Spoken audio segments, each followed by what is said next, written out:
This is 25 to Life with Uncle Yahshuah. Rolling down 109 in a truck.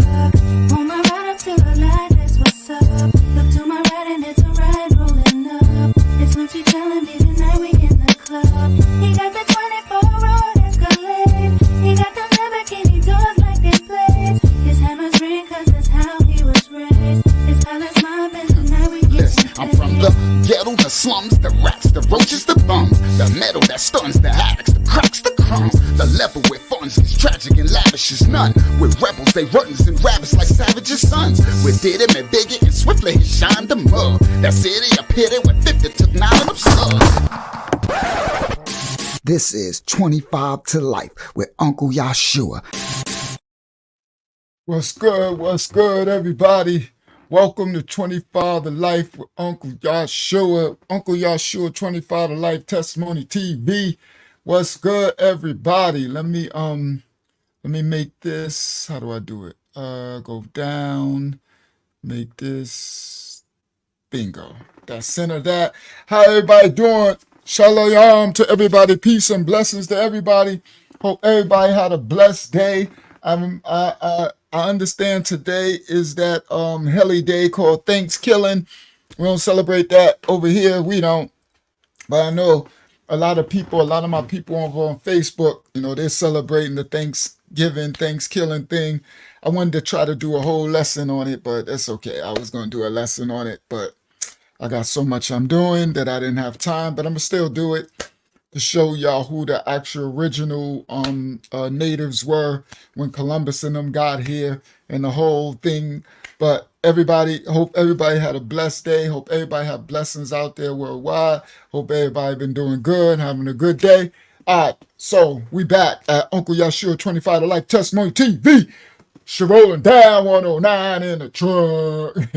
Hopefully everybody blessed and everything. Hopefully the microphone sound a little clearer. Now I think I figured out my audio situation, so it should sound kind of crystal clear, and it shouldn't be like before when I used to get loud. It used to just deteriorate, like it used to peak, and it would cancel out. That's the word I'm looking for. It will cancel out. But yeah, now it shouldn't be canceling out at all. It should be crystal clear through the whole thing. So even if I get loud, y'all still should hear me crystal clear. All right, all praise to the Most High. Shout out to Zayana, shout out to Lara Yahshuah, and Ahavah. Shout out to everybody. Lara Yah's up in the Bronx. Yahakanan is out in Florida. Yahshuah numbered out in Canada. Shout out to Abraya out in Houston, Texas in the building. Shout out to Yashara La by way of Chicago in the building. Faye Yah by way of New York City. By way of Brooklyn, Pink Houses, and everywhere else in the building. Yanak in the building by way of Atlanta, GA, and ATL in the building. All right, everybody in the building. Shout out to everybody in the building, everybody who'll come in a little later. So, now, tonight's thumbnail was, I'm finally free. Thank you, Laura, for putting it. What she put? I'm finally free, but I'm in dumpsters. So everybody who here, I don't know if nobody can find it from me from Mashiach Assembly.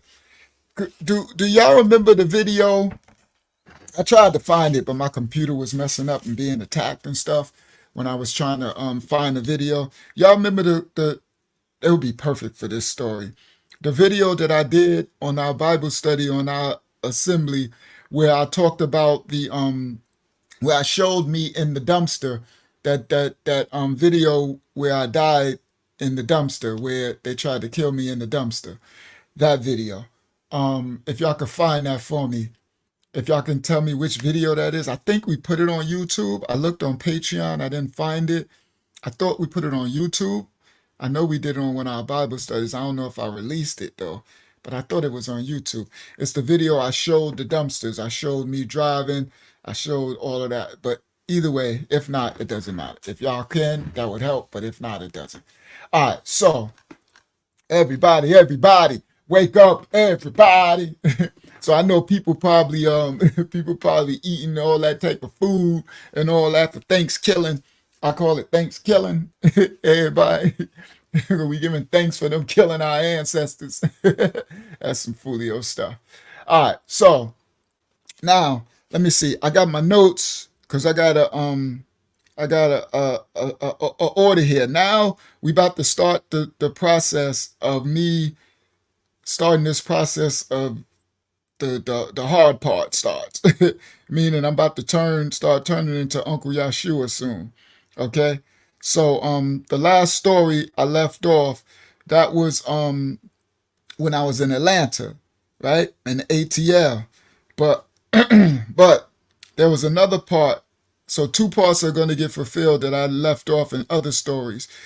The one about the one about my sister when she took me to go get the Mercedes that was still in New York, because that's going to have relevance tonight. So hold on, I'm trying to find my notes. I got notes on stuff I don't want to forget tonight. All right, so the I know it ain't that far back. All right, I must have missed over it. All right, so I'm gonna have to go back again. So the yeah, it's not that far back. I'm tripping. That was a lie. I'm tripping. All right, so there was a part in the other story. Let me go back to the beginning first. I'm way too. I've been past it somewhere. So there was a part when when me and my sister, when she drove up, um that we were going to get my equipment, and we were going to get the my stuff from the story with Christy and the grandmother when I was in the house. I left off, but I never completed that story about us going, and we supposed to go get my Mercedes that was still in New York at Joy's house, right? So that I'm gonna finish that one because it's gonna have relevance to where we're going. Because I need to get all that stuff done. Because once I get here in Florida, all hell starts. All right, the start of the things that happened to me. Sorry that I'm looking at my phone. I'm trying to find this. Okay, I got that one. So I got to be right here. I put some notes. Do the intro. Okay, I ain't do that. Yeah, I'm gonna do it. Mathematical. Okay. Don't idolize your children. These are lessons I'm about to be doing. All right, Christians. There we go. She didn't come. Okay, there we go. All right, there we go. All right, that's why I went past it because it's really short. All right, so let me get it right here. All right, got that right there. Now I got a little bit of note right here. All right, all right. So here we go. So when we were in when we went to North Carolina, that other story, the story where I finally saw me and Christy's baby, the one that we had in New York when I was locked up for the 25 to life. So then I met her. That's when I met her ex-boyfriend, but was her new boyfriend. And that's when we were in the room, and she said she was gonna come to Florida with me. She was gonna wrap up her relationship there, but she said I need to give her time because she was gonna she was gonna tell she had made a bond with her ex-boyfriend's family, right? And so, they had an apartment and everything. And then that's when he came in the house and I saw him, and then I kind of intimidated him a little bit. So I repent. I apologize for that. I was just a little in my feelings watching my girl have a whole relationship with another guy. And that's why I said when you're in prison or you're in jail for a long time, your reality stands still. Shout out to Atsuya in the building, California in the building. So your reality stands still. That's why people who get incarcerated, if they get incarcerated, it's like they get arrested development. Their development stops at their point of incarceration. Okay. So because of that, what happens to us, our reality is thank you, Laria. She says she don't think it's posted. Our reality is arrested. So when I got arrested, me and Christy, we were a family, and she was pregnant. So even though I did almost 3 years, or whatever, however it was, three something, whatever, from the arrest to the program, all of. By the time I was released, that was still my reality. Meaning everything, like, but for her, life went on, right? Because when I got locked up in 2007, this second time for the 25 to life, I didn't come home till 2010, so it was 3 years. By the time I came home, it was 2010. For her, nothing changed. Life kept going. Shout out to Ahavaya out there in Canada. For her, life kept going, right? So it never paused, but my whole world stopped and paused. So this is what happens when some of us get incarcerated, and society and people don't understand that everything that we left is like fresh, like it never happened. So when she yeah, I made this grilled cheese. I know I ain't gonna be able to eat it. I'm just wasting food. I don't like to waste food because I'm not gonna have a pause time to even eat it. So so the so when I was in the kitchen seeing her with her ex, it was everything was surreal to me, and that's why I kind of flipped on him a little bit, because I'm like, yo, what are you doing, dude? She over there trying to get him some food and all this other stuff, but that's her reality. So then anyway, she said that she was gonna handle her stuff there with him, and then she was gonna come to Florida with me so we can raise our child, right? And have a life. And I wanted to marry her. I was gonna marry her because my reality was, when I was in jail, I looked at all the wrongs that I did and I wanted to make it right. And that was my last, that was like my family. That's, so that could be a traumatizing thing for a person too. To see come back and life have moved on for everyone else. But when you were in prison or you were in jail, life stood still, right? You come home and everybody moved on. Like even your kids, your kids could be older and really don't have a real relationship with you and moved on. You know what I mean? You could feel, that's why a lot of people get traumatized by the institutionalized system. And some people end up going back to jail or prison because they feel like they could function better in that arrested state. Um, so when we was in, let me get back to this part of the story. When we was in the when I was in there, so my sister had drove me there, right? We left Atlanta. We went to North Carolina. The goal was to go get my equipment, my keys to my Mercedes, get my equipment, um, get the keys to the Mercedes, and she had my photo albums and my paperwork. Christy's grandmother, what I call grandma, and then we were supposed to leave North Carolina and go to we were supposed to stop in Virginia to see my original birth mother, who I only seen I think twice in my life. And then we were supposed to go from there. We were supposed to go to what's first. You get to North Carolina. Then we were supposed to Maryland or Virginia. I think Virginia's first, then Maryland. So we're supposed to stop there. Then we're supposed to stop in Maryland at Christy's parents' house, where her dad had packed my studio equipment. He had it. And then we're supposed to leave from there and go to New York, go back home and get the Mercedes. And I told Arlene, my sister, that if we actually got the Mercedes, that she can have it.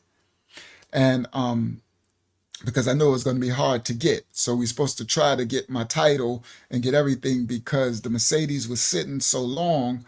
It was sitting there at Joy's house for so long that the air shut, the computer shut itself off, and all the air shocks went out and everything. You couldn't get into the Mercedes. You need to have the title and call Mercedes, the dealer, and they have to come down, prove that the car is yours, and then they'll unlock the computer. So it will be a lot hard to get it and prove that proof of ownership. But I told my sister, if we can do it, we'll get it. It's yours. So all that finished. So Christy said she was gonna, she'll call me, she was gonna set everything up, give her like 2 weeks, and she'll be ready to move down to shout out to Phyllis Richards in the building. Shout out to Phyllis.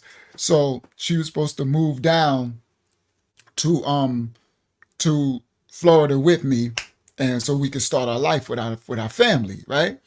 So I felt good about that because I'm like, okay, that's all I knew from being in jail, that this was the family that I wanted, and I got a brand new baby. You understand? So now, at this time, I got only 2 kids that I raised from birth to adulthood, but then we got Benito, which was, an accidental birth. So Pam had Benito, and she was in North Carolina, and Benito's there now in this whole story. So she brought Benito to Christy's grandmother's house in North Carolina because they ain't lived too far away, and I got to see him again from when I was locked up in jail, and he got to see his new little sister. Her name was Christiana, Christy and Rashawn mixed together, Chris John, because we thought it was a boy first. It was going to be Chris John, but it became a girl, so it was Christiana, like Rashawn and Christy mixed together. So that's where her name came from. So now we finally leave. Me and my sister, we get in the car. Now we got to start our journey. So we get in the car, just me and her. So we drive. We get to, I don't remember if this was on the way there or on the way back. My sister will probably remember, but we stopped at my birth mother's house in Richmond, Virginia. This is my birth mother, my original mother, who didn't, I didn't have them. Wasn't raised by a mom and dad, right? They both abandoned me. All right.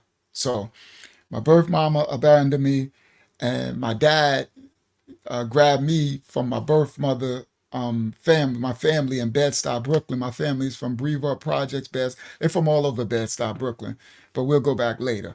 So that's where my family's from, my mother's side. My dad's side is from Parkside Projects, Hempstead, Strong Island. So that's where I get Strong Island and Bed-Stuy. Okay, so my mom is from Bed-Stuy, my dad is from Parkside Projects, Hempstead, Strong Island. All right, so my dad came and got me. My cousin Ronnie, who came on here last time, his mom, my aunt Yolanda, they got in touch with my grandmother in Hempstead and Parkside Projects in Hempstead. They got in touch with her and told her that me and my sister were being left. My mom was a hustler, and she wasn't trying to raise no kids, so she was leaving us at all our different family all through Bed-Stuy, Brooklyn. So we'd be in Brownsville. She'll leave us in East New York. She'll leave us in all over Bed-Stuy, boyfriend's houses, and she was just leaving. So my aunt Yolanda told my grandmother in Hempstead that you need to tell your son to come get his children because my mom was neglecting us and she was hustling. When I go back, I'll tell that story. She was leaving us all over the place. So my earth dad, he came with, all praise to the Most High Yah, that my aunt Yolanda reached out, because ain't no telling what could have happened to her. They were worried because we were being left all over. I'll tell that story when I go back in my past. So when we go back, so my my aunt Yolanda contact my grandmother. She contact my dad, and then he came to book. They found us because my mom was hustling. She was running all through Brooklyn and stuff. They found us. I'll save that where they found us. I'm gonna say that story for when I go there. So they found us, and it wasn't good. When they found me, I was about, I was in diapers, so I was like 3, 4 years old, 5 years old. So they found us. My sister was older, so they found us, and my earth dad, he grabbed us and took us to Hempstead, Strong Island, and he gave us to his mother. So his mother lived in Parkside Projects. That was my grandmother, my dad's mother. He gave us to her. No, there's another part of it, but I'll save that when I go back. We lived with him at first, so I'll save that when I go back. But then he ended up leaving us with his mother in the projects, and he took his new wife, and I don't think my little brother was born. My little sister was born, I think, and they moved and they lived in a nice part of Hempstead, like the rich part. They lived in a nice, my pops always had money. And my pops was a hard working man, but he always had the bag, right? And I guess that's where I used to get searching for the bag, both of them, because my mother was a hustler. She was selling drugs, but my pops was legit. So they were both about the bag. So it was just evident that I'm gonna be that the bag was like in my DNA, right?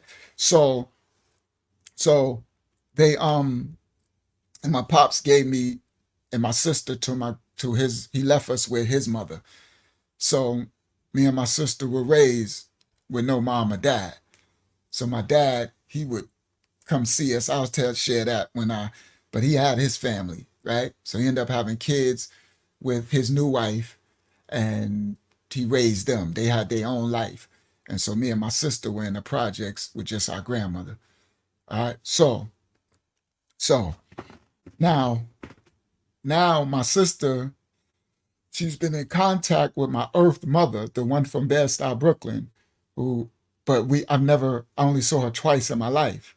And at this stage, I'm a grown man, right? Probably in my 30s or something. And my sister, because of the yearning for knowing our family, the yearning for wanting to have your mother or your dad in your life as children who get abandoned and orphaned, there's a yearning that never stops, that wants to know, wants to have a relationship with your family, right? With your mom or your dad. You want that relationship, especially a mom, because that's the nurturing, but you need them both, you know. You need a dad for the discipline and the paternal, and you need a mom for the feminine, the maternal, right? You need the dad for the paternal, the patriarch, the mom for the maternal, the matriarch, right? And that's the equal balance in man and woman.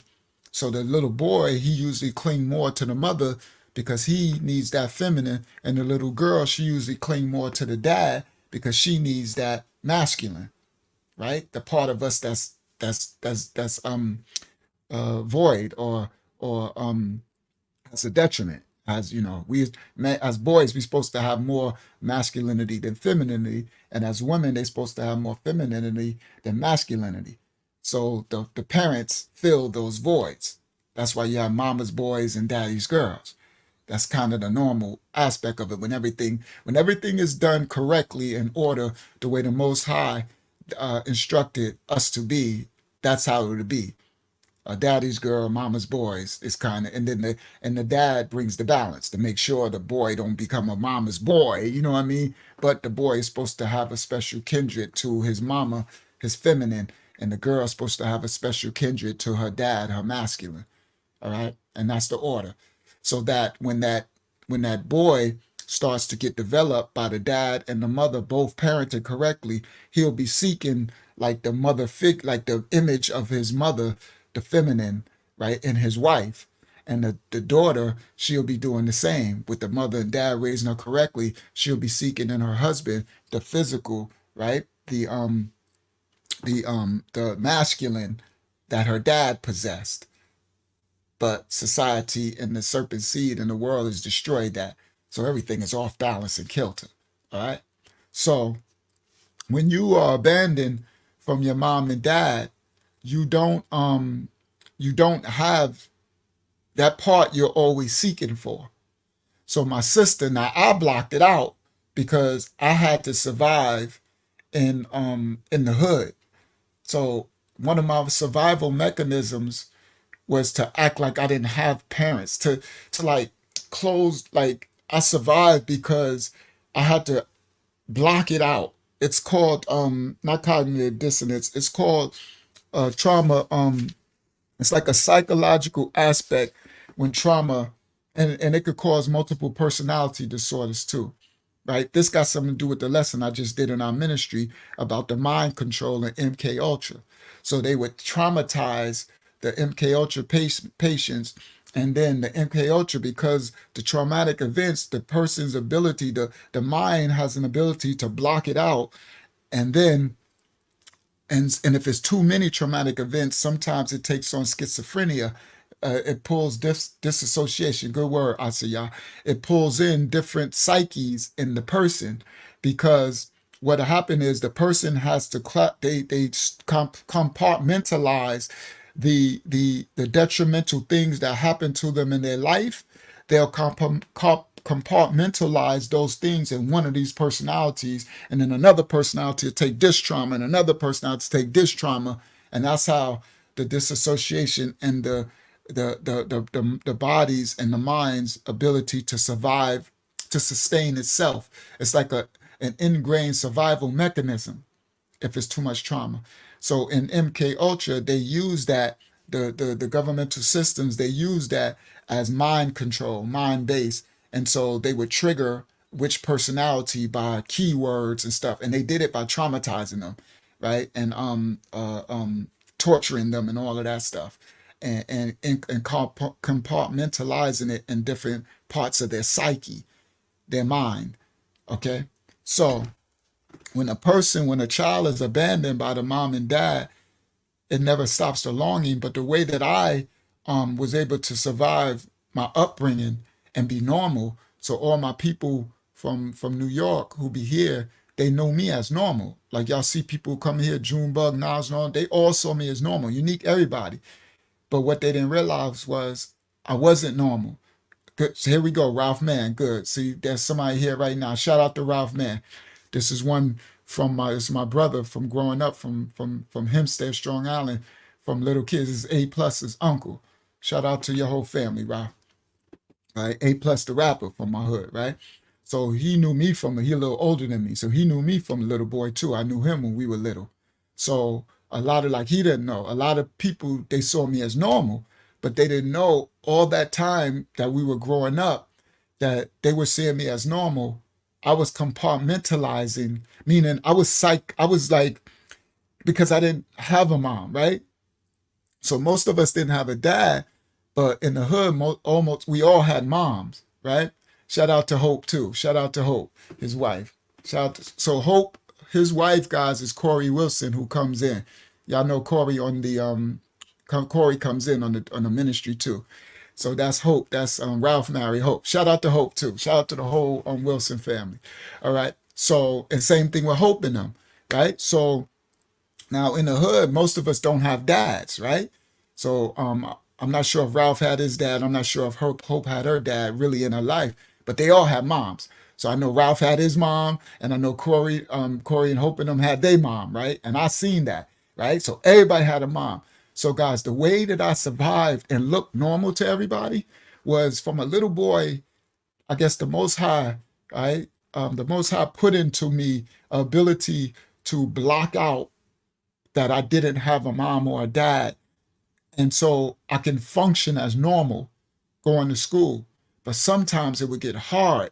Like when I told in our ministry, I told the story of when Darryl Preston, Jazz, when that time we were little and we ran in the projects and his mom grabbed him and he grabbed his mom up. I mean, we running in from play. I think we were like 7 years old, right? 6, 7, 8 years old. And we running in from the house playing. We go to his house in the projects on 63 side.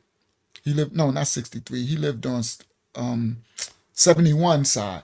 Jazz on the 3rd floor, 71 side of Parkside Projects in Hempstead, Strong Island. They knocked it down now. And we ran in the house.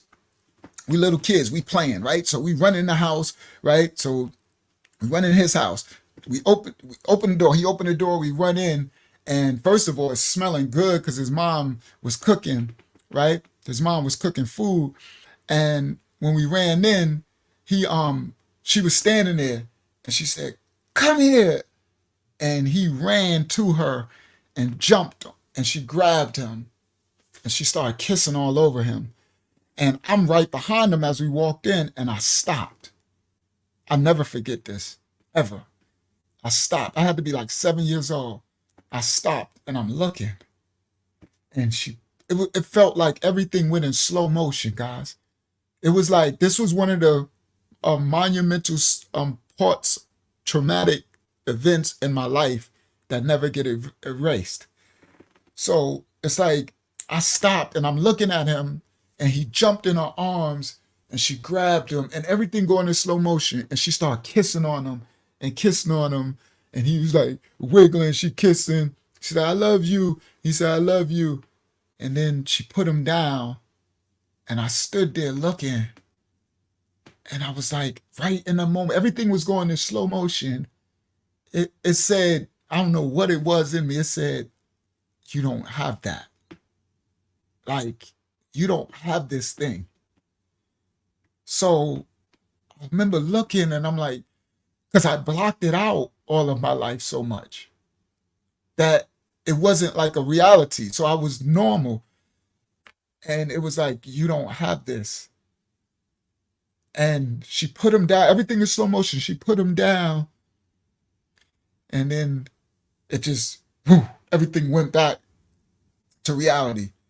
And then she was like, you want to eat? I made some food. I made some food. And then she said, she said, look at me. She said, you want to eat? And then I remember I did like this. It was like I shook it off. It was like, no, no, stop this, because if you don't stop this, this will destroy you. This not having this thing, this mother or this love, this thing will destroy you.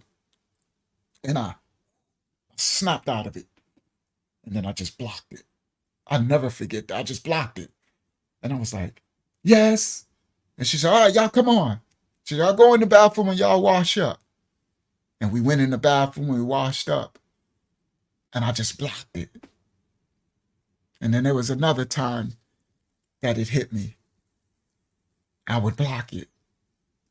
So, all thankful to the Most High, through my life, he would give me physical possessions, as I told before. Like I was a hustler, so I used to call myself a money magnet. So he would give me physical possessions. Like I loved cars, and I got that realistically from my dad.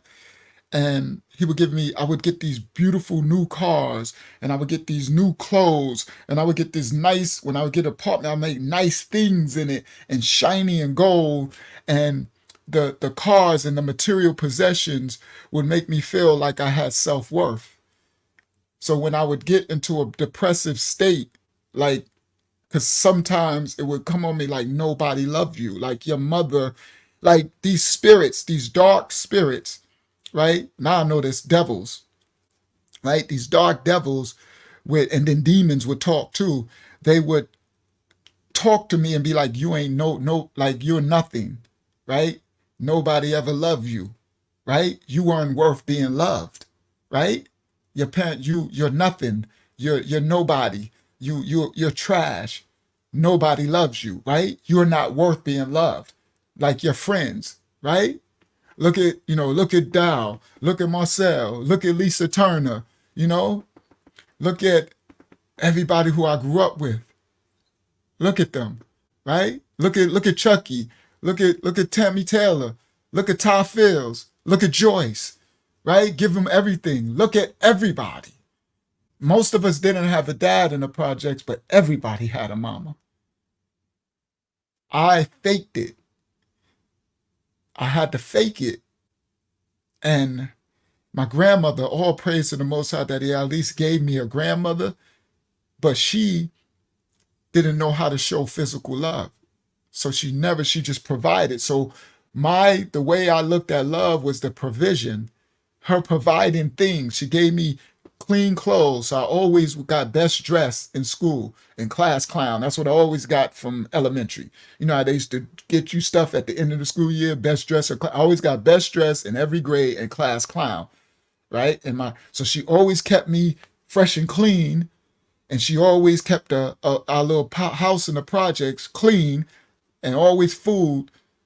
So I knew she loved me and cared because she would give me things, right? She would buy me clothes, but she never knew how to say, I love you or hug you or to give me any emotional love at all, ever. So I went my whole life not ever having love, meaning no family to hug me and say, I love you ever in life. So I replaced that. Here go again, psychological psychological normalizing of this abnormal situation in a child. So I look for that love in a girlfriend because that was the only similitude that I could have of it type of love, because the girlfriend would like me, right? And then they would end up falling in love, but that's not the same thing. But that's all I could have, right? Because I can't make my dad, who got his new family, and I can't make him love me because he never cared, right? I'll share that when we go back. And my biological mom, she gone. Like, I don't ever see her. Like, she gone, right? And she got a whole family I found out later too. So I can't make that. That can only come from my biological dad and my biological mom. So guys, that's why in the scripture, the Most High said we are to care for who? Widows, orphans, right? The babies, the less fortunate.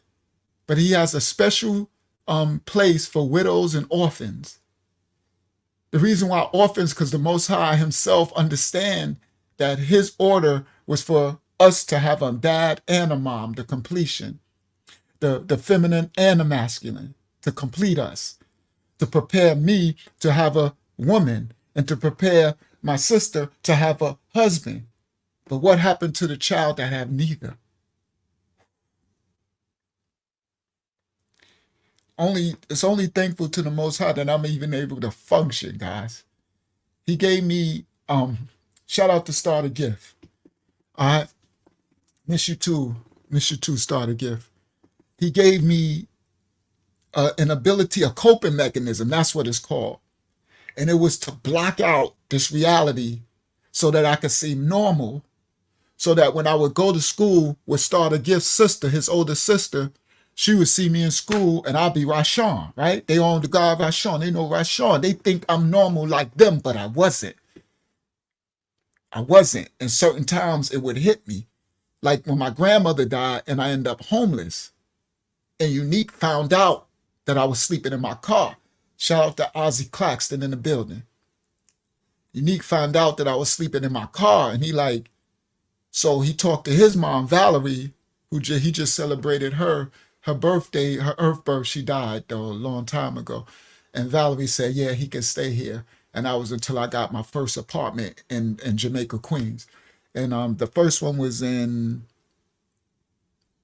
the first one was in, what's the name? I think the first one was in Farmers Boulevard. Farmers in Baisley and Farmers in Linden.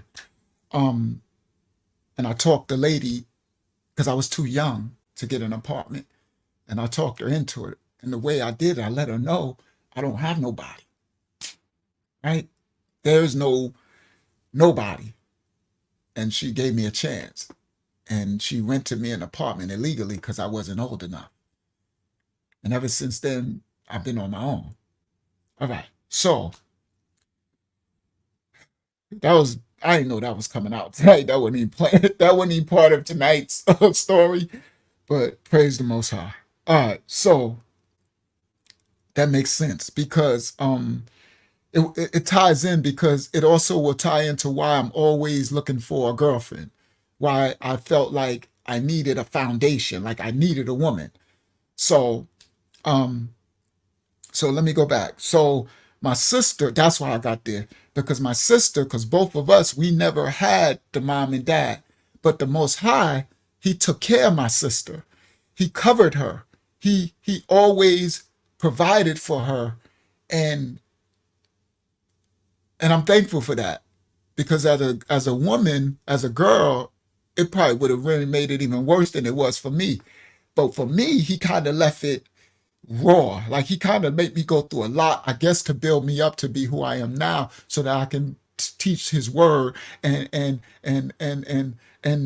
fulfill the law that our Mashiach, the Messiah, who they call Jesus, who he came to tell us we are to be. So now I'm stepping into my purpose, but I had to go back into life to see this was a buildup. And now tonight's story is going to start that process. Now he got my attention, right? I'm after the 25 of life.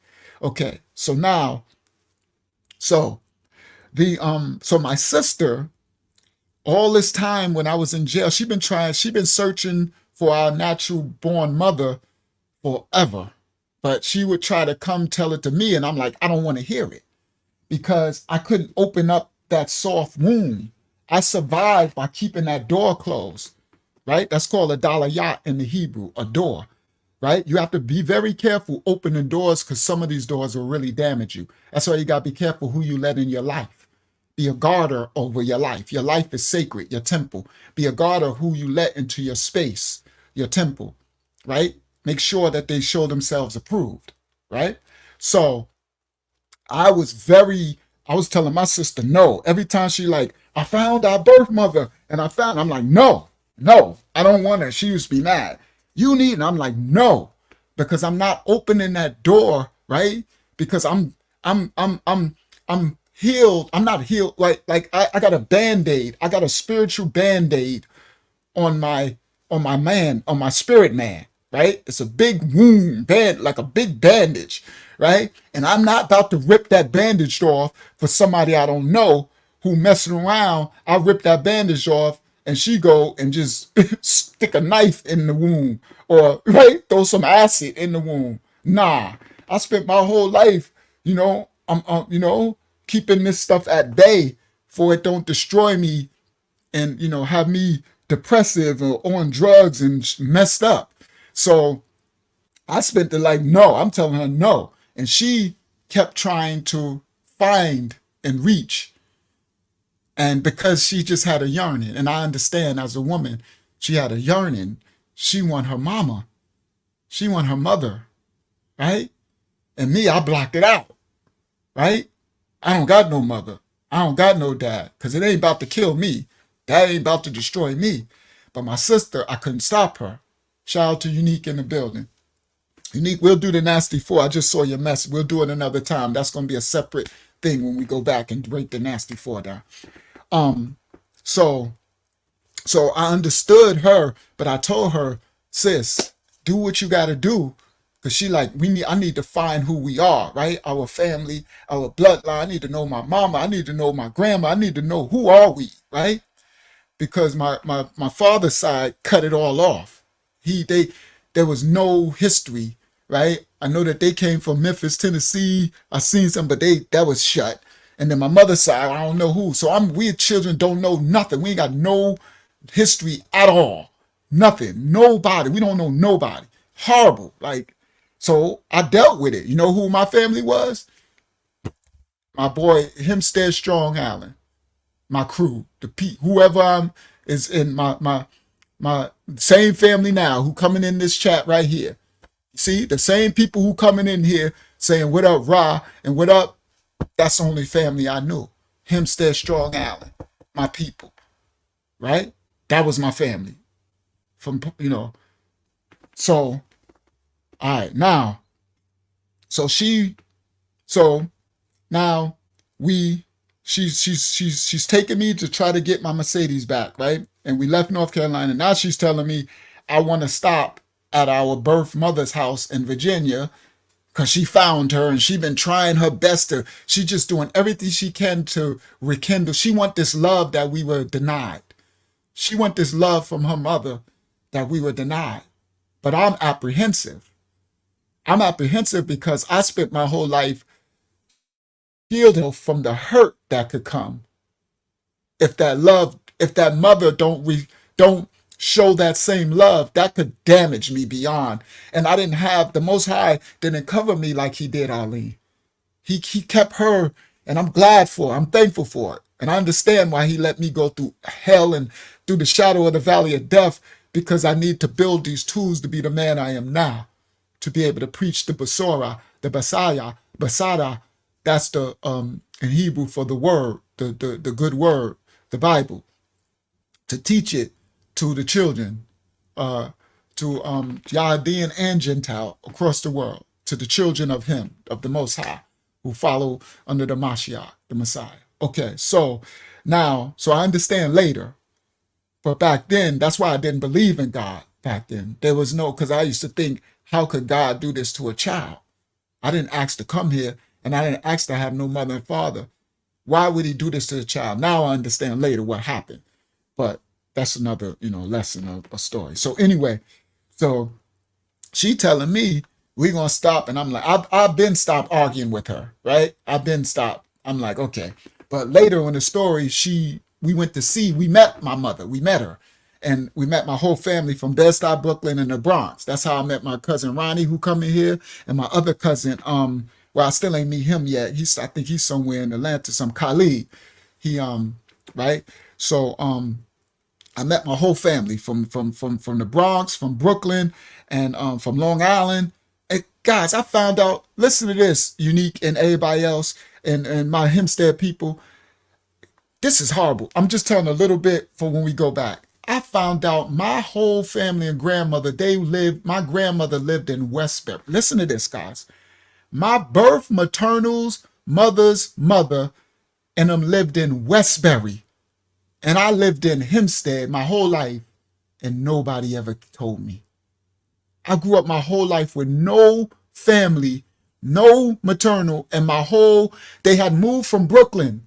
When my grandfather died, they moved from Bed-Stuy and they moved to Westbury, guys. Now, doggone well we was at Westbury Day as the Nasty Form C's with the Concept Crew and Dr. Dre and their loving all. And my whole family was right there. That hurt, Unique, that hurt me more than anything. I said, and now they telling me the big house and where the house was, and they had this, and and our big mama, my grandmother, and all the kids was there, my uncles, and it's hundreds of them. Cousins and uncles and nieces, and guys, Westbury and Hempstead is like 10 minutes away. It's right there, both in Nassau County and Long Island. Yeah, Unique. Remember you used to live in Westbury. We made albums when you lived in Westbury. That hurt me more than anything. And they knew where I lived. My grandmother and my mother, they knew I never moved from Parkside Projects. My grandmother never moved until she died, until they put her in the old folks home. So I was there my whole life, and no one ever told me that I had a whole family. But the Most High. See, later, guys, I understand this is all the Most High's doing, because he's my mother and father. He is I'm a child of him. That was him doing that on purpose. You're my seed. And it's unfortunate that this have to happen to you, but this is who you are. You are mine and you belong to me. And later, a purpose is going to be fulfilled through this trauma. But it's a whole life of trauma. So anyway, so pardon me for getting emotional. This is, even my daughter watched this star. She said, Dad, I see you doing healing on this 25 to life. Yeah, it's healing wounds. Told you my life is a big bandage. It's bleeding. All right, so at this point, my sister, we leave in Atlanta. My sister like, we stopping in Virginia. We going to see our mother, right? And she's calling her mommy and stuff. I don't even know, you know what I mean? So shout out to Jody in the building. Shout out to Jody. So I'm like, at this point, I let her, go ahead, sis. You know what I mean? I can't stop you, right? Who am I to try to stop her from trying to get some love from our birth mother, right? I can't stop her from that. And she's a woman, right? So she's a lot more emotional with me. I did made myself stone cold, right? I don't got emotion. I'm dead dumb, right? But later in jail, the Most High brought emotions. Now I have emotions. See me be ready to cry telling these stories? That is new. I ain't never cried in my life, okay? So I have to fight them back now. But I'm thankful. That's how you know I have healing going on now. That's how you know I call it normal. I'm being normal, because it's so abnormal to not have emotions and feelings and be so cold and stone that I never told my children I loved them until I was in prison in my 30s. And I raised them from birth, all in my arm, raised them. They know I never told a girlfriend ever, I love you, ever, until the Most High changed me in jail with the 25 to life. And then I went back, and from now on, I always tell everybody I love you. I tell all of y'all I love you. I tell my children I love you. I remember when they first did it, it was in jail. Star was like, "What, Daddy, you weird. This is weird. What are you doing?" I'm like, "I love you." She's like, "Stop, Daddy. This sounds crazy. What are you talking about?" I'm like, they never heard it before. But they said, "We know you love us." Because I showed it, but I never said it. I never had the ability to express it. But Most High healed me now. So now I can tell people I love them, and I can love, and I can cry, have emotion. I can be freaking normal, dude. All right, now, let me go back. So at this time, I'm telling my sister, I'm like, okay, whatever, right? She's like, we stopping to see our mother. So we drive. I don't know if this was on the way there or on the way back, but we stopped. My mother's living in Richmond, Virginia. So I got brothers. I got a brother, Sean. I got a brother, Keith, and I got a sister, Crystal. So my mother had 3 more kids. She raised them, but never came to get us. But this the crazy part, guys. She told them all about us. Me and Arlene. She told them all about us. And this ain't bashing nothing, nobody. This is just my testimony. This is my real life. This is what happened to me. So I'm not bashing my mom. So my other family, now they all love my mom, my birth mom, and know her. Right? So they didn't understand how me and my sister, we don't know her. Like, I get that y'all love her and she was wonderful and all that, but I don't know that. Like, I don't know her. So, so my other family had to adjust and realize, because, my sister Crystal got offended. Like, my mom is wonderful. She did this and I'm like, well, that's good, that she was wonderful to you, but I don't know, right? Right? So anyway, so she raised my brothers and sisters, right? They're younger than me. So I got 3 more. That's why I'm in my song. When I said, "Hey, Grandma," and talk to you in a long time, I said a bunch of family, a sister, a cousin Robin, Crystal, and a bunch of more. Some ish that probably need to be up on the Maury show. I ain't seen Lil around since he's about 5. I gotta find him and explain. I know this ish ain't right. I met my mom. I met my something. He murked and I'm bitter, yo. Oh, I met my something. He know I didn't have no mama when he skidded off away from the projects and his firstborn. So I wrote it on a song to my grandma. "Hey, Grandma." So I put it all in a song. It would have been a good place to play that song here, but I'm not about to. So anyway, now, so my sister's like, we're going to see our mother. So my mom is staying in Richmond, Virginia. Shout out to my brother Keith. He ended up getting 25 years. He ended up being one of the hustlers. Again, it's all in our blood. Our mother was a hustler in Bed-Stuy, Brooklyn. So Keith ended up hustling heroin out there in Richmond. This one, Richmond, Virginia, was like one of the murder capitals back then. Richmond's wild. It's probably still wild like that to this day, right? So my brother Keith out there, and his name was Fat Cat. So his nickname was Fat Cat out in Richmond, Virginia, right? And then my brother Sean, he left Richmond, Virginia, because he was really about it. He went to Long Island, Suffolk County, with his dad. So he was out in Comac. So now I got a brother out in East Suffolk County, and I don't know this. I got this. This is insane. But when we go back, that'll be explained. So anyway, so she like, all right, we're going to see our mother.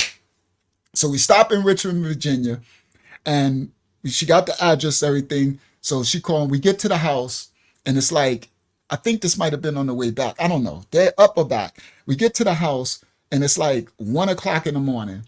And we get there, and my sister's all excited.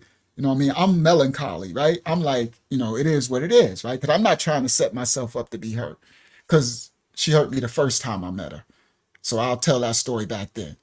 That really hurt. So I had to, again, block it out, right? So, all right. So, listening to my sister, we got to meet our mom. I met her, and I ended up being hurt. So I blocked it, right? So now I'm like, okay, ain't nobody gonna destroy me, destroy my sanity. You know what I mean? I'm sure I'm functioning. People like me. People look up to me. I got people that look up to me. You know what I mean? So I'm like, nah, you ain't about to destroy me. Have me smoking some doggone crack or something. Have me all messed up in the sane asylum, right? So I'm like, it is what it is. So we get there. My sister all excited. We get there, we start knocking on the door. Nobody answers, right? So we knocking and knocking and knocking. Nobody answers. We knocking and knocking and knocking. Nobody answers. Shout out to Lil Jarrell in the building. So we my sister's starting to get stressed. I'm like, sis. She's like, no, they know we here. We was just talking to them a couple of hours ago, and we knocking. I'm like, sis, come on, man. Like, and she's like really hurt.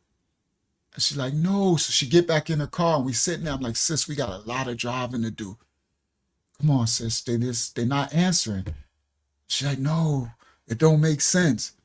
And I'm like, Dad, see, that's what I'm talking about. You know what I mean? I'm like, that's what I'm talking about.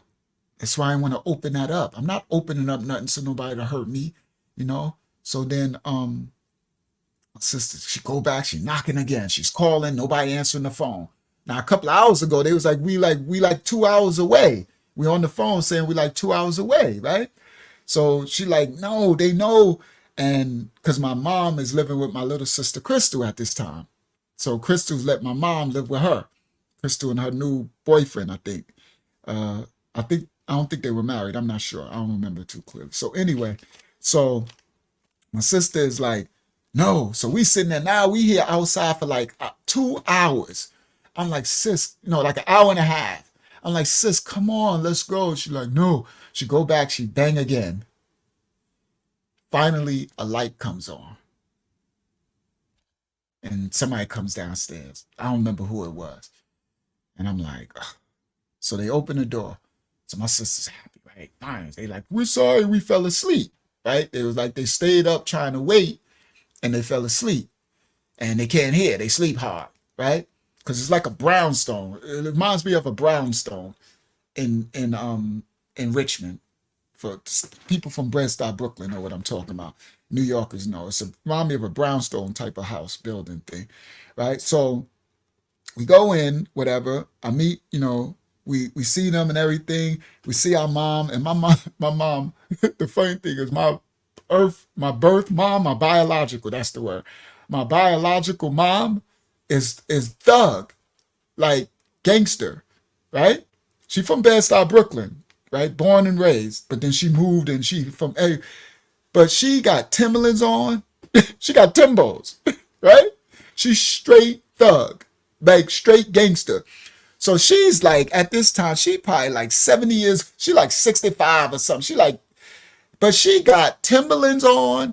She got her hair all done. She got her weave and stuff. Like she dressed like she 25, right? She dressed like she 25. So I'm looking and I'm like, this is that. The first time I met her, that's when I noticed. They smoke blunts, they rolling blunts. My whole family, old people in my family, when I met them, the old people, that's why I was like, oh my goodness, if I don't come from this family, right? That's when I finally found out where I come from. Because my dad's side, my dad is nothing like me. He is a straight, go to work every day, by the arrow, never been in trouble, never do. And here I am, I'm a whole, ex-drug dealer running the hoods and doing, I'm like, I don't come from it. So that's why we didn't get along. But he's stupid, he ain't have enough sense to teach me, you got a mother, and I need to try to help you find your mother and find your other family because that's who you come from. You don't come from my side. You come from their side. You just like your mama and them, your uncles. My uncles from Bed-Stuy ran Brevoort Projects, the Cornies. That's my cousin Khalil, his uncles. And they told us that my mom, I'll say that my uncles told me when I met them, they told me that once they showed my moms how to sell weed, she ended up taking over the whole projects and they end up working for her. They said like about 8 months later, we all end up working for your doggone mom. She ran the whole side of Brevoort and Bainbridge in Bed-Stuy. He said everybody ended up working for her, and that's why we were neglected. So anyway, I'll say that when I go back and tell my history. So now when I met them, now that answered all the questions of my life.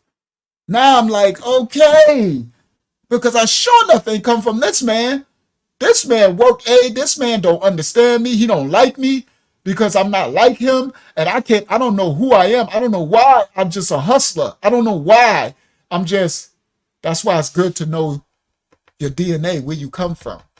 You'll find yourself in either your mother's family or your dad's family or a mixture between the two. You'll find yourself in your uncle, your granddad. Now I found out my granddad was a Hebrew Yahshuah Israelite from the 1920s and was the one who first to bring it to America. And he went to Ethiopia and studied under Haile Selassie and all of it.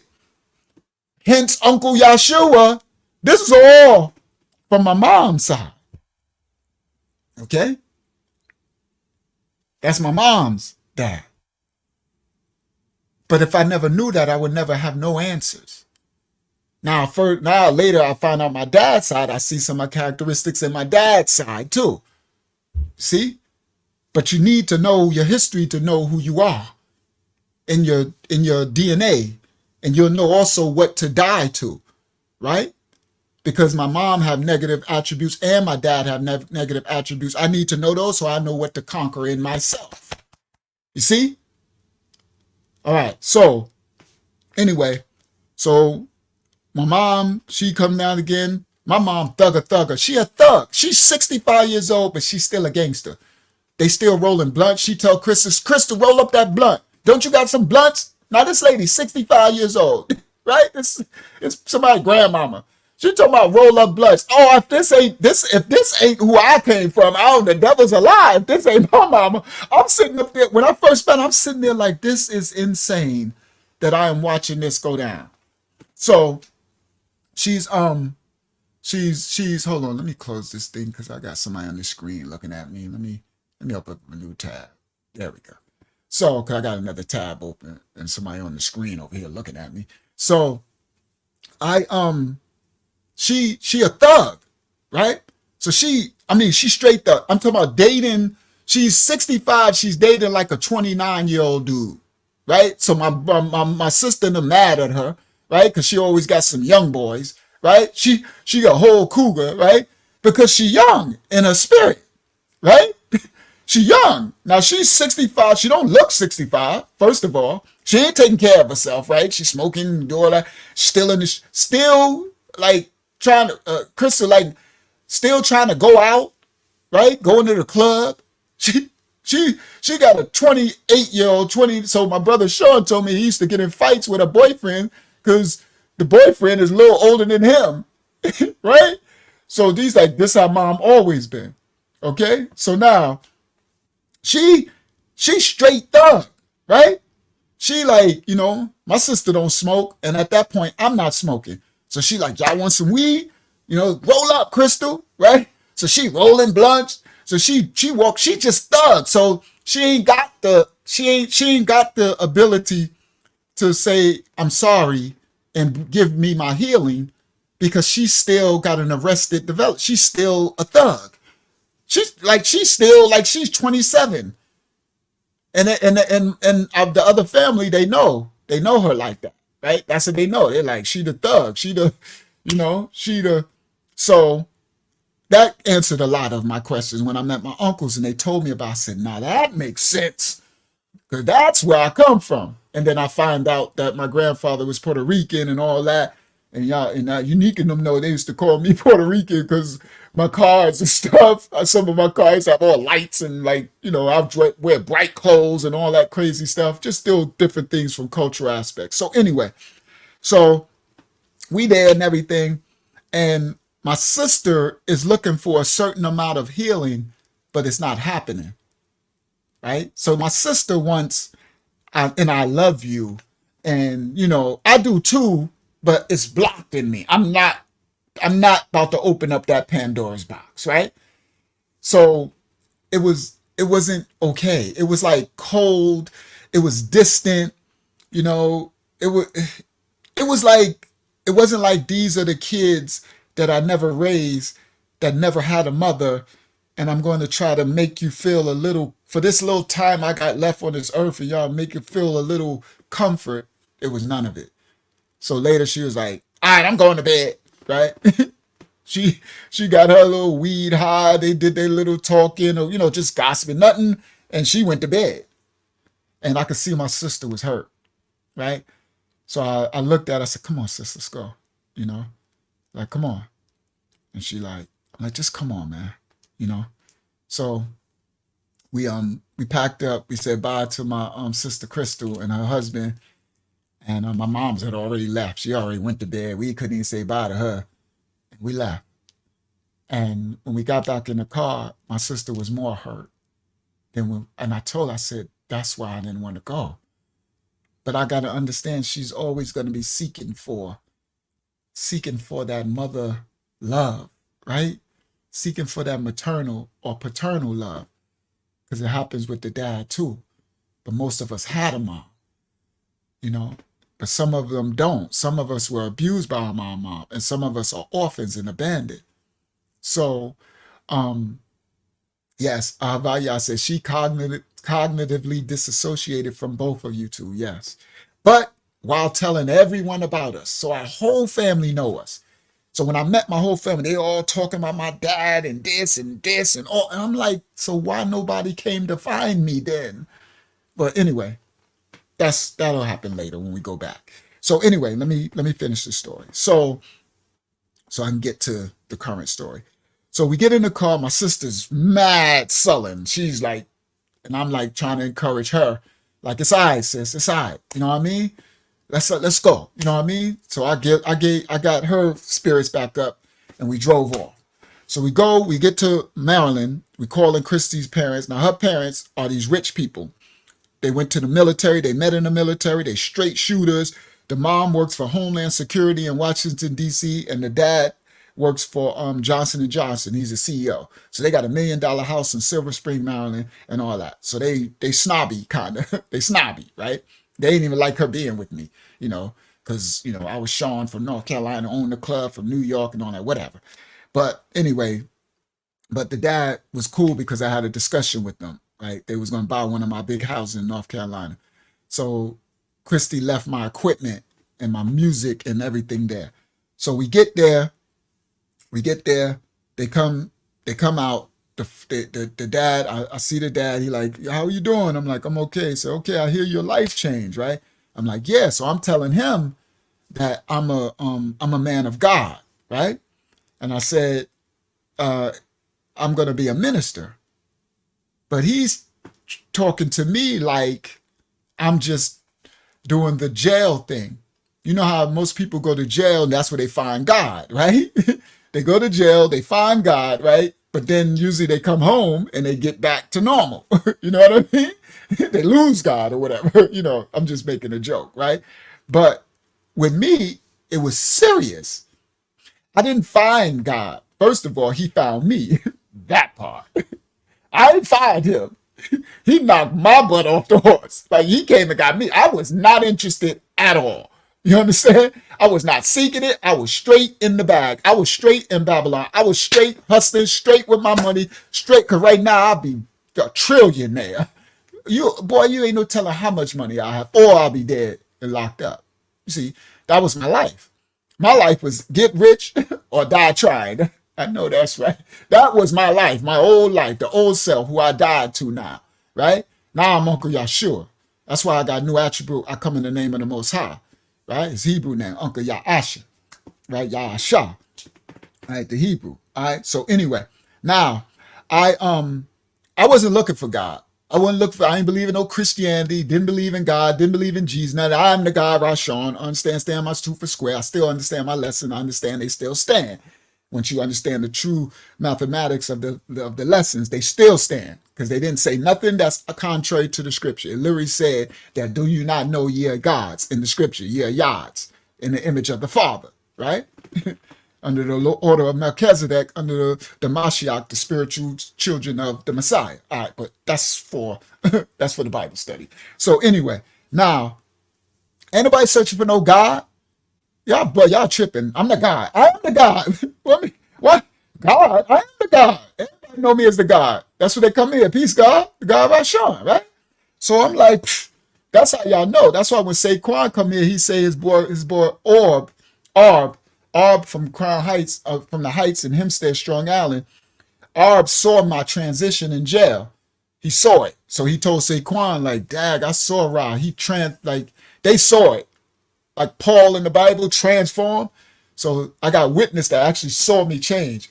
So now I'm with Christy's dad and he's he's like, so what you gonna do? And I told him, well, I don't know, but I'm following. He's like, yeah, well, everybody follow God, but no, what you gonna do? And then I'm like, well, I'm gonna be a minister. Nah, I know everybody find God in jail. I'm like, oh, this fool, right? I'm like, okay, you know what? Let me just play his little game. You know what I mean? Because I'm not about to sit up here. I'm trying to tell him what I'm doing. This ain't a jail thing. I didn't, this ain't In Living Color where people being, the brothers they in jail.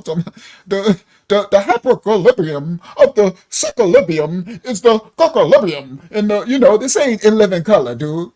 The Most High found me.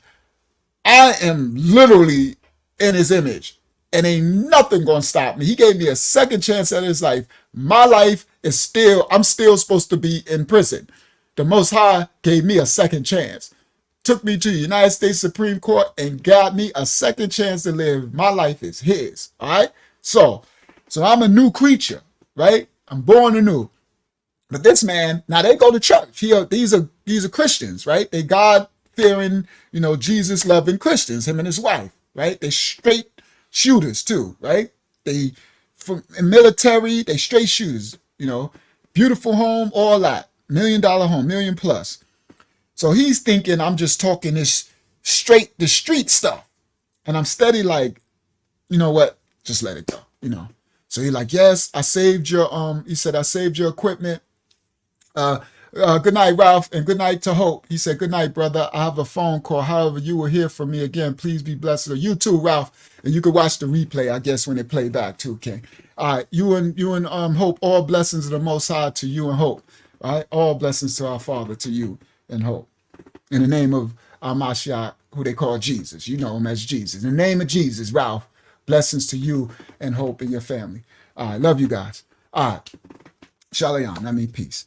So, I'm like, whatever. So he takes me in, guys. He takes me in. He's like, he said, I preserved all your equipment. I wrapped it in plastic. It's in the basement, right?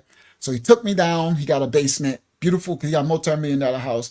I look, and when we get down the basement, I see in the corner this whole big pile, and it's plastic. And I go over and I pull the plastic off. He said, Hope said, good night. Good night, Hope. I pull the plastic off.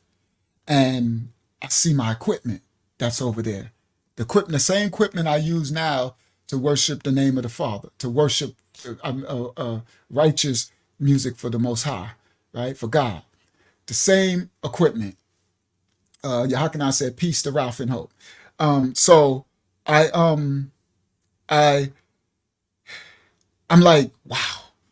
And he like, all your stuff is there. All your cables, all your wires. I look, I see the case with them. This microphone is there and all this stuff, right? Like probably like 30,000, because I'm missing a couple of pieces, probably like $30,000 worth of equipment, because this microphone is $1,000, right? This is when I bought it, all this stuff when I was rich. So I'm like, yes, because I know that I'm going to do this, make this music now to glorify the word, right? So I'm like, yes. Then I go through, I look in, and everything is there. I see the big box full of CDs, all the music. I'm like, yes, everything's saved. He preserved it. So he started helping me. We taking all the boxes. We go to my sister. We put it in a car. Now that's the only thing from my past life that's saved. The only thing I got is the clothing that I just sent from the program, right? To the little clothing I got at the storage unit, and then the clothing I bought in the program. And then now I got this equipment and these CDs and my photo album. The only thing from my past life. Multi-millionaire. 15 houses, clubs, barbershop, all this car, and one Mercedes left that we're supposed to be going to get now. So we packed the car all up. We packed the car all up. Let me do this now. I got a receipt for y'all. So we packed the car, and then we hold on, let me open it. I come bearing receipts tonight. So we open the car and we pack it all up. Now it's where? Oh man. Oh, there. All right. So I got that open. So we open the car. Matter of fact, let me put it on the screen now. Receipt. Share screen. Window. Bingo. Share. So this is the car, right? This is the black 500. It has red. Look at the rims. Red in the slats. The 20-inch is spinning. The red's in the slats on the I-95 from Hempstead coming back. Red bone on the side. Great head on the side. P-Mob, Igga. Luca bring me out. That's me and Star Crime song. I said the 20-inch is spinning. The red's in the slats on the I-95 from the stead coming back. We're going back and forth to North Cat. That's the black 500 with the red. And this was crazy. This was crazy back then. It was fire. Brand new 500. That was my temporary joint. But anyway, so this is what we're going to get. This is sitting at Joy's house in Hempstead. It's been sitting there the whole 25 of life, sitting in a driveway, but it's dropped down because the air shocks. The computer cut the car off. So it's dropped down on the rims. And my little cousin E, the Hoover Crip from the story with E used to tell me, I just rolled past Joy. The Benz is still sitting there looking shiny. It's been sitting there for years. This thing been sitting there for 3 years. And they said it's still looking shiny and still looking good, right? Now, when I was in the program, I went past it. I saw it. It was still looking good. So we supposed to be going to get this. This is the only thing I got left. Uh-oh. Sorry.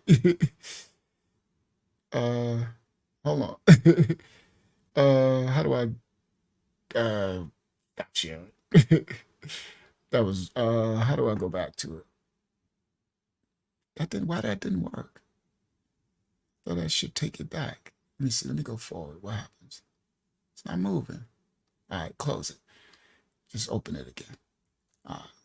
So anyway, that was a note for somebody. They probably gonna be at home trying, what did he write in that note? I'll be writing notes to myself to bring out.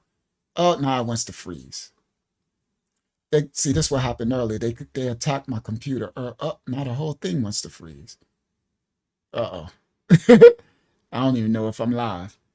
I'm still live. Y'all can hear me? I'm still live? There we go. Now it's open. All right, praise y'all. Yeah, that's what happened to me earlier, guys. They attacked my computer. These are the attacks in the spirit. All right, so let me close this window. Close. Let me move this over and close all these. I done opened it up 10 times. Close that. All right. So now let me close that and let me share all over again because I need this on the screen while I tell this part of the story. Present. Share screen. Window. Bang. Share. All right. So now this is the black 500. So we're supposed to be going to get this, right? So I got the keys from grandma. So I told Arlene, if we get it, you can have it. So I was giving her this car for all that she did, right? To me, I'm like, I'm gonna get whatever else, I'm gonna get my bag back, right? Now, but I got a purpose from the Most High. So now we finished loading the car with all the stuff from Christy's parents. But now it's like 3 o'clock in the morning. So we get in the car and my sister's tired. She's exhausted. I'm tired. We pull up the thing. Now we got another 8-hour drive, 9 more. We've been driving for guys, we've been driving for a whole day already almost. It felt like now we got another 8-hour drive and we need to get to New York without call Mercedes-Benz, get the Mercedes-Benz technician to come, have to prove, because in the paperwork and the stuff that I got from Christy's grandmother and what was at Christy's dad's house, I don't have my title. So I have the registration and all that, so I will have to send off for the title. I was hoping the title was in the thing, but it's not. It's lost somewhere. It's probably in the storage unit somewhere. It's one of the that they done auctioned off. So I don't got the title. And the Mercedes said, I gotta have it. So we get in the car and I'm like, sis is tired. We tired. And I'm like, she said, what you want to do? And I said, really, sis? We don't got the title. They're not going to release this car. It's Mercedes Benz. This was a new Benz back then. You know what I mean? This was a 50,000 plus car back then. That's the E500 that when it was brand new, when that body first came out, and it was on top of the line. But remember, that was just a temporary. I wasn't supposed to have that. You know what I mean? Please, anyway. So I had already just got rid of the G-Wagon, but this was temporary. So anyway, now the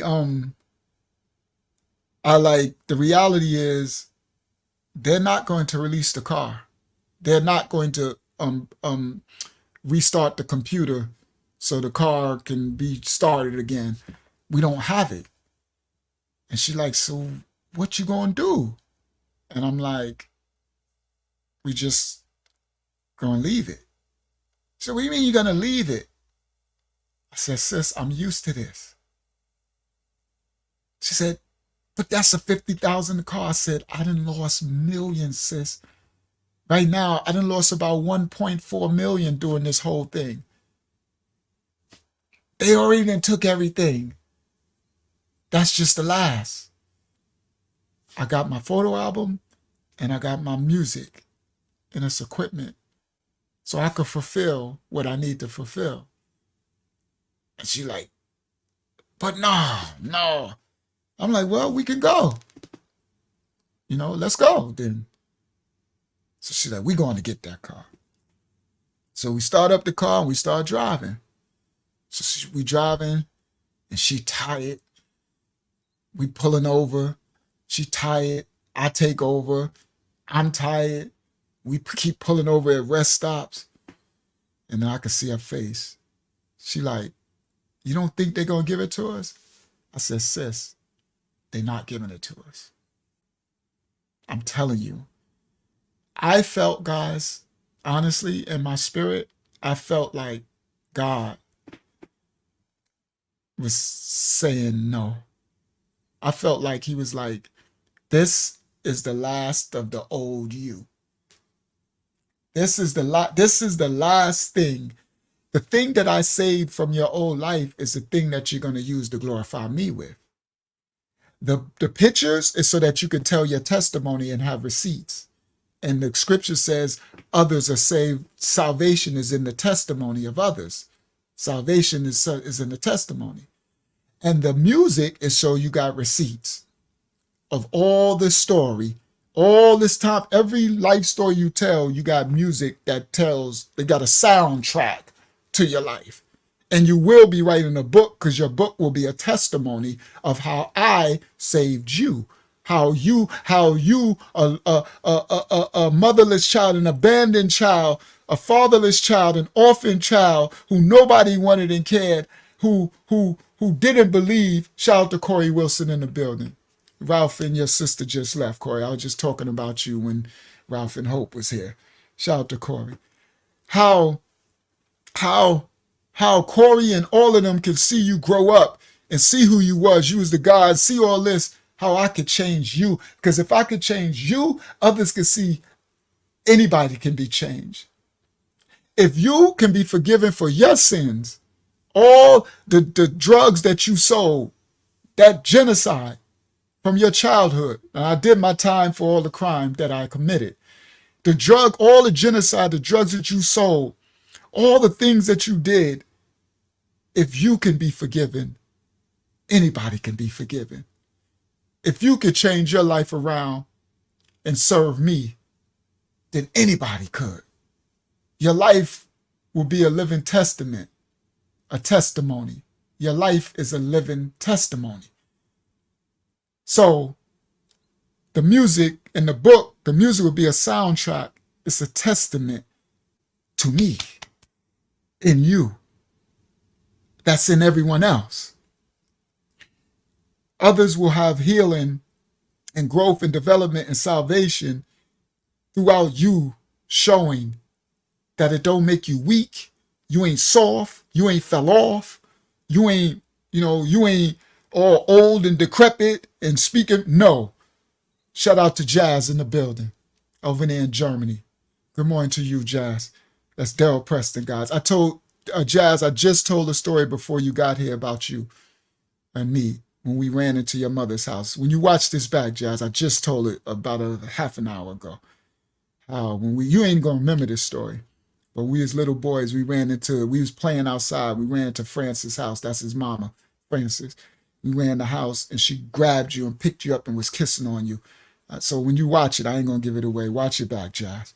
Changed my whole life. That was a part of my life. That's what this story is about, Jazz. Shout out to Jazz. All right, so that's Jazz from the Nasty Four, guys. He's one in the picture last week. So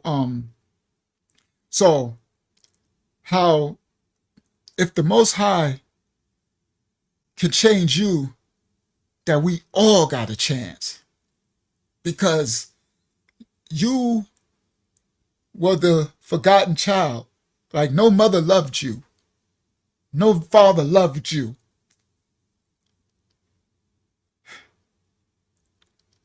And for all your sins and transgressions, if he could forgive you, if he could use you, then he could forgive and use anybody. So shout out to Wayne Mitchell, Sly Kid in the building. Shout out to Sly Kid. So he saved the music, that's the soundtrack. He saved the pictures, that's the receipts.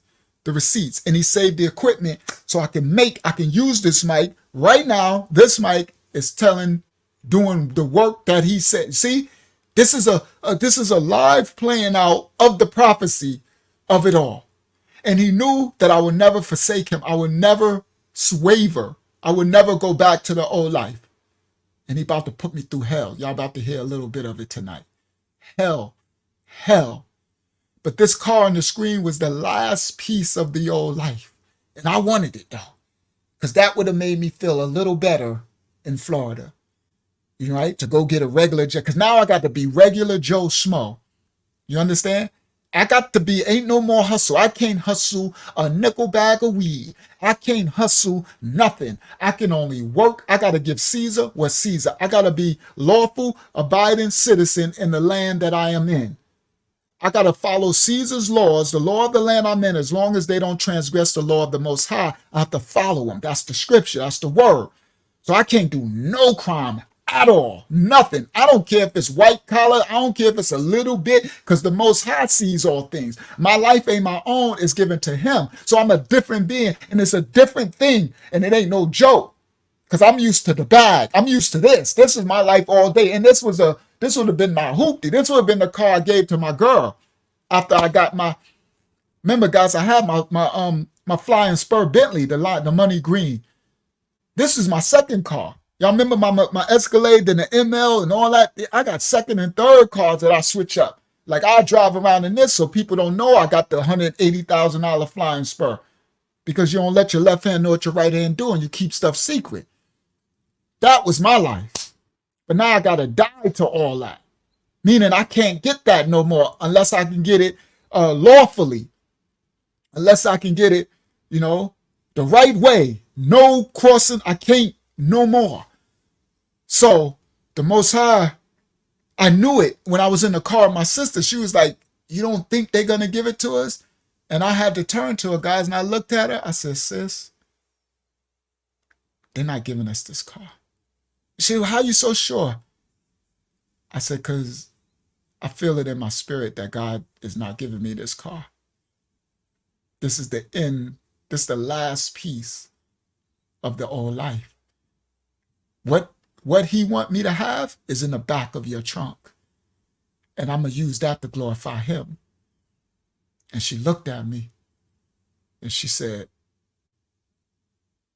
I believe. She said, so what we do? I said, the car is yours. If you want to go, let's go. The keys, you already got the keys. I know they're not going to give it to you. We don't got the title. And she looked and she said, they're not going to give it. You right? She said, my spirit just told me you're not getting the car either. And I can't have it because it's killing the old life that you had. It's the end of it. And she said, so it's just going to go? I said, sis, I've had stuff taken from me, everything all my life. It's just another one. I had a silver 500. Unique know that. Unique was there. Unique, it got taken right in Unique's backyard. Back in the 90s, a silver 500, European one, the one I told the story of the Greek fest in. Unique, sir. Unique was, I was in jail. And they just came and told it away. And I'm like, I could have gave you that, but I had no access to no family. Birth mother, I'm like, anybody. I'm used to this, sis. I'm used to losing everything. My trauma is that real that I'm used to losing life. So I cope by just surviving. I don't know. Praise the Most High. He gave me some type of survival mechanism. And she was like, all right. And we turned the car around and we drove back.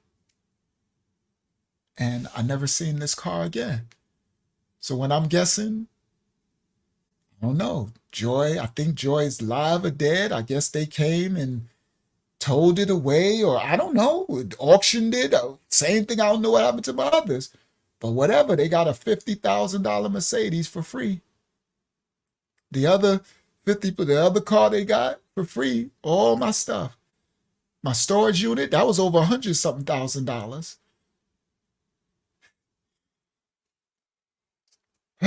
So we drive back. We drive back to Atlanta. No, I forgot this part. When we got to North Carolina, when Christy was giving me my stuff, I said, all right, Christy, I need the address to the storage unit in North Carolina. Because all my top clothes was in that storage unit in North Carolina. Now the big one in New York, she let it go and I lost it. Where I had all my furniture, my whole house and the contents, all my rims and all that I showed y'all. But now I'm like, okay, I need to keep the storage unit because all my papers and all my real new, the clothes that I was wearing in my nightclub in North Carolina, all my jerseys, I had $1,000 O.J. Simpson Cleveland Browns jersey. I had the all Mitchell and Ness, Stall and Dean $800 jerseys. All the Tims you can imagine, every color, Gucci, Louis, Tims, Burberry pants, just all my leathers with big furs, collar Pelés. Oh my goodness, y'all have no idea. All my clothes was in that. So I said, all right, Christy, give me the address to that. I'm going to empty that. And Christy looked at me and said, that storage unit is gone. I said, what do you mean it's gone? I stopped paying for that when you was in jail. I said, no, not the big storage unit in New York that you stopped paying for. The one here was only $20 a month. Well, I ain't had no $20 to be paying for your stuff. I said, Christy, hold on. Where the stuff at? I just never paid it. I guess they auctioned it off. I said, Christy, one leather coat in there was worth $1,000.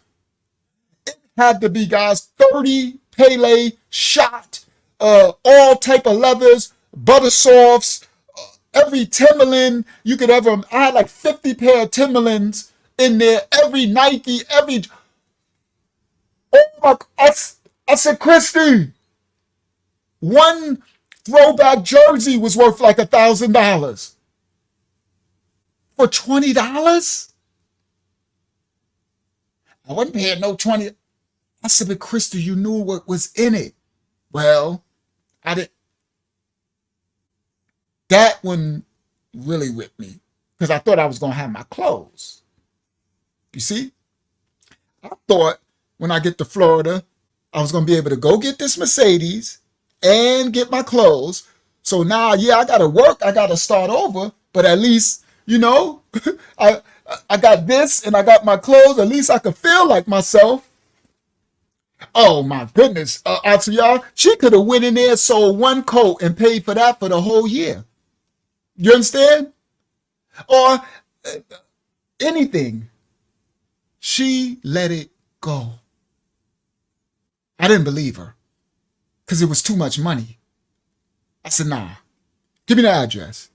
So I went down there to the storage unit and I gave the lady the number and everything. And she said, oh no, this storage unit was auctioned off.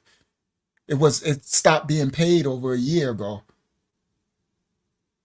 Because I thought you lying.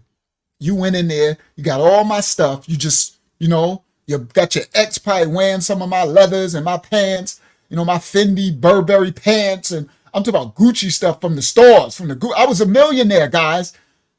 This was when I got to my apex for my people back home in New York. This when y'all didn't know. I wasn't letting people know. This when I owned my clubs and my houses. Certain people know. Q saw this car, right? Jody saw all the houses. Jody here, she saw all the houses in North Carolina. She didn't get to see the nightclub because that's after the 15 of life. She saw my whole street. Jody knows. She been in all my houses. She here. Receipts. Real people. I can't be lying. Jody ain't gonna let me lie. And she'd write me up.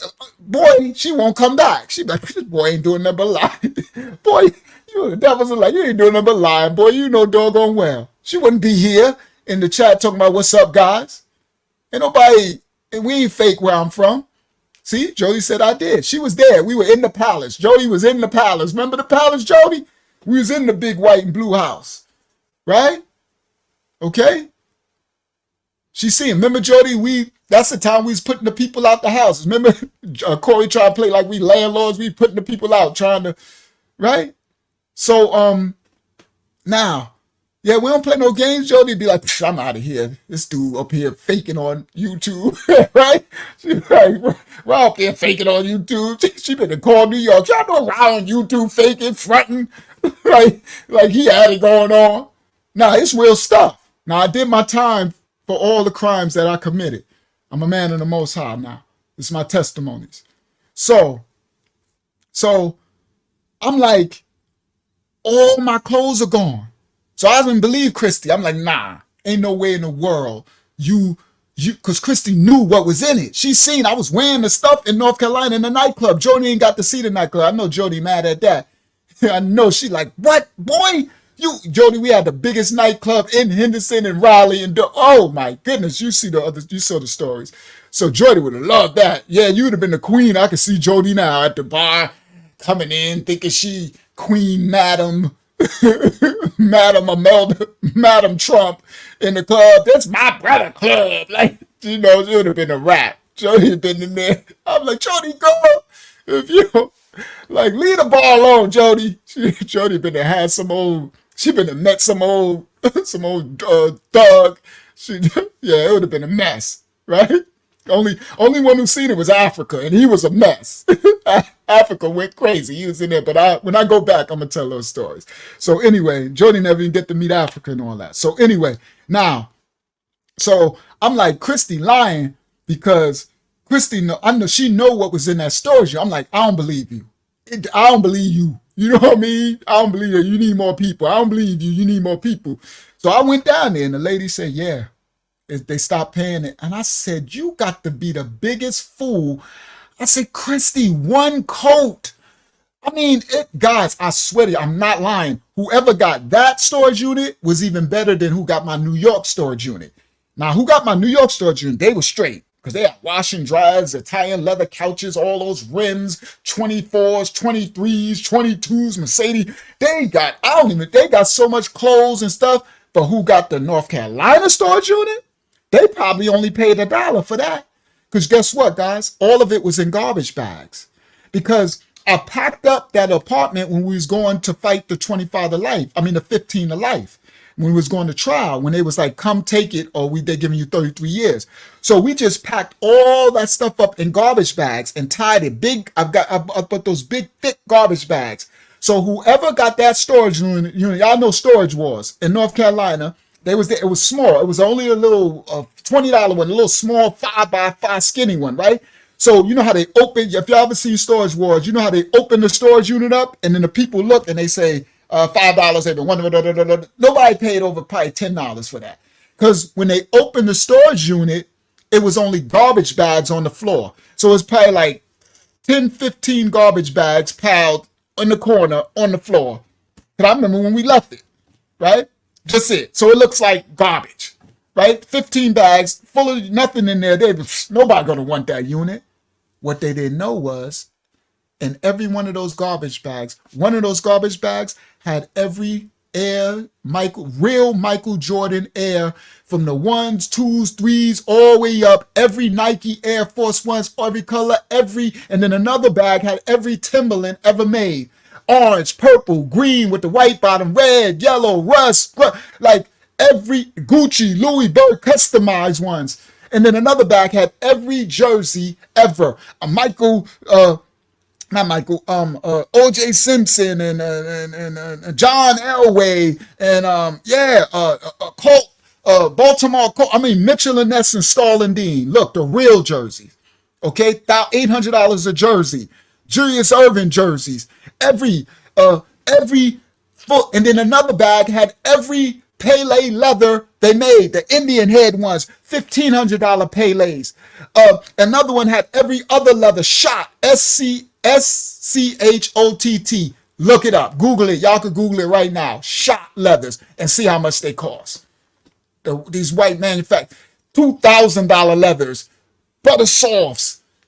Another one had all my pants, Burberry, Fendi, Louis, another one had all my shirts. I had Izod, Lacoste shirts, because that's when Jay-Z started doing the button down. Remember the button ups? We started to rock the button ups. So I had every Izod, Burberry button ups, Fendi button ups, Lacoste, all my gold. Yo, dude, gold mine.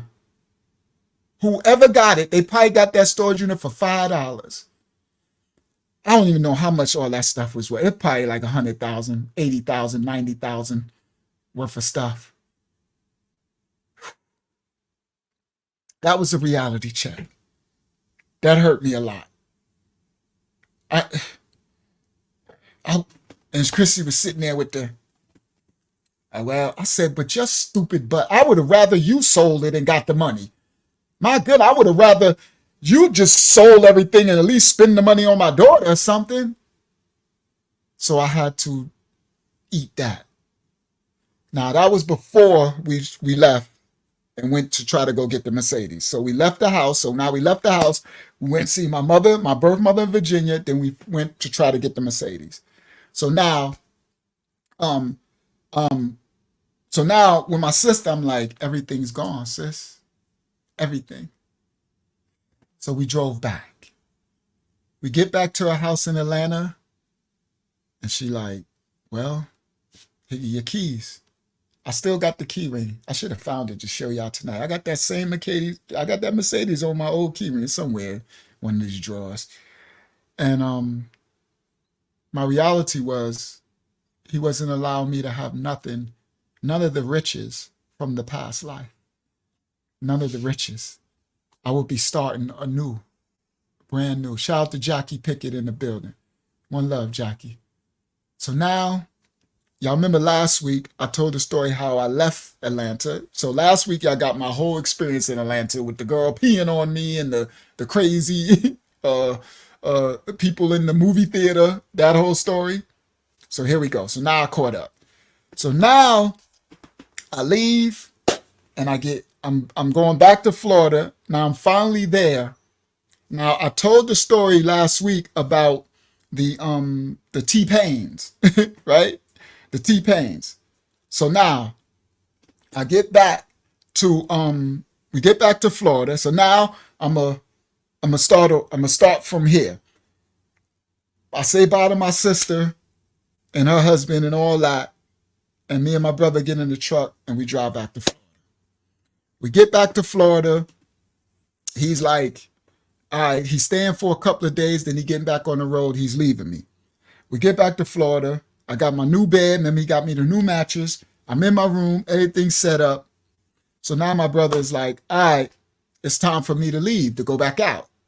So he'll be back next month. So I still have to go back to New York one more time to go to court. I told that story with little E and Daddy U when I went back up to go to court, right? With little E fighting with his girl, and I slept, and Daddy U had me in the girl house on terrace, and she had the rats, and I slept on the 2 chairs. That story. So that I have to do that. So my brother, when he was leaving, he got me my GPS. I got my GPS for his little car, and he's like, I'm gonna give you. He gave me $600. He left me $600 cash to go back up to New York with to finish the case. So I had to fly back up, get it done. He won't be back before it's finished. So he's like, "What you gonna do?"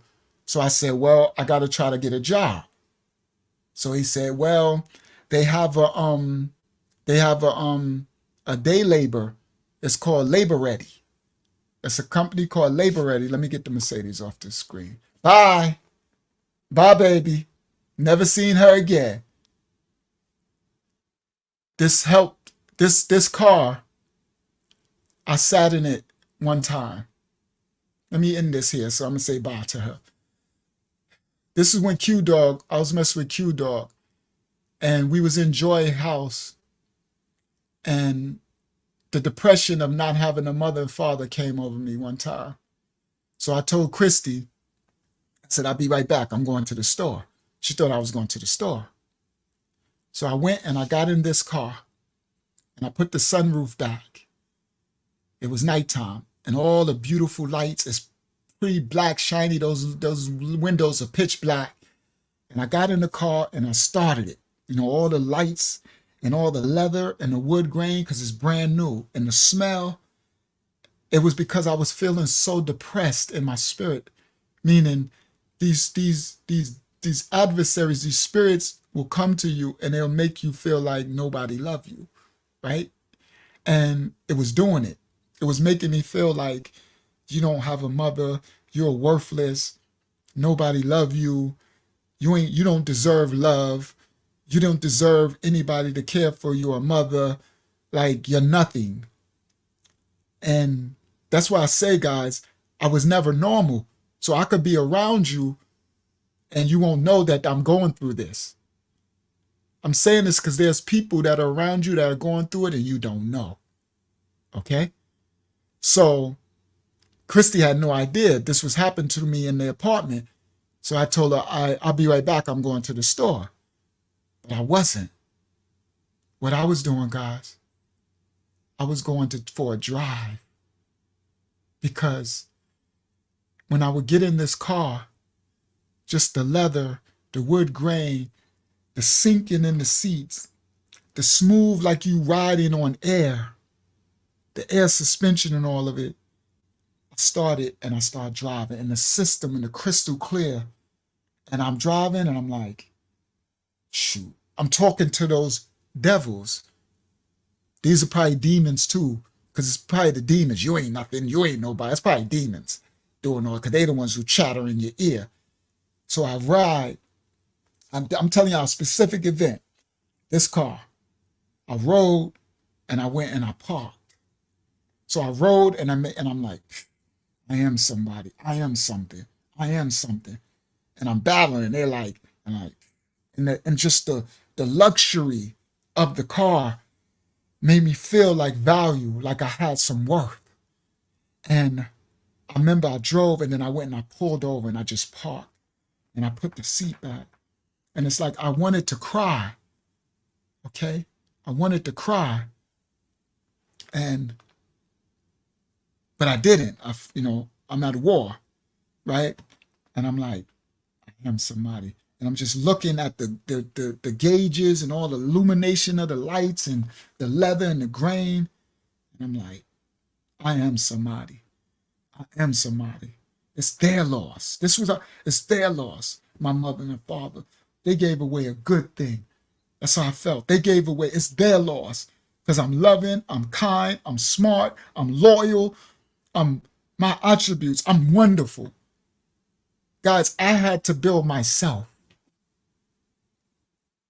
Otherwise, it would destroy me. So sometimes when you look at alcoholics on the street and winos, and you look at drug addicts and heroin addicts, it be these demons and those devils. They weren't strong enough to stop the noise. And the trauma, sometimes the trauma that you experience, some people are not strong enough to fight it. And some of them might not have the devices. So God, the Most High, gave me these material objects as like my mother and father to make me have some type of self-worth. I didn't even know it when I was young that that's what it was happening. This is later when I self-analyzed. So that moment that I'm telling y'all now was a key moment. And Q was, I remember I had just saw Quentin when this happened. I went and seen him, and then after I seen him, I pulled over. And he don't even know this. Q Dog who comes here. And after I felt better, I was like, I am something. I put that thing in drive and I put on my music and turned it up. Boom, boom. And I'm riding. I had a system in there. And I'm like, and then I went back to the apartment, healed. But these are Band-Aids. And Christy never knew. So when I'm telling y'all, I was among people my whole life, and they didn't know that I was traumatized and scarred. I did such a great job hiding it. Darryl Preston is here, Darryl Preston, and he never knew that what happened with me and him when we were like 7, 8 years old. He was my best friend, and we ran into the projects, and when he ran and jumped in Francis, his mother's arms, he never knew until he go watch this story back and find out, Dad, bro, I never knew that because I was good at hiding it. But the healing have to occur. In order for me to go forth to fulfill my purpose in the Most High, there's going to be a point of realization that I have to face this reality and heal. And that's going to be traumatizing. All right, so let me say bye to this. She served her purpose. I thank you, Father. I thank you, Yah. I thank you, God, the Most High. Thank you for allowing me to have her and all the other vehicles and all the other possessions, which were just a substitute, a Band-Aid for your true love and healing that I will get in you. Okay? So, bye. Bye, baby girl. I never named her or nothing. All right, let me get her off the screen. All right. So now, let me fix my layout. That ain't it. That ain't it either. Hold on, let me fix my layout, guys. I'm blocking up. There. So, now, my brother, we drive, we get to Florida. My brother's like, all right, I'm out. So I got the money to go back to New York.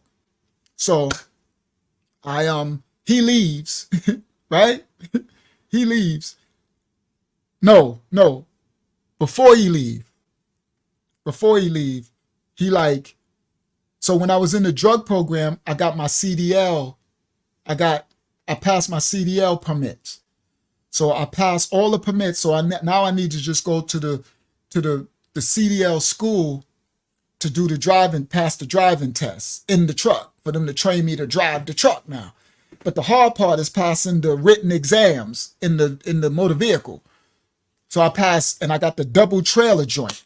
So my brother's a truck driver, so I'm gonna be a truck driver, right? So I passed. So my brother's like, all right, I'm gonna pay for you to go to the school I went to. So him and his boy Chip, the ones who picked me up when I went to the Polynesian girl, they took me to the CDL school in Orlando.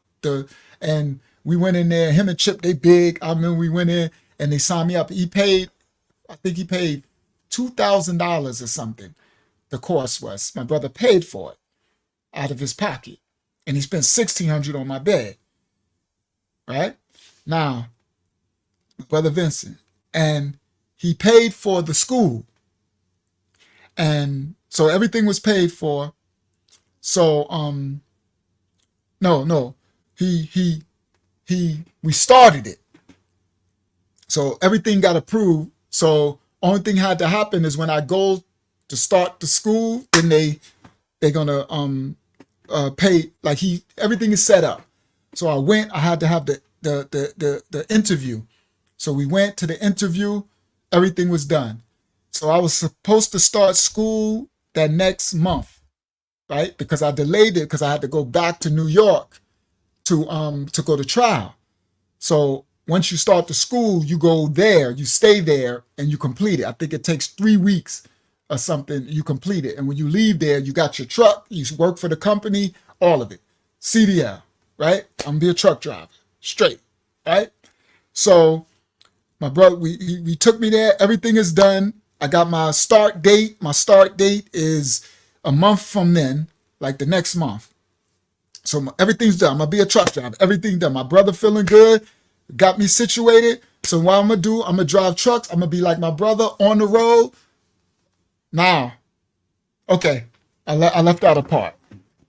So me and my sister get back to Atlanta, right?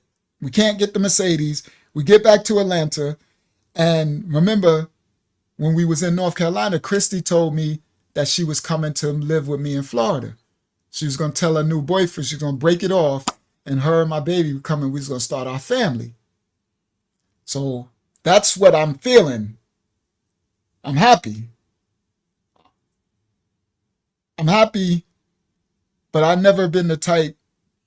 I always look for the worst case scenario because my life was like that. So even though I'm happy about something, I'm always looking, I'm preparing for the worst so it don't destroy me. I spent my whole life trying to make sure I could keep my neck above drowning in depression and sorrow, and right?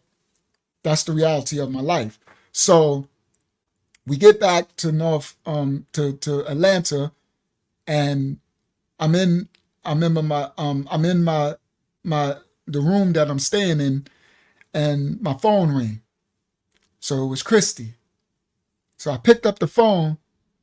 So I'm like, hey, what's up? I'm all excited because I haven't heard from her, right? And her tone is like, I got something to tell you. And I'm like, I knew straight from the tone. When I was in North Carolina, she was doing all that crying, I love you, and tried to touch my wee-wee and all this. I miss you and all this stuff. That tone when she got on that phone was like, I got something to tell you. And I'm like, so I looked at the phone. So I said, what is it? I'm not coming to North Carolina. I mean, to Florida. My life is here. I got my man, and we got our baby, and we gonna raise her. And I'm like, so you changed your mind? Yeah, I changed my mind. I ain't coming. We got our family.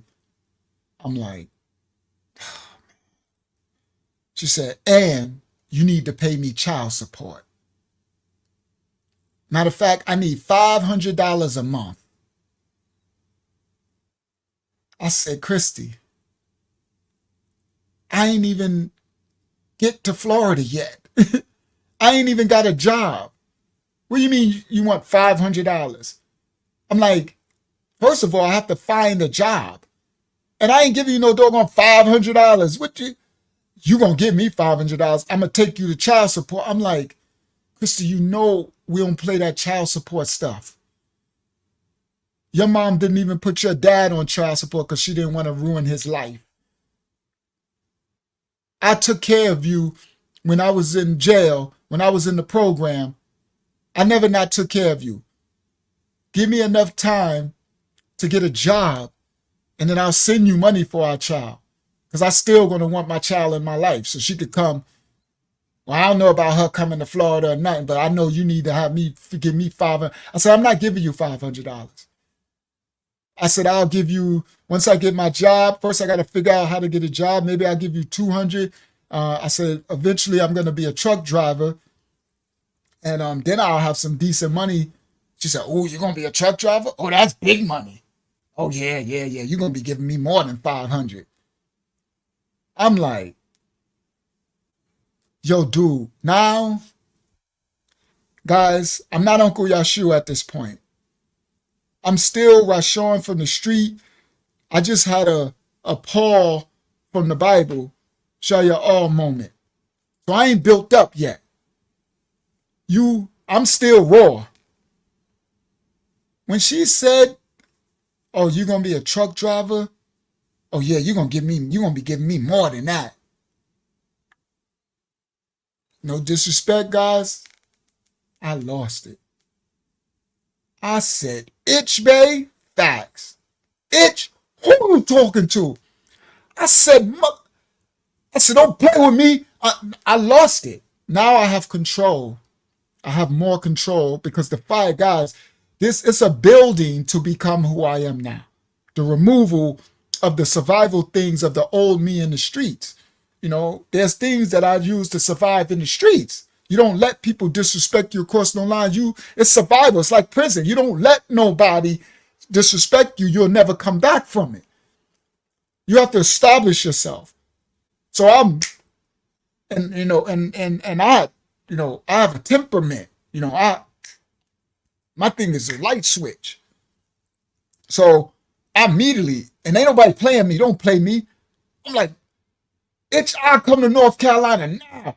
I'll find you. I'm like, and she like, no, yeah, you could talk all that. I ain't scared of you. I said, this itch. I'm like, Arlene. I'm like, take me to North Carolina. And then I remember, she's like, yeah, come. You gonna get 50 years in prison this time.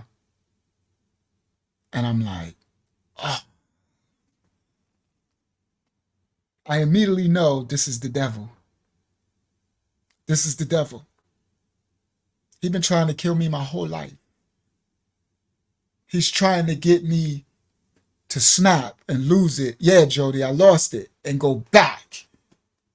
Because the level of talk, I'm a man of respect. Jody knows this. I don't disrespect people. I don't talk down to people. I don't care if you low, I still encourage you, right? You can have nothing. You could be low. People be looking at you like you smoking. Some of my boys were smoking and I kept their stuff on the low, right? I still to this day won't tell you. They were smoking crack. I didn't treat them like they were crackheads. I knew that they just had a drug addiction problem and they still people. That's who I am. So people don't talk to me like that because I don't talk to people like that. And I raise myself. You don't allow no one to disrespect you. I don't care who it is. You disrespect me, now it's coming. Other than that, I'm a nice guy. I'm cool. I'm cool with everybody. I'm nice, everything cool, everything. But disrespect. And I'm going to show. I'm going to stand for myself no matter who it is. Whether I can beat you or not. I can get a gap. It's going down. I was never scared to die. Death was always around the corner. Death was always one step ahead and behind me at all times from birth. I've never been scared to die. Foolish lack of fear of death. So I lost it. And I was like, I could see myself. And guys, I have a gift of vision, forward vision. So when these things happen, I can see it play out. That's a gifting later that I found out now that it's a gifting of the Most High. It's discernment. I have a gift of vision. I see spirits and stuff. So I see the thing happen before, and I can see it like it's in color, like it happened. This is a gift and a curse. It'll things will haunt you. There's other stories I'm gonna tell, and it's traumatizing. Cause I see the thing. So I see myself there. I see myself going. I see the thing play out. I have a gift to see the thing happen. Then I can also see what can happen from it. So I'll literally see me there and coming to find you and shooting you and doing whatever it is I'm going to do. It'll play out in my head. I can see it like it happened. And that's not always okay. So I saw it and I yelled out to my sister. And then when she said, yeah, come on. This time you're going to do the 50 years or something, she said like that. This time you're going to do 50 years. And I immediately saw the devil. I said, this is the devil. And it's trying to get me to lose my life because it don't want me to fulfill my purpose in the Most High and God, guys, and Yah. So She's steady. Yeah, come. Oh, I bet that made you stop. I said, yo, just give me time. Let me get a job and I'll send you what I can. No, you going to send me 500. Just give me time to get a job. Click. And I just hung up. So my sister came. I think she was in the kitchen. What's wrong with you? What you yelling? I said, nah. I said, that girl just disrespected me. Who? I said, Christy. She said, I don't like her. I said, she ain't coming to Florida. She said, I know she wasn't coming to Florida. I just ain't want to hurt you. I knew you really wanted to have your family. I said, yeah, she's talking about she's going to take me for child support. She said, what? That? I said, yeah, she was like, just forget her.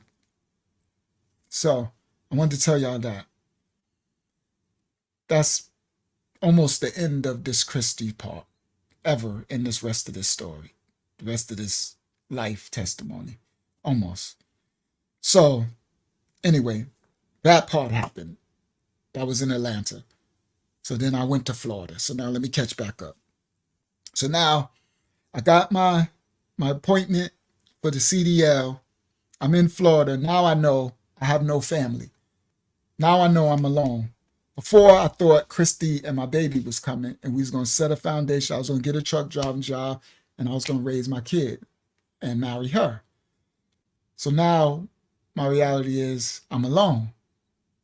So again, the only thing I'm thinking is I need to get a wife. I need to get my woman, my foundation again. But my sister, Arlene, is steady, like, you don't need no girl. You need to establish yourself. But I'm still traumatized. As I learned, guys, all my life, I had to have a woman because it was my feminine to my masculine. It was my balance. It was my completion. But it's unhealthy because the completion has to come from within me first. Now I know this. The completion is going to come from the Most High once I heal in Him. But I don't know this yet. So all I know is I need a woman, a foundation. So my sister's like, you need to leave everybody alone. So my brother is like, all right, you getting your CDL, you straight. He leaves. I got my laptop. My laptop was in Christy's father's house with my equipment. So I got a laptop. So I'm at my brother's house. I'm at his kitchen table. He's gone. So now I'm in the house in Florida by myself with the pool, all that. Big bed, 3-bedroom house, pool, by myself. Got the Escalade, the motorcycles, and the little Mazda. Got the GPS. I don't know where I'm going. I don't know nothing. So I'm like, okay, I need to find a gym because I need to work out. So I go on the computer. I find LA Fitness. I look, now I ain't never been to Florida, Orlando a day in my life. So I don't know where I'm at or what I'm doing. I've never been nowhere. I've been in the Polynesian girl's house and back to this house and out of here. So I ain't never been nowhere. I find a gym for everybody who's already in Florida. I'm living in Claremont. I find a gym on the east side of Orlando. That's like an hour away. I don't realize there's a gym right around the corner, a Gold's Gym and all that.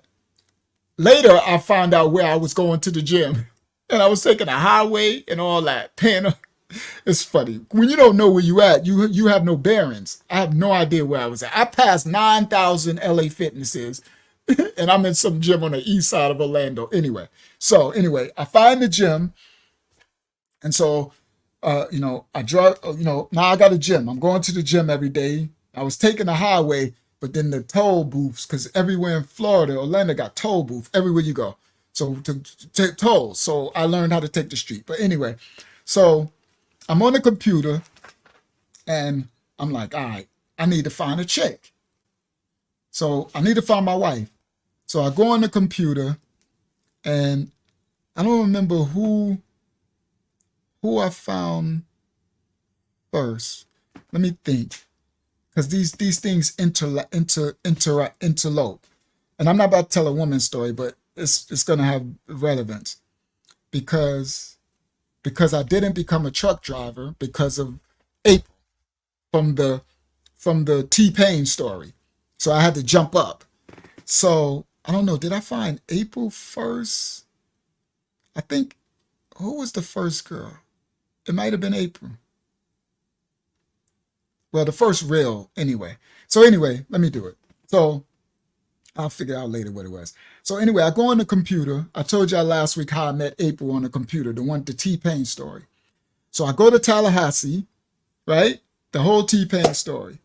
Now, what I didn't tell y'all at was that I had already came back from the court, meaning I have finished the New York thing with the story with E and Unique, with the last thing with the Supreme Court, with the DA and stuff.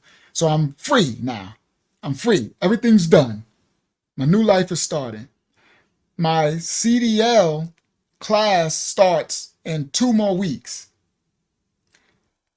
I go to Tallahassee to meet April, the T-Pain story. I told the story last week, the dude in the pool hall. April could cook her butt off. April's a good girl. She works. She's loyal. She got a job. She got the little kid. She's doing the waitressing, so she's getting these tips. She got a 2-bedroom house, clean. We get past the T-Pain story and all that. So now me and her, we rocking out. She a good girl. So I'm like, all right, I found her, right? I found her. April was married. April was marriage material, right? And she's loyal. So we rocking out. So 2 weeks go fast because we going out to eat. She cooking. I found her, right? I found my wife. So I'm straight. And she a boss. She got the car. She got the system. She get that. She telling me I ain't gotta work. But I'm like, nah.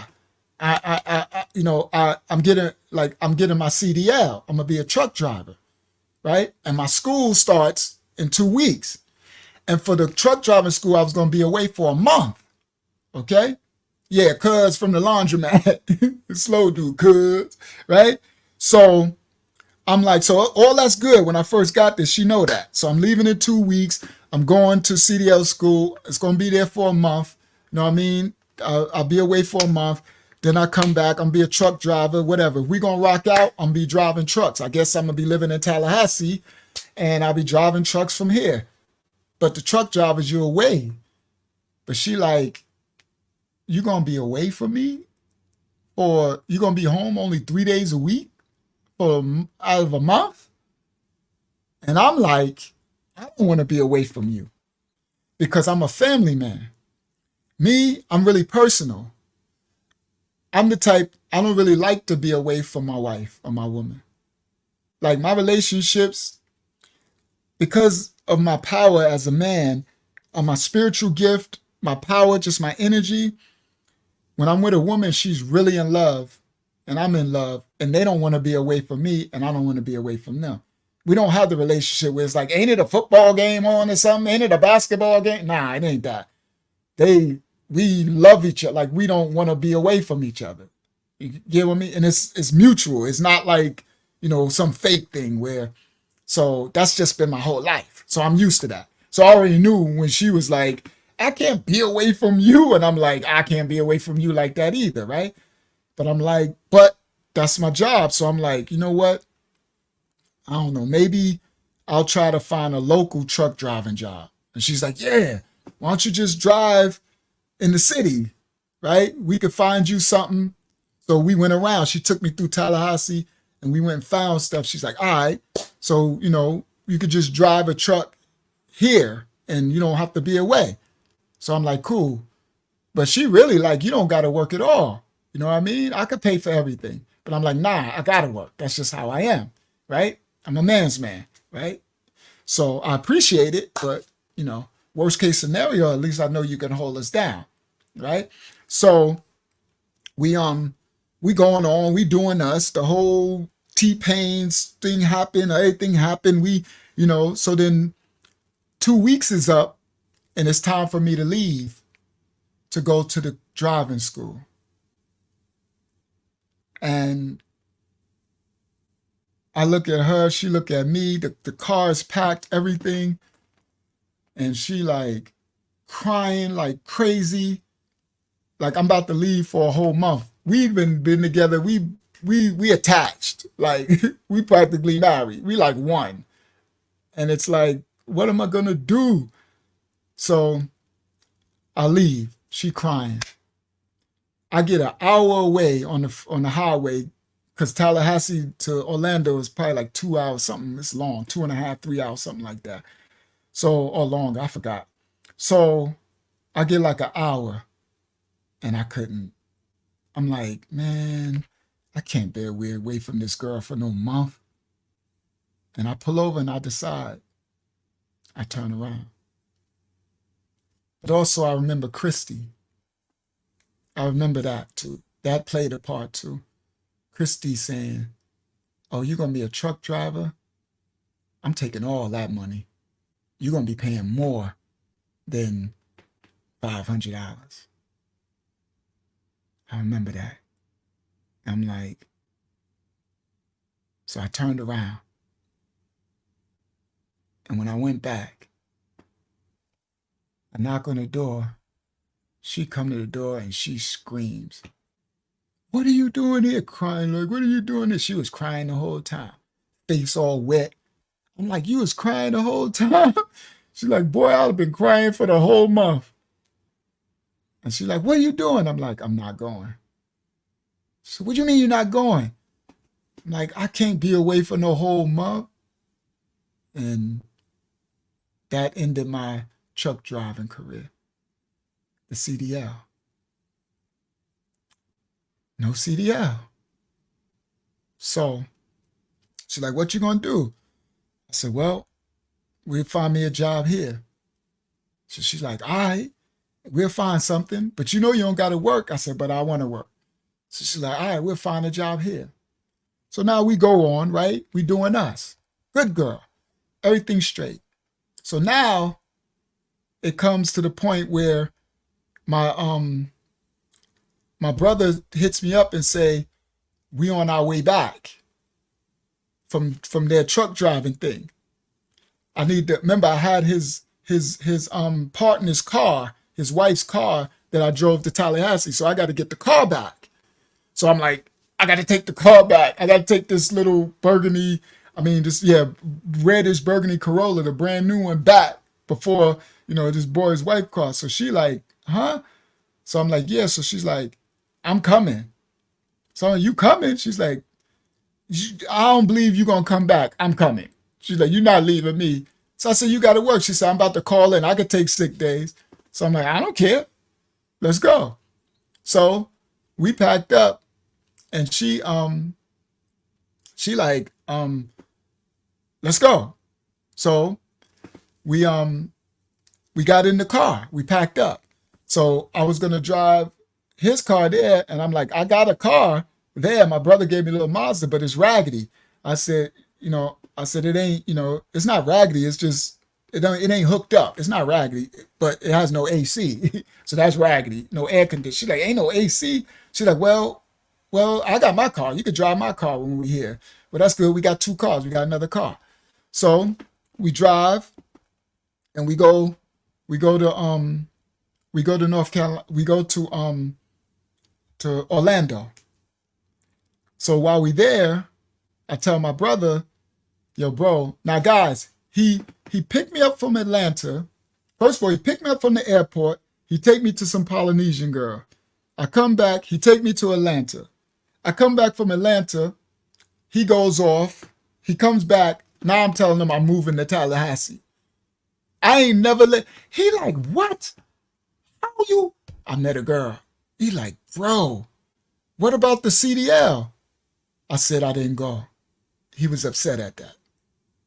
But they didn't charge his card because I didn't start the class. I said, no, I'm going to just get a job. I said, I met her. I think I'm going to marry this girl. I think I met my wife, right? So I was like, I'm straight. She got a house. We got a 2-bedroom house in Tallahassee. She's straight. So I'm going to just get a job, figure out something. I said, maybe I'll get, do a regular truck driving job or something. So he was like, well, As long as you straight, you straight. I like, yeah. I said, so thank you. You know, and he ain't have to spend the money for the CDL. I'm like, thank you for that. And I'm like, he like, Dad, bro, you ain't even stay, like you ain't even stay here. I like, I know, bro, I'm sorry. So I said, I'm packing up my stuff. So he said, well, you could keep the keys whenever, you know, you come back to Orlando. The house is always here for you. So I'm like, all right. So, you know, they tripping like this boy crazy. Now he moving to Tallahassee. I ain't been to Florida 1 minute. Now I'm living in Tallahassee, right? So we pack up everything and I pack up. Now I've been there. We've been there for about 2 weeks, 3 weeks when I experienced with the T-Pain story, right? With this girl. So we got our foundation. I've been there. So while she was away, after I used to watch her little man, when her sister couldn't watch her, all that, I used to go pick her up from work because she used to leave me the car. So I'll go pick her up from work and all that. I go to the gym. I joined the gym out there, right? So I got the gym and by the college out there, all that. Got her car with the bumper system. So we straight. Now, when we was in Orlando, I packed all my clothes and stuff. And I took my studio equipment and stuff. But I also packed my laptop. So we go back to Tallahassee. Now we straight. She happy. You know what I mean? She falling in love with me. I'm in love with her. We straight. I found my wifey. And she a good girl. Hold you down. Right? So I'm straight. So we going on and everything, you know. And she a good girl. Because I remember one time she went and bought these jeans. And they, you know, they fit her really well. And, you know, I felt the kind of way, right? Because that's the one with the walk. She got that walk that lock people up and that get you killed. So she bought these jeans and they really fit her shape. They flattered her. You know, young women know y'all got certain pants that shows off your attributes crazy. So, and she got that walk. So she put them pants on and she walking around and she put on because she's going to work. And I did not like it. And I felt the kind of way. So she was about to leave out and she said, what is wrong with you? So I said, nothing. She said, no. So she stopped. She came in and she said, sit down. And she said, what is wrong? Please tell me. I know something is wrong with you. She said, what happened? What's wrong? And she just kept crying. I said, I don't like those pants. And she said, what? I'm like, your butt look too good in those pants. And the way you walk, I'm like, you're going to be walking around that restaurant. And she's like, what? You know, woman, what? She's like, these pants really bother you? I said, yeah, I don't like them. She said, well, then I'm taking them off. I said, huh? She said, whatever, if you don't like something, tell me. I will never wear it I will throw it away unless you want. If you allow me to wear it with you, I'll wear it with you. If not, I'll throw it away. And I was like, for real? She's like, yeah, boy, you run around. You got me scared thinking you about to leave me or something. You got me. It's because of these pants. She said, they look that good. I said, yeah, they look good. She said, well, I won't ever wear them to work no more. She said, which ones you like? I said, those, you know, those are cool. I said, all right, I'll just wear those. I'm saying that because I'm giving y'all, this was a good girl.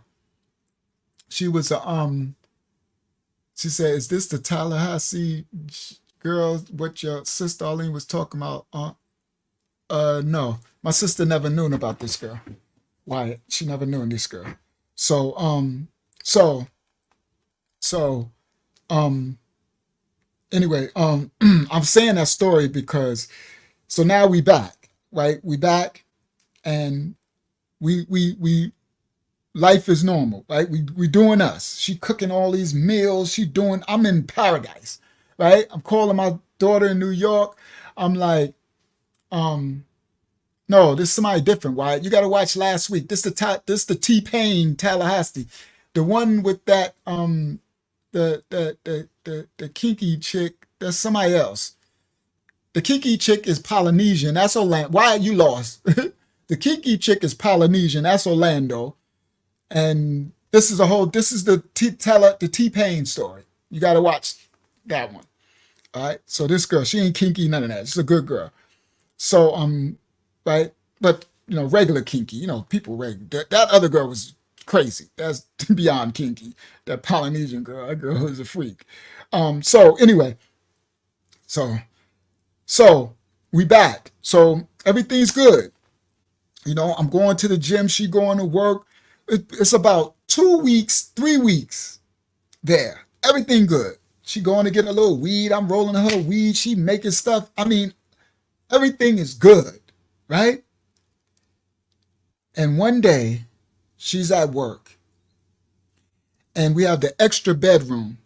I go in the extra bedroom, and my stuff is in there.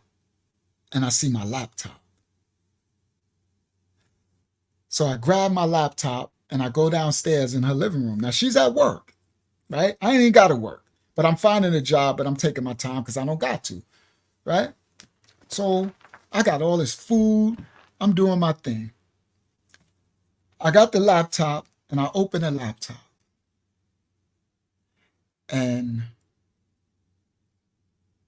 I don't know why, but I go on the dating site. I open the laptop, and because I was active on the dating site, girls would always write because they'll see my picture and my thing. And when I open the laptop, my accounts pop up and I got messages. And it was this girl, I don't know, she's probably Hispanic or something. And she was heavy set, right? She was overweight. No disrespect to my heavy set people, but she was overweight. So a lot of girls would be kind of chasing me because of my profile and how I write and my picture and stuff. So they'd be trying to kick it. So I'm used to that, right? So she was one that was trying to kick it, but I wouldn't talk to her. She wasn't my type. She was cute, but she was a little bit too big for me, right? She wasn't my type, right? But she would always be like, hi, cutie, hi, what you doing, right? So I would just answer, right? Because I'm a nice guy. So she had wrote a bunch of stuff, and I'm like, she's just nice. She was like, I was just treating her like a friend. But she would write like, hi, baby, hi, cutie, how is my cutie? When you gonna come see me? I'm gonna try to lose weight. I know you don't like me because of my weight and all. She would be, and I was just nice. So on the thing she wrote, and I was bored because I wasn't working, and my girl would be at work all day, right? She work at night and stuff too, right? So she'd be there doing 12 hours. She getting that bag. So I'm bored. So I'm on there and I just start writing. So I'm like, hey, how you doing? She's like, long time, because I ain't been on the end of the site since I met April. So I haven't been online, right? So when I seen it and it pops up, like they start flooding me. So I ain't answering the way I answered her. She's like, where you been? Cutie, this. You met somebody and all this. But I'm just being friendly, right? So that's it. I'm just talking to her and everything. She's like, don't disappear again. You can't be leaving me. Ain't nobody up here. These dudes are lames up here. You the winner and all this. I'm going to get you one day and all, and I'm just having a good time. Right? Cool. That's it. Finish that, close it, whatever. So now me and April, we going on. We doing us, right? I got a good girl. About to get a job. We straight, right? Everything is fine. I'm satisfied with her. She's satisfied with me. She cooks 3-course meal. Everything is fine. I'm straight. I found it. I found her. I will marry this girl. One day, I'm upstairs and I just hear this loud yelling. Mother effer! no, mother effer. And I'm like, whoa. So I come running downstairs. I don't know what's going on. I run downstairs and she got my laptop open. And she like, no, you didn't. I trusted you. Because she had her baby daddy cheated on her. She's loyal. And she trusted me. She trusted me. She loved me. She trusted me. And she's like, no, no. And she's crying. She's like hysterical. And I'm like, yo, what? What? And I'm like, she's like, I can't believe you cheated on me. I can't believe you. I can't believe you. Get out. Get out. And I'm like, what? And I go, I'm like, what are you talking about? She said, I've seen it all. I've seen everything. I can't believe. And I'm like, what?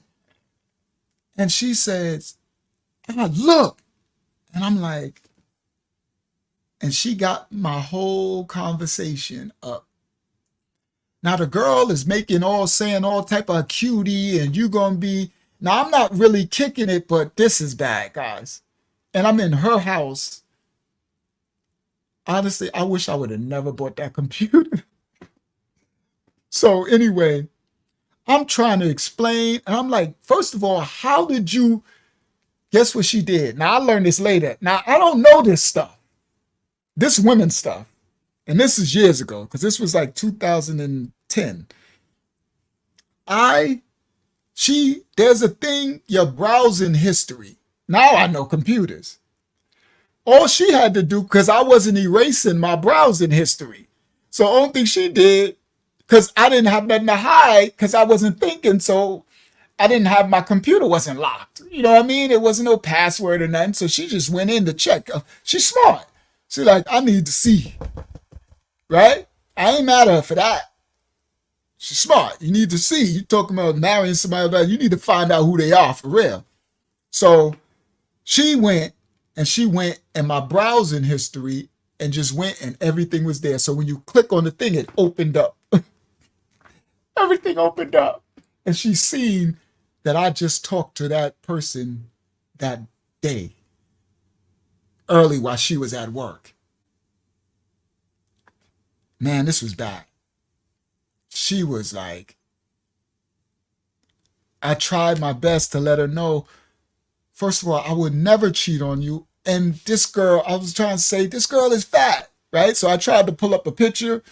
She didn't care, which of course, who cares, right? You miss me. You having a whole conversation with this girl, you cheating, right? And she had trust issues from her ex, right? So I'm like, I'm trying to show, listen, I will write her and let's write her now. She'll let you know he never talked to me. She was not having it. So it was bad. I was doing everything I can because I did not want to mess this up. I'm like, yo, no. I'm like, no. This is the devil, right? I'm like, no. So, I mean, this happened for hours. She's hysterical, crying. She stopped crying. Did she gather herself? Did she like, you just getting out. So pack all your stuff. And then next thing you know, she break down again.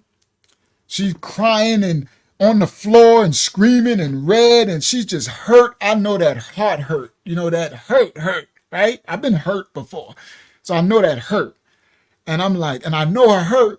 But guys, I would not have cheated on her. Right? I'm telling y'all, I would have never cheated on her. She was everything. I was straight. I'm the type of man, when I'm satisfied with you, I'm satisfied. I won't cheat on you. I don't have that thing where I have to just keep. No. When I'm in love with you and I'm satisfied with you, you don't ever have to worry. I'm used to girls liking me. I'm used to girls kicking it. I'm used to everywhere I go. If I go right now in the supermarket, Walmart, there are going to be bad chicks walking around looking old, young, white, black, Puerto Rican, whatever. They're going to be chicks looking and, like double looking. And that's just my normal. So I'm used to that. But when I got a woman, I don't cheat. I don't have to. I'm satisfied unless you neglected me and all that type of stuff. Unless I'm so unhappy in a right? And I don't put myself in situations to cheat. So I would have never cheated on her. I'm telling y'all, never, ever. She was a good girl, smart, loyal. I was happy and satisfied. I would have never cheated on her with nobody. But I couldn't make her believe it because she saw what she saw.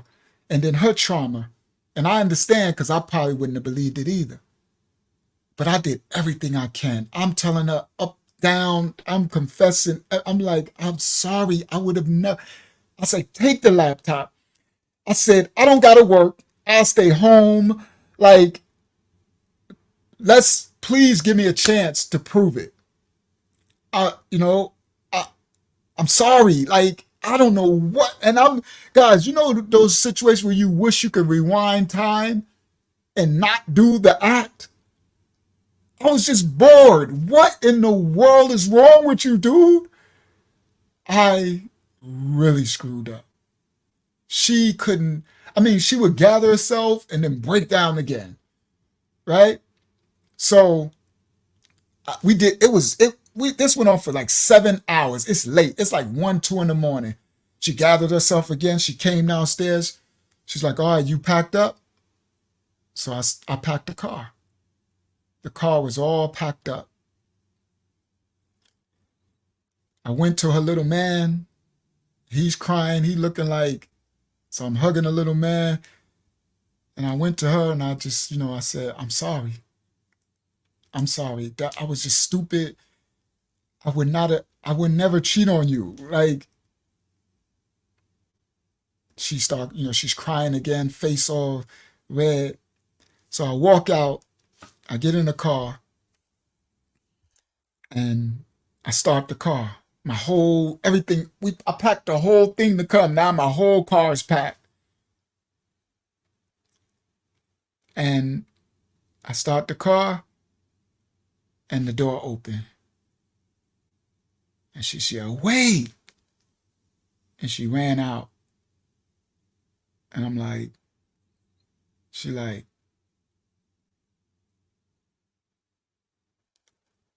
don't leave. And she's crying. And I'm like, yes. So I get out and she's crying and I hug her and she's crying. And I'm like, you sure? She's like, yeah. But it was never the same.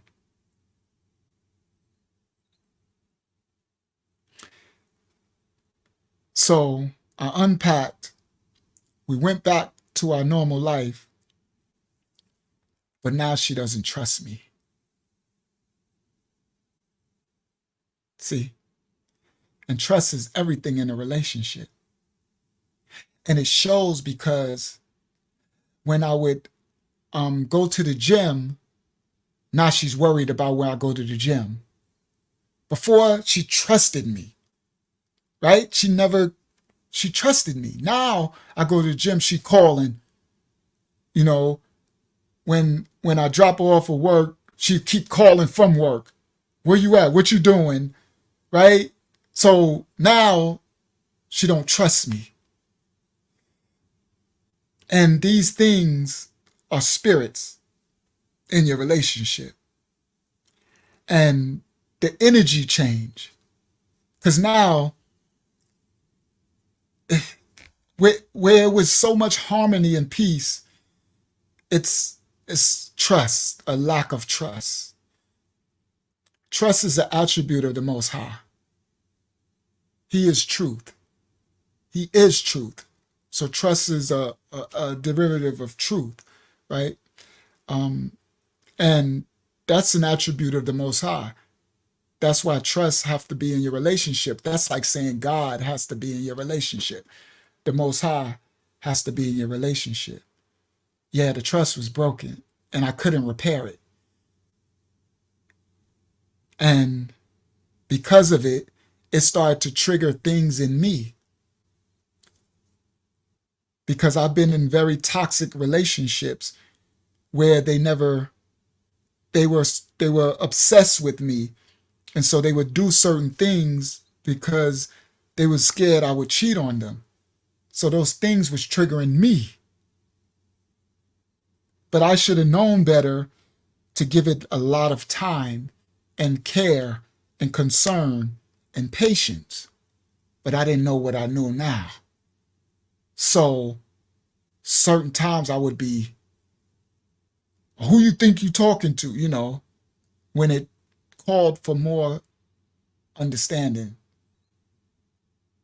And there were certain things that it would trigger me to my ex relationships, and I messed it up, guys. I messed it up. So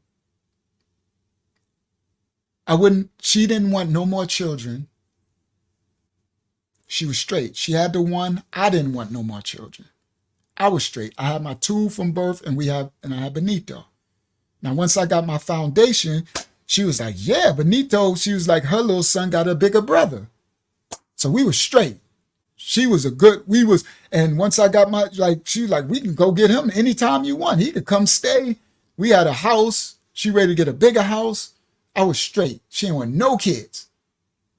Right? Oh, I got the Christiana, but once I got my job, like Christy already said, I ain't going to see her. She's just going to make me child support. So once I got my job, I was going to, because I already told April, and she was like, well, if you don't got a job, we'll pay her child support, whatever. So April was willing to pay it, right? So I'm like, nah, when I get my job, I'll pay it out of my money. She said, well, if she get you up, then I'll pay it until you get a job. That's the kind of woman she was, right? So we straight. So now the trust is broken. So now I want to move back to Orlando because I don't like it in Tallahassee. Orlando is a big city, is nice. So I'm like, let's move back. Yeah, nurturing and patience would have healed the wound and my growth in the Most High. So I'm like, let's move back to Orlando. She didn't really want to, but she like, yeah, Tallahassee, because the jobs, it was like, I can get a good job in Orlando, and you can get a job waitress in Orlando. You can make much more money. So she's willing to do it. So we packed up her whole house, but we left the house there.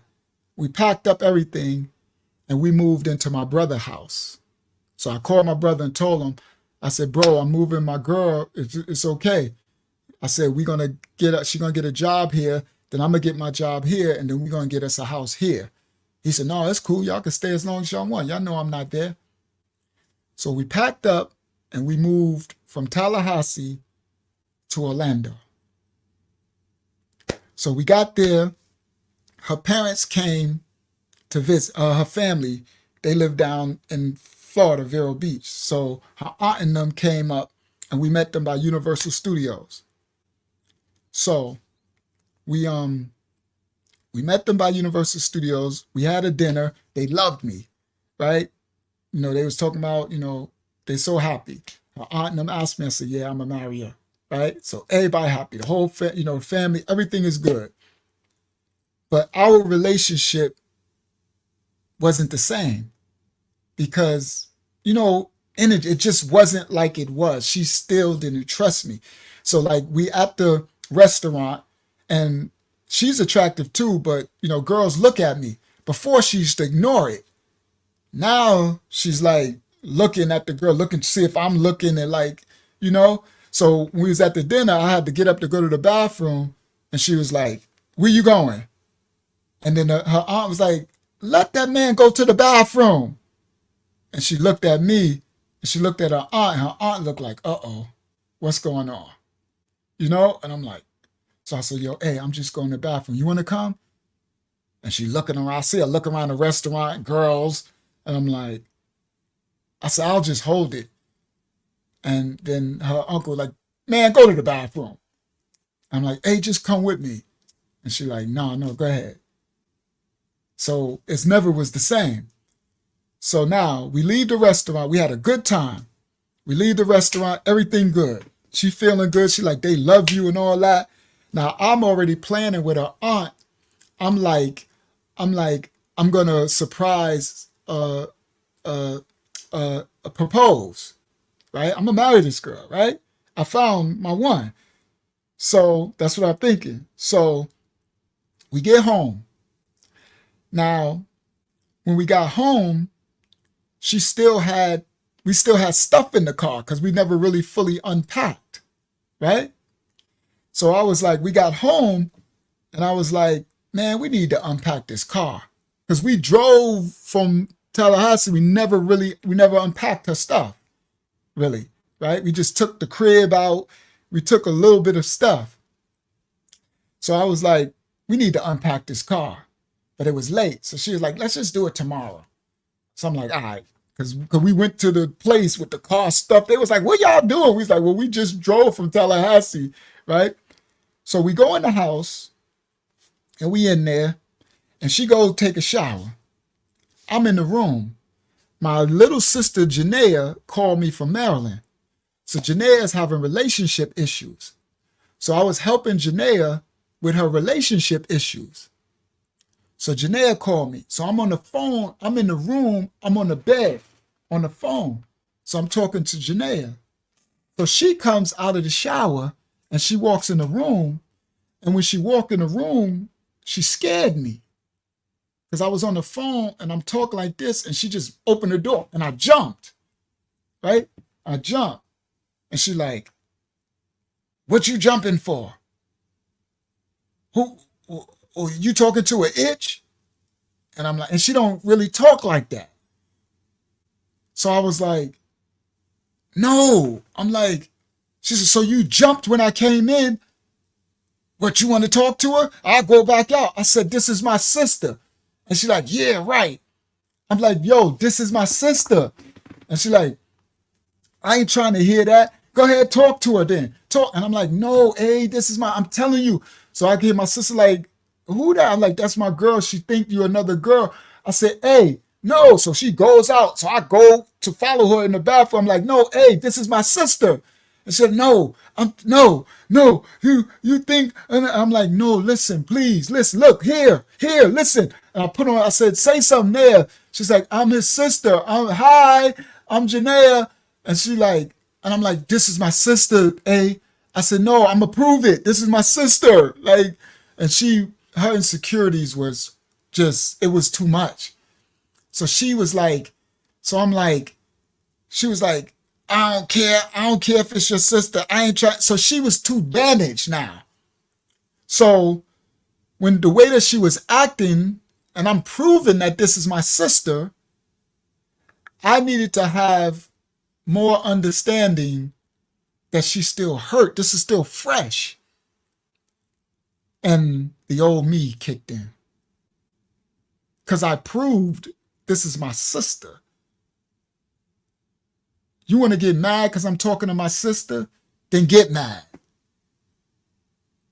Which wasn't the right posture because she's hurt. See, I know now because I'm grown. I grow, growth and development. I understand. The same way if it was a man, it's supposed to be reciprocated the same way. If you cheated, I cheated in her eyes. It doesn't matter. I was talking to that girl in her house, on the phone, on a dating site, all that. You ain't no excuse. So like now, I would have said, sis, this is what I would have did now. I would say, sis, she got her answer already. I love you, sis. I said, it's okay. She'll meet you one day. It'll be straight. Hung up the phone and went to her and said, it's okay, baby. I'm sorry. That was my sister. I understand. You have the right to be mad. And just, nurtured her to give her time to heal, to build the trust back. But instead, I was still damaged. So y'all don't know my history yet. I have damage from my exes not trusting me and trying to lock me in the house and getting me fired from jobs and all in my phone and I don't cheat. So it triggered me. So I got defensive and I got aggressive. So instead of acting the way I just said I would act now, I literally was like, well, if you can't, that's my sister. If you think such and such, and that's not what I should have did. So I did old me, because I was like that. Beat it. I'm like that. You can be out then. Because I had a thing where I don't chase after people. There was my thing. You mess up, you out of here. Right? And some of my exes said they felt what they call that? Dispendable. I forgot what they call that.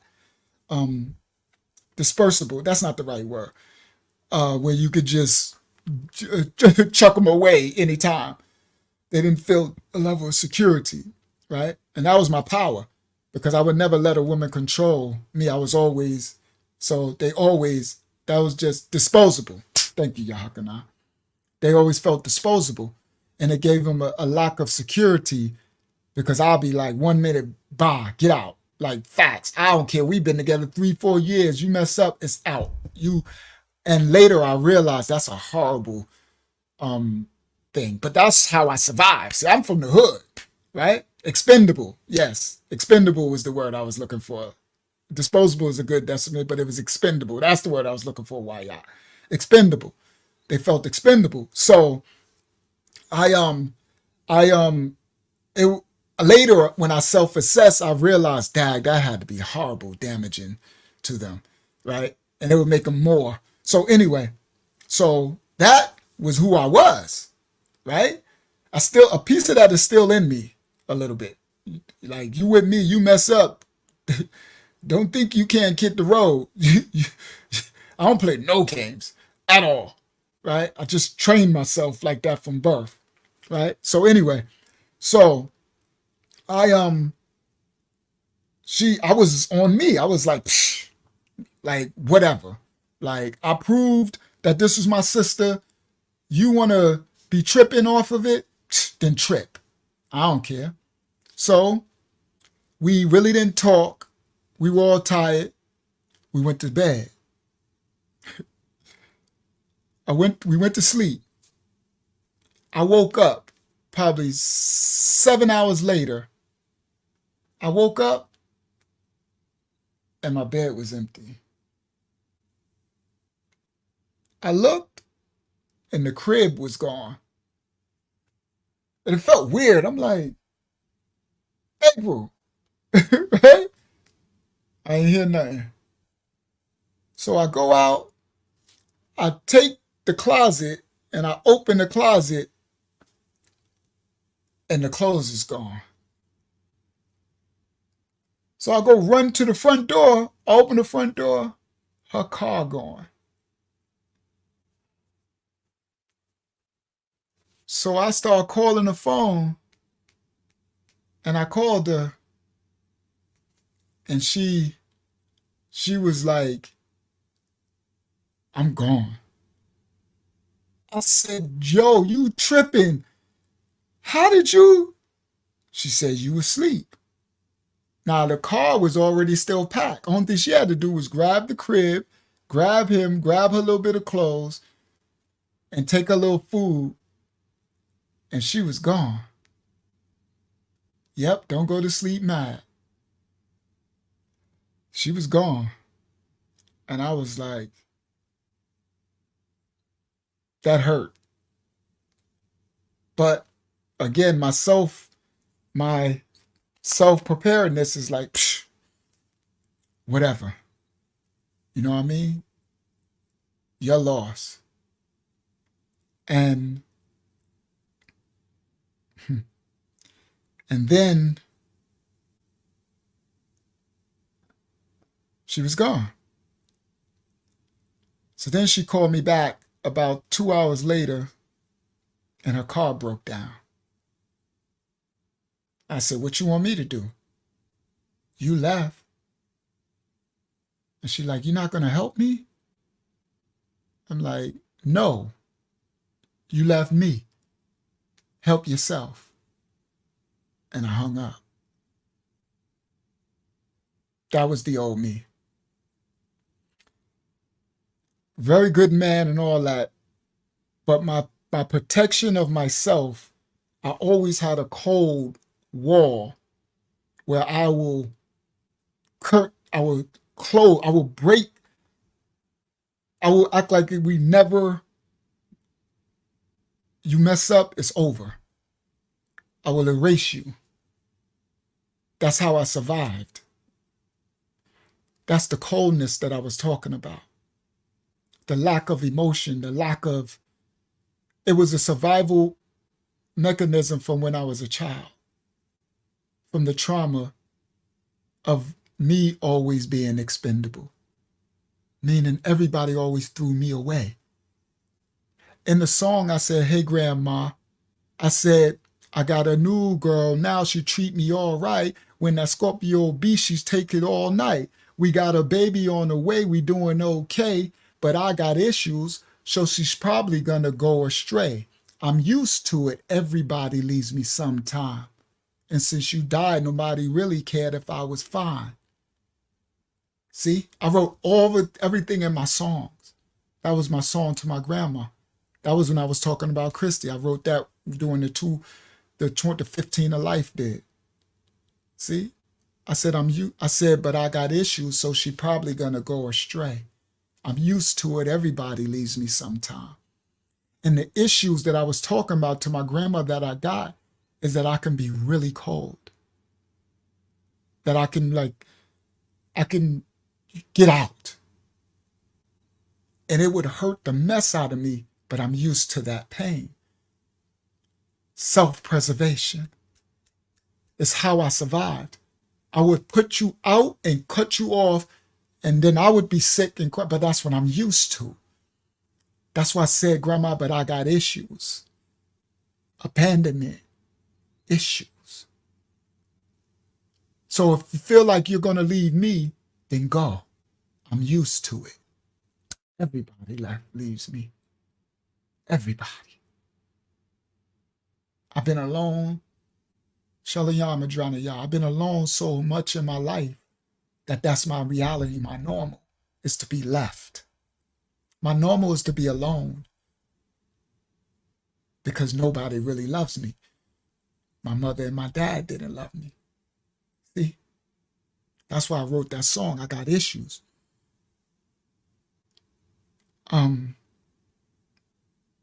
So that's what I did. I said, I ain't coming to help you. You left me. Bye. I'm used to it, see? I wasn't healed. I'm still broken. So I hung up. Later, she got home the next day and she said, I just want to let you know we made it home. Some truck tow company, because her car was having an issue, I was going to fix it. And I said, well, that's good. I'm glad y'all safe. And that was it. I'm like, all right, that's all you want, right? Hang up. I hung up. I didn't fight. I didn't try. See, later, I caused this damage. But I had so much trauma in me that I got so many issues. These are things I had to learn to heal in myself. So, and then a huge mistake happened. From here, it's all downhill, guys. I'm going to tell a little piece of this, then I'm going to go to the thumbnail so we can close out. A huge mistake come from this because I went back on the computer. You know what I said? I said, okay, back to the drawing board. I'm in Orlando now. And find me a chick in Orlando. So I go on the computer, and next week I'll go into this story. I go on the computer and I'm trying to find, right? I'm looking through. I don't know what spot that was. Plenty of Fish, when it first dropped, something. Some Asian chick. Bad Asian chick. With full lips and all that. I'm like, wow. Look at this chick. Hit her up. She, next thing you know, she write me back. She in Orlando. I start, yeah, it was abandonment, and I got issues. And one of the worst decisions of my life. I left a blessing to get a curse itself. I'm still paying for that to this day. I got a son by this woman. Now, I'm going to go into that another time, but I want to tie this part up. What I didn't know is if I would have waited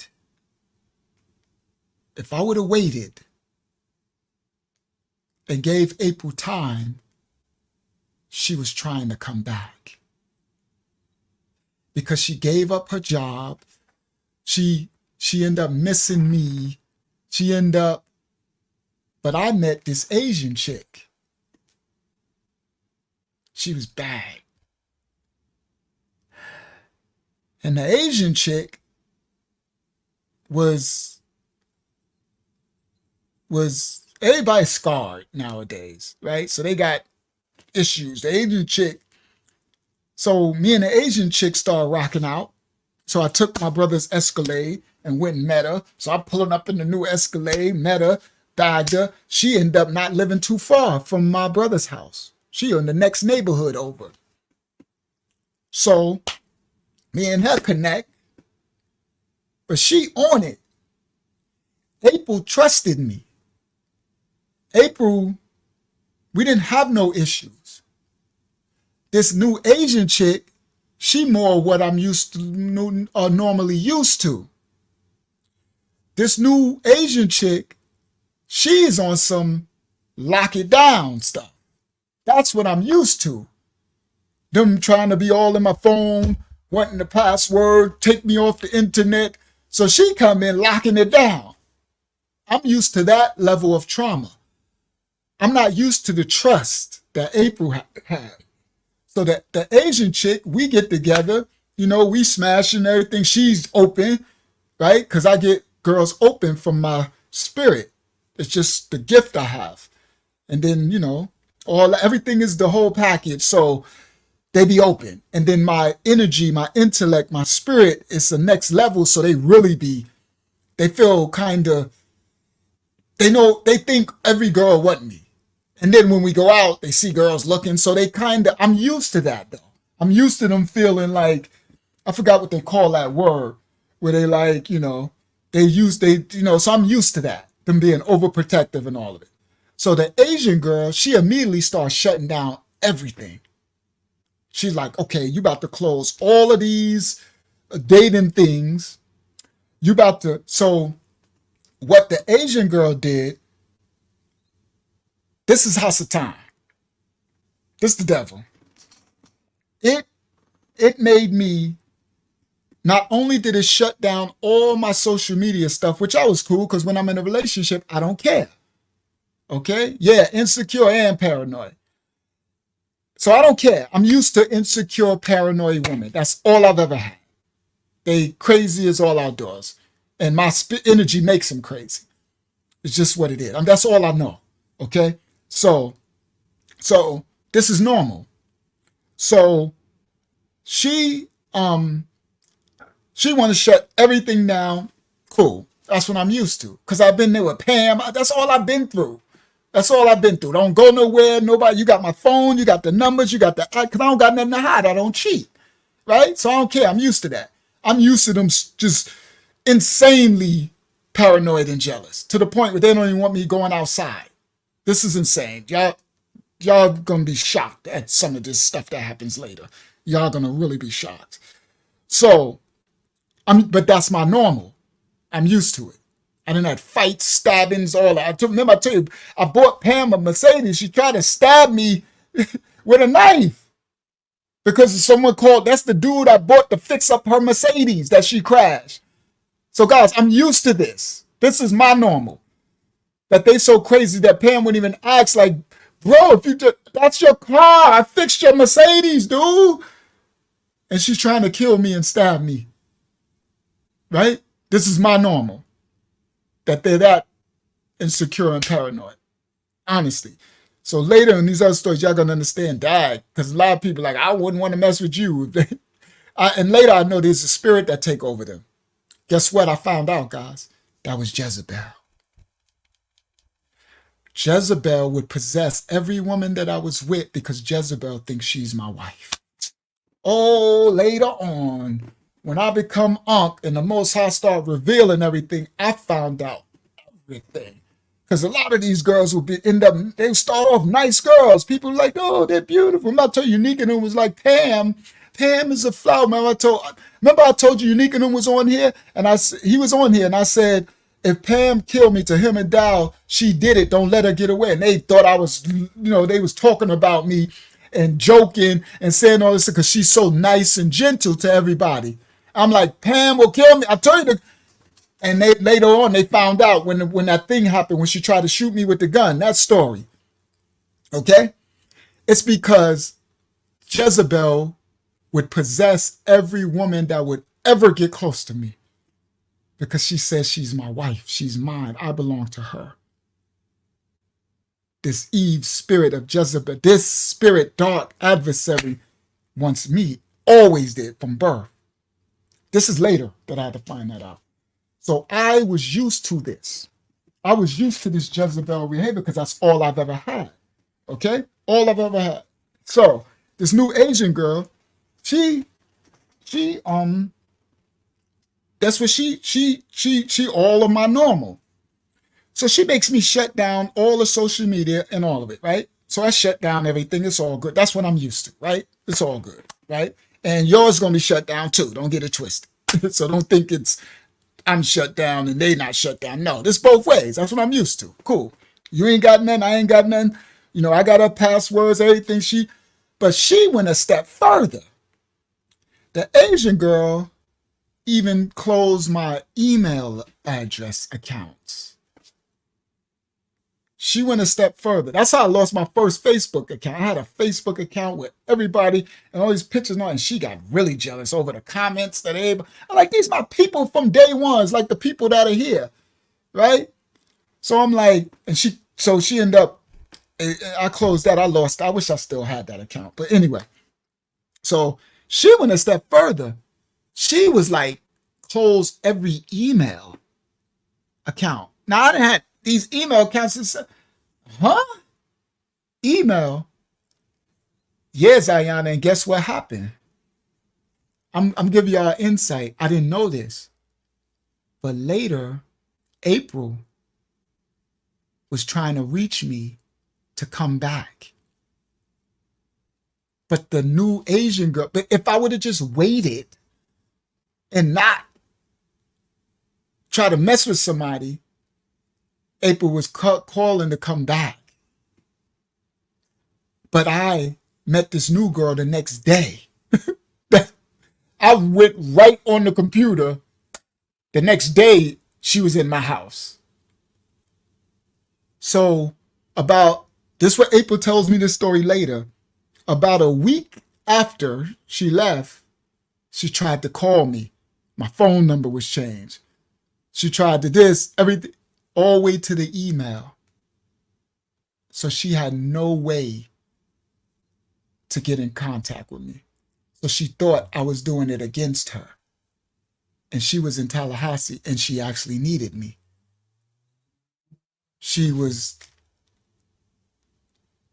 And this Asian girl, that's my fault.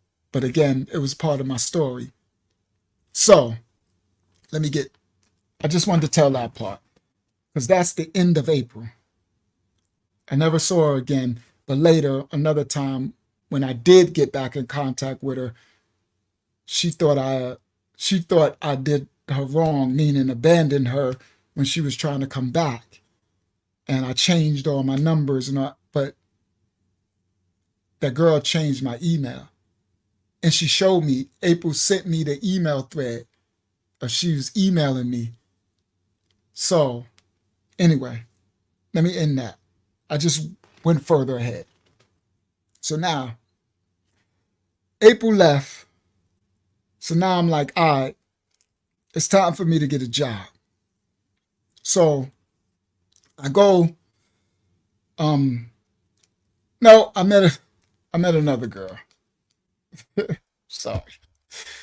I met that Algerian girl from North Africa. She was in Jacksonville. She was, of course, she was bad, right? Whatever, right? So I met her. She had a lot of money.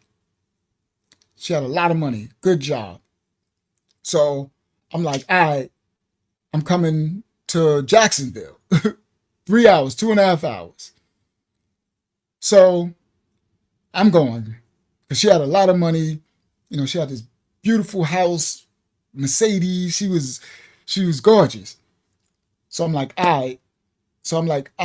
I'm going to take the Escalade because I'm going to meet her I can't take the raggedy Mazda because this girl got money. So my brother had the big Escalade ESV. Now my money is running out. So the money that I had left from selling my camera, my video camera from PMOB TV with Arlene, because I went to New York to finish the last part of my case, and the $600 that my brother gave me, all that is run out. So I think I got $70 in cash and $60, $50 in cash, and I think I probably got like 150 in the bank. That's all I got left to my name. $100 in the bank, something like that. 150. So I'm like, all right, I'm going to see this girl, right? This girl's insanely gorgeous, right? So I'm like, all right, it's on. So I load up my brother Escalade and I go to the gas station. And I go to the tank and that thing take $57. So I think I have $55 in cash. It took every bit of my cash. And it didn't quite fill the tank because he got the ESV long one. And I'm like, and it's a 3-hour ride. So I'm like, all right. So now I get in the Escalade and I'm driving and I got no money now, cash, but I got my card and I think I got like $150 left on that. But I'm going to see this girl, right? So I drive. I get 2.5 hours in. I'm talking to the girl and everything, and the doggone gas tank is going on E. So I'm like, uh-oh. I got no money in my pocket. So I pull over and I go and I'm like, all right, I need gas, right? So I pull over, I go, I'm like, all right. So I go and I try to use my card, but my card won't work. So I'm like, uh-oh. I'm in some city in Florida. I got this big old Escalade.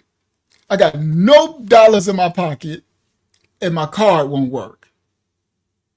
So I'm there. So I'm trying everything and I'm like, so the girl calls, she's like, where you at? Because I should be there. I'm like, well, I'm still at the place. I don't want to tell her, I don't got no money, right? Because this is new. Now this girl got money, right? Ain't no woman want no broke man, right? Especially a woman who got money. I'm in the world, right? I'm fresh from 25 to life. So I'm like, okay, I can't tell her I ain't got no money. And I'm like, so I'm trying, right? I'm trying. So I'm stuck. I'm literally stuck. And the girl's like, okay, you should. I'm like, Yeah, I'm trying to make up a lie. Like it was hard for me to get the gas tank open and something it was stuck and whatever. I'm making up lies. So then I call my sister. I call Arlene in Atlanta. I'm like, oh, she's like, what? I'm like, I'm stuck. She's like, stuck where? I'm like, I don't know. I'm in Florida somewhere. I'm on my way to Jacksonville. Where you going to Jacksonville? I know you ain't still chasing no girl.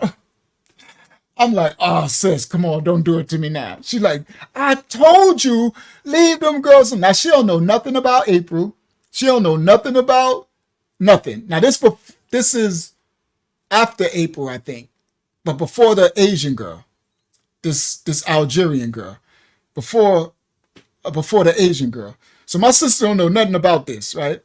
So she just know what I did in Atlanta, in the Polynesian. So I'm like, no, come on, sister. She like, I told you, stop chasing him. I'm like, I know, sis, I know. She like, what you want me to do? I said, sis, you got to do something. Like, I don't know. My car won't work. I don't know, something. And she like, well, I don't know. I can't do nothing. I'm like, sis, you got to do something. So I'm stuck. So the girl called, I'm making up excuses. So I'm like, so my sister, I talked her into going to Western Union. So my sister went into Western Union, the Walmart. This back in 2000, probably, I don't know, this 2011, it's 10, still 10. So she going to Western Union and she Western Union me $100. Okay? $100. Because my card won't work for some reason. I don't know why.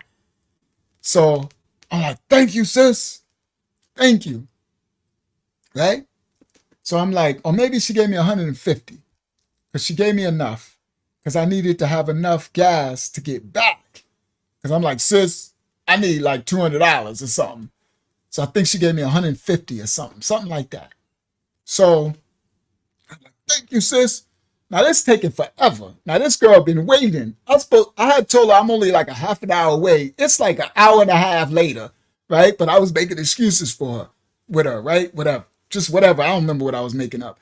So I go to the Western Union. We finally do the whole thing. The transaction come through. I got the money. So they change it into cash. Bingo. So I go, I fill up the tank. Tank is full. I think it took $50 of the money, or $60 or something. No, more than that. I think it took like, yeah, so I think she gave me like 150 or maybe 200, and it took like $90 of the money to fill the tank, because now it was on E. So it took probably like $100 close, right? So now I probably got like $100 left, something like that, right?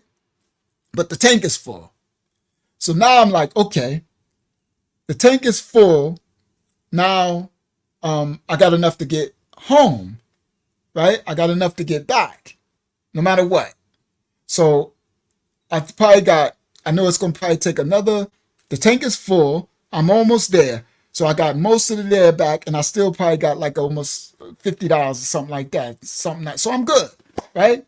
So I'm like, all right, I'll worry about that later. I got to go back this shit. So now I get there. I finally get back in. I tell her, all right, everything good. I'm on my way. So I get to her house, and I go in, and she looked just as everything like she looked. This girl's insanely gorgeous, right? So I'm like, oh my goodness, jackpot. Her house is like really nice. So she got money. She works in corporate America, so she make like 6 figures. You know what I mean? She got a good, and her people got money from Algeria. They like some North African, royalty type of thing, right? And she speaks that Algerian thing, right? Because she's talking to people in that tongue. So I'm in there. So we in there, and she's, she getting her stuff together and everything. So we kicking everything. I'm like, yes, I'm straight. So she's like, all right. So we want to go out, like we're gonna go do something. She like, I really want to come to Orlando. Ain't nothing to do out here. So I'm like, you want to come to Orlando? She like, yeah. I want to let's go out there. Cause this here, I know everywhere here. I ain't trying to go out here. So I'm like, all right, I'm cool. So she like, all right. So she like, let's go. So I'm like, oh, we straight. I'm straight, right? Because now I'm straight. So she like me. We both pass each other tests. I'm like, we good money. So that means she coming to Orlando and she riding in the S. She coming with me. So she definitely spending the night. So y'all know on my mind is smashing, right? I'm sorry, that was the old me, right? So anyway, I'm like, yes, bingo. So she like, she gotta she's like, let me put my money away. This girl pulls out stacks of money. Like me, the way when I used to sell drugs, she got, I think it was like $15,000 in stacks, right? So she like, I gotta hide this in case somebody break into my house. I don't want them. So I'm like, yeah, that's smart. She like, I don't want this just laying around.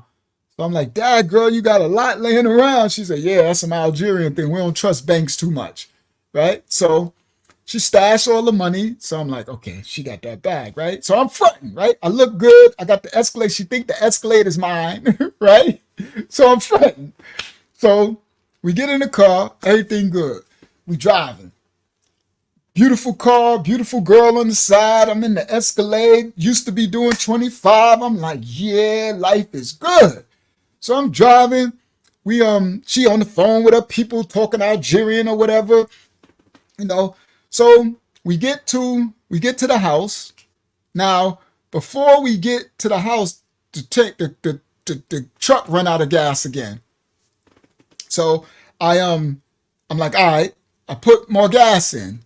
So I'm like, okay, I might as well fill it up again because it's I'm gonna have to take her back to Jacksonville and come back. I didn't think about that part. So I'm gonna have to take her to Jacksonville. That's gonna be $100 of gas, and come back again. That's another $100 of gas because I can't put it in the Mazda, no AC. She's that ain't gonna work. So I'm like, that's another 200 right there. So I'm like, okay, we're gonna, we're gonna do that, right? Somehow I'm gonna make that work. I'm gonna have to call my sister again. So we get there. I fill the tank up. We at the house. So I'm trying to get my smash on. She ain't having it, which is a good sign, right? So she like, no, I'm staying the night and I'm staying in this room and you staying in that room. Like, you are not smashing me right away and nothing. Like, we're going to take our time, right? So I respect that, right? So I'm like, all right, cool. So then we preparing to go out. So we get all dressed up and we go out. Now, I had never been out in Orlando, so I let her know. I don't even know where we going. So we have to look online to look for a club, right? So she thinking, I'm like, I'm not from Orlando. I'm from New York, right? Now, I ain't let her know I'm out on I just came home from 25 to life, right? Nobody knows that I just came home from 25 to life, right? They don't know I was a hustler, none of that, right? So, ex-hustler. So, I don't know. So we go on, like I look online, like I look on the computer to try to find a club or something to go to. Because I don't know Orlando. I've never been here. So I find some club. So we go to the club. Now we go in the club. I ain't never seen it before. I ain't never been here before. We go, whatever. we get to the line, and I'm trying to use my credit card because I go do something while we home and I check it and the credit card works. So we get to the line. And I'm like, all right, they usually have a credit card thing. So we get there and they don't got no credit card thing. So I'm like, I don't got no money. And she like, you don't got no money? I'm like, nah, the money was only on my card. And she like, they only take cash. So she like, all right. So she goes and she gets the cash. So she goes, get her pocketbook out the car. She pays the cash. We go in the club. Now we in the club, and I don't got no money for drinks either. I don't got no money, right? So I'm like, so now we in the club, and she like, okay, she got to buy the drinks. So she's not liking this, right? And I don't like it either because she got money. So I'm supposed to be playing a position, right? A role, right? This worldly stuff. And so she pays for the drinks. So we in there. Everything is all right, right? So then we're in another part. She sits down at the bar to get something to drink. I do something and I go, and she's uncomfortable, right? Because she's like, something's weird about this club, right? So we in there and it's the energy is uncomfortable, right? So now we just found this club online, right? So she like, something's weird about this club. I'm like, I know, right? And she like, you uncomfortable? I said, I was just here for you. I said, she was like, yeah, this is weird. So I was like, yeah, you want to go? She's like, yeah, I want to go. So she thinking like, she's not Nigerian. She's Algerian. Algeria is a part of North Africa, not Nigerian. She's Algerian, Algerian. So they like Arab type of mixed with like the Algerians. So she so I'm like so she like, we want to go. I'm like, I want to go too. So we about to leave, and then I'm like, I gotta piss, right? Because she had already went to the bathroom. So we like, all right, I'm like, I gotta piss. So she sits down at the bar. So we go out, and then there's another bar when you leave out. She sit down, and I go to the bathroom. So I go to the bathroom. I come back, and when I come back, I look, and there's the guy over her. And I'm like, so I stopped. And I'm like, what in the world? And she's talking, and I'm like, so I peep it first for a second. Like, what is happening? So then I finally come over. I'm like, excuse me? He's like, oh, is this him? Shout out to mathematics in the building. He's like, is this him? And she's like, yes, that's him. But I see her look on her face, and it's weird. I'm like, what? And she's like, oh, nice to meet you. And so then a woman on her other side says, hello, nice to meet you. And she reached her hand over. I'm like, hello. I'm like, y'all together? And she's like, yes. And so the woman looked like, oh, he's cute. And I'm like, and so the girl looks at me and she's like, get me out of here. So I'm like, what? And she's like, and the dude is like, hi. So your woman, she's really beautiful. And my wife think you're really cute. And would you guys like to go somewhere and get something to eat? So I'm like, huh? And so the girl's like, no, we're leaving, right? We're leaving.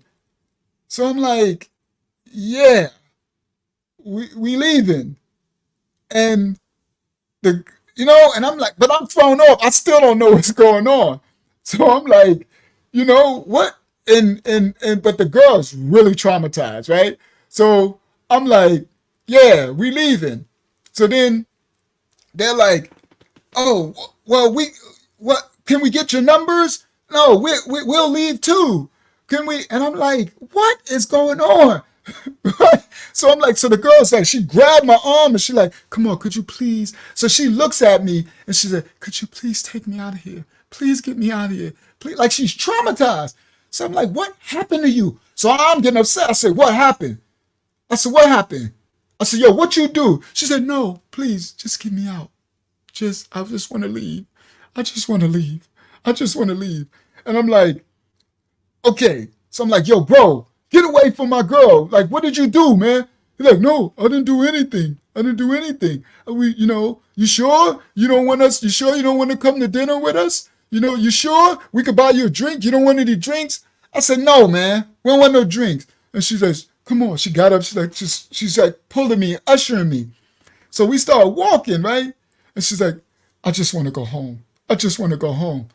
So I was like, home? She said, no, I want to go home to Jacksonville. I'm like, what do you mean?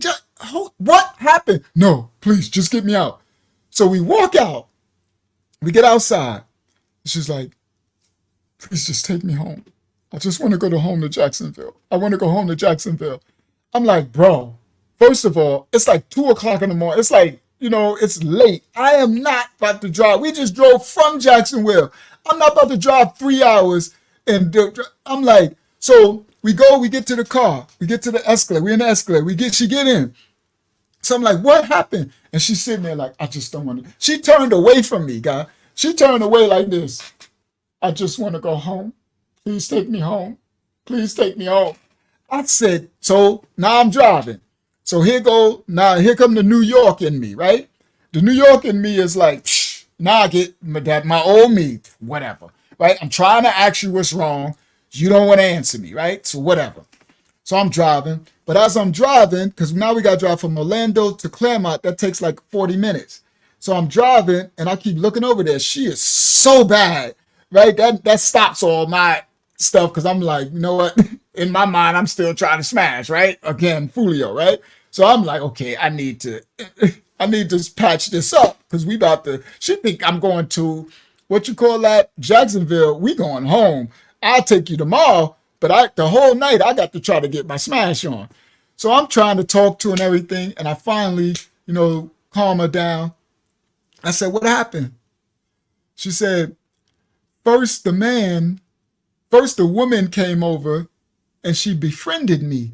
And she was asking me where I'm from and asking me all this stuff and everything. And I thought I found, a nice girl, a friend. And all of a sudden, and then she said, hold on, my husband is coming over. And he introduced himself. And so I'm thinking, this is her husband. She said, but then he, on this side, he started rubbing himself up against me.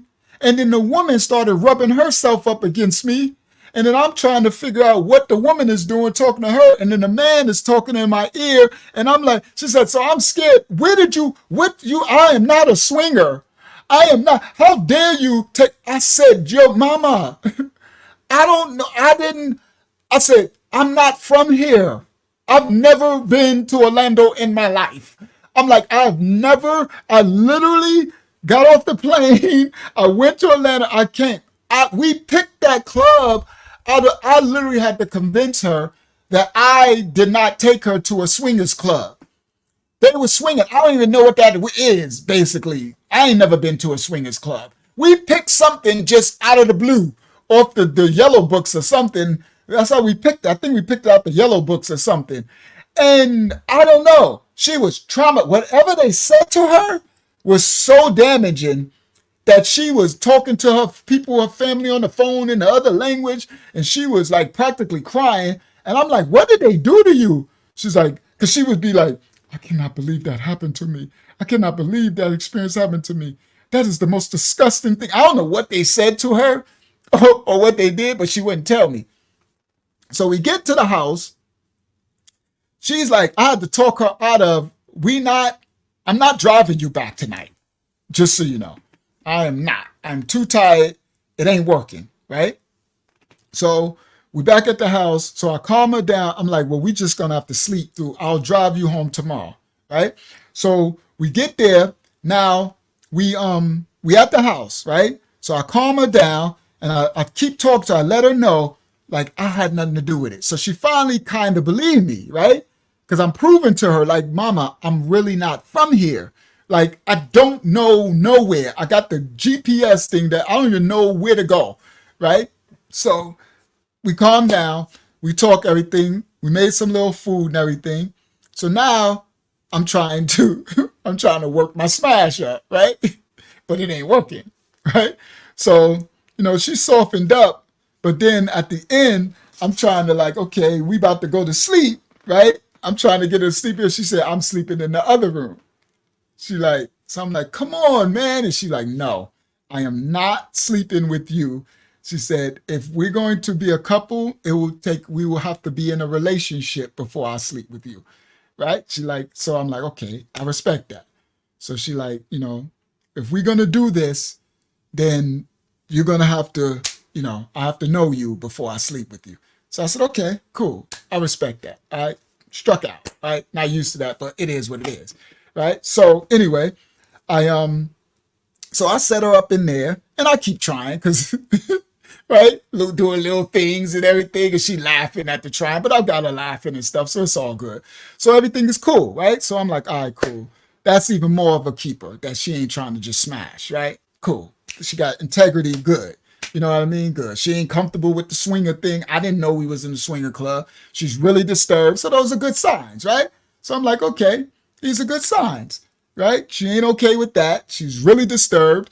I mean, she ain't on that dark stuff, and she ain't trying to smash. She definitely is like, we're gonna be in a relationship for that to happen. Okay, cool. That's even better. And she got she got a good corporate job, all that. So cool. Now, the next day we wake up.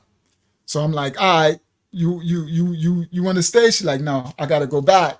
She's like, it's all cool. So she healed from the trauma. She believed me. So I could tell because the energy is back. I'm like, so now we laughing at what happened. So I'm like, bro, I would have knocked him out. She said, no, I just wanted to get out of there. She said what she told me, guys, that wasn't the first couple. The reason why she wanted to leave earlier is because when I went to get a drink, before when we was in the dance floor part, I went to get a drink. She said, every time you would go away from me, these people would just attack me, right? They would be men, women. Oh, and she said, I thought you knew. Like, I thought you took me. This is some of your spot. I thought you was taking me to. I'm like, we found it on the thing. She's like, I don't know. I didn't. And so I'm like, so now she realized, because we laughing about it. She's telling me, I'm like, bro, I knew the energy was crazy. Because I'm like, sometimes you see a girl dancing with a girl, right? Sometimes, I don't know. It was just weird. It wasn't gay, but the energy was weird. I've never been no swinger, nothing. I don't even know what that is. So we we laughed and everything. So the next day, she said, nah, I gotta go. You gotta take me on because I gotta do this. I gotta go to work and all. I'm like, all right, cool. So everything's done. We get in the Escalade and we start driving.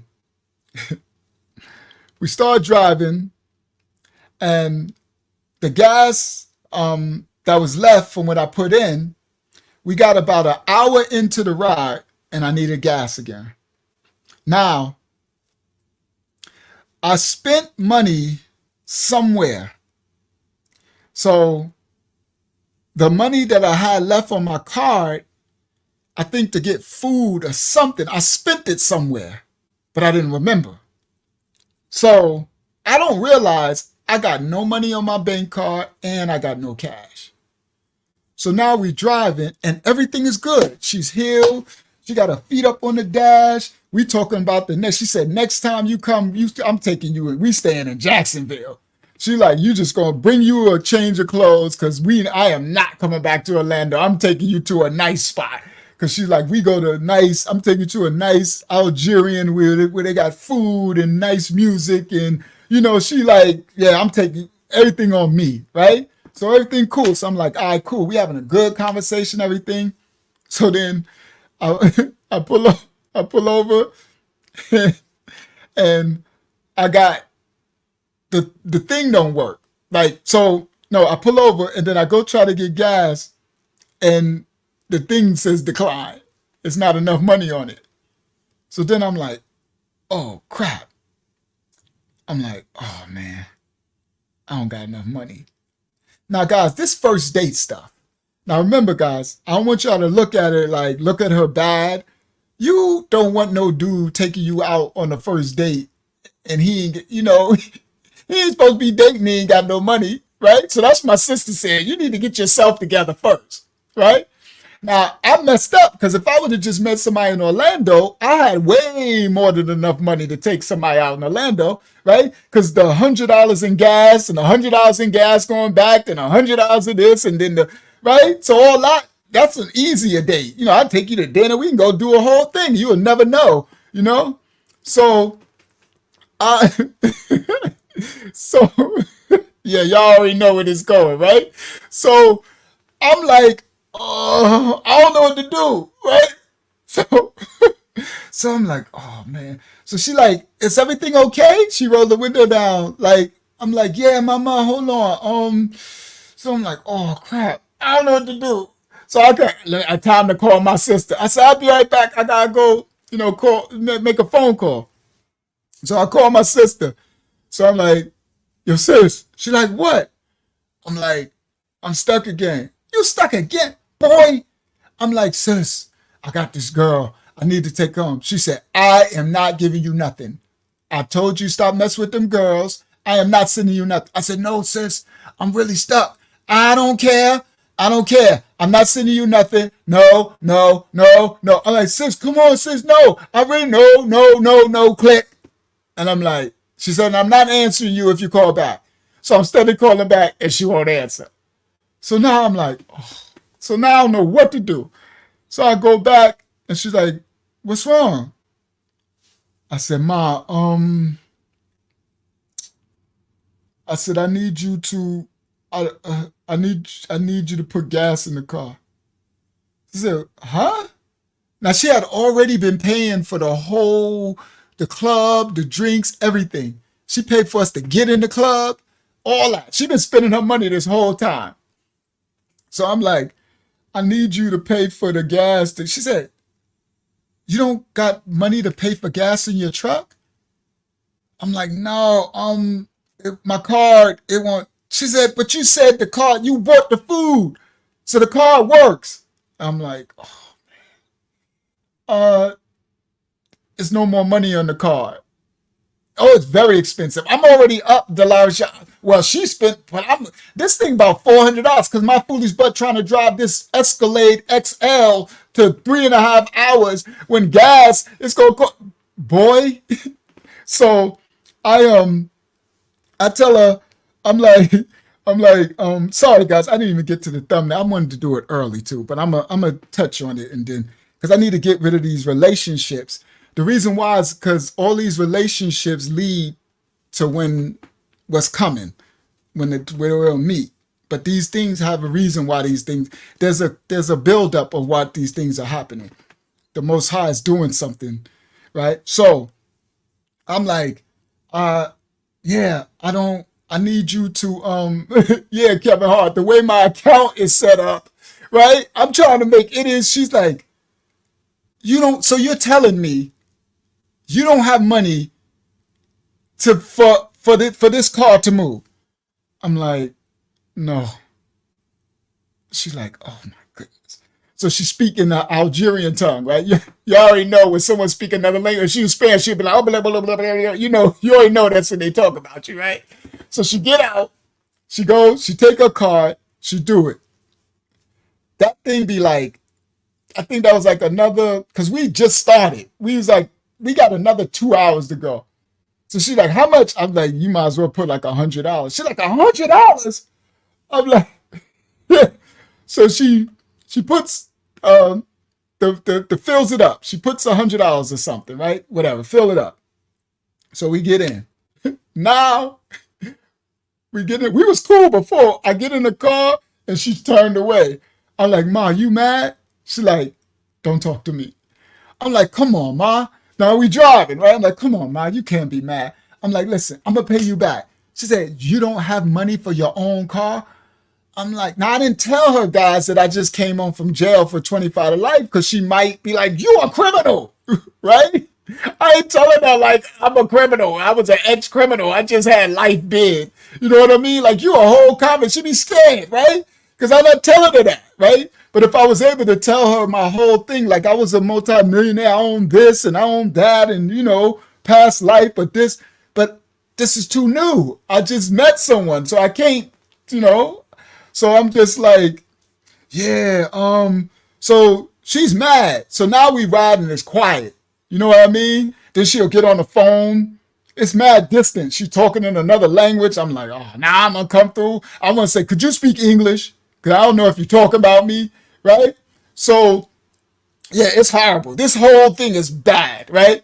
So I'm probably quite sure in her mind, she probably like, this is a wrap, right? you are not about to see me again. So we drive. We finally get to a house. 2.5 hours later, we barely spoke. She kept making phone calls, talking in another language. She went to sleep on the side. It was like silence, right? So I'm like, yeah, this is a wrap.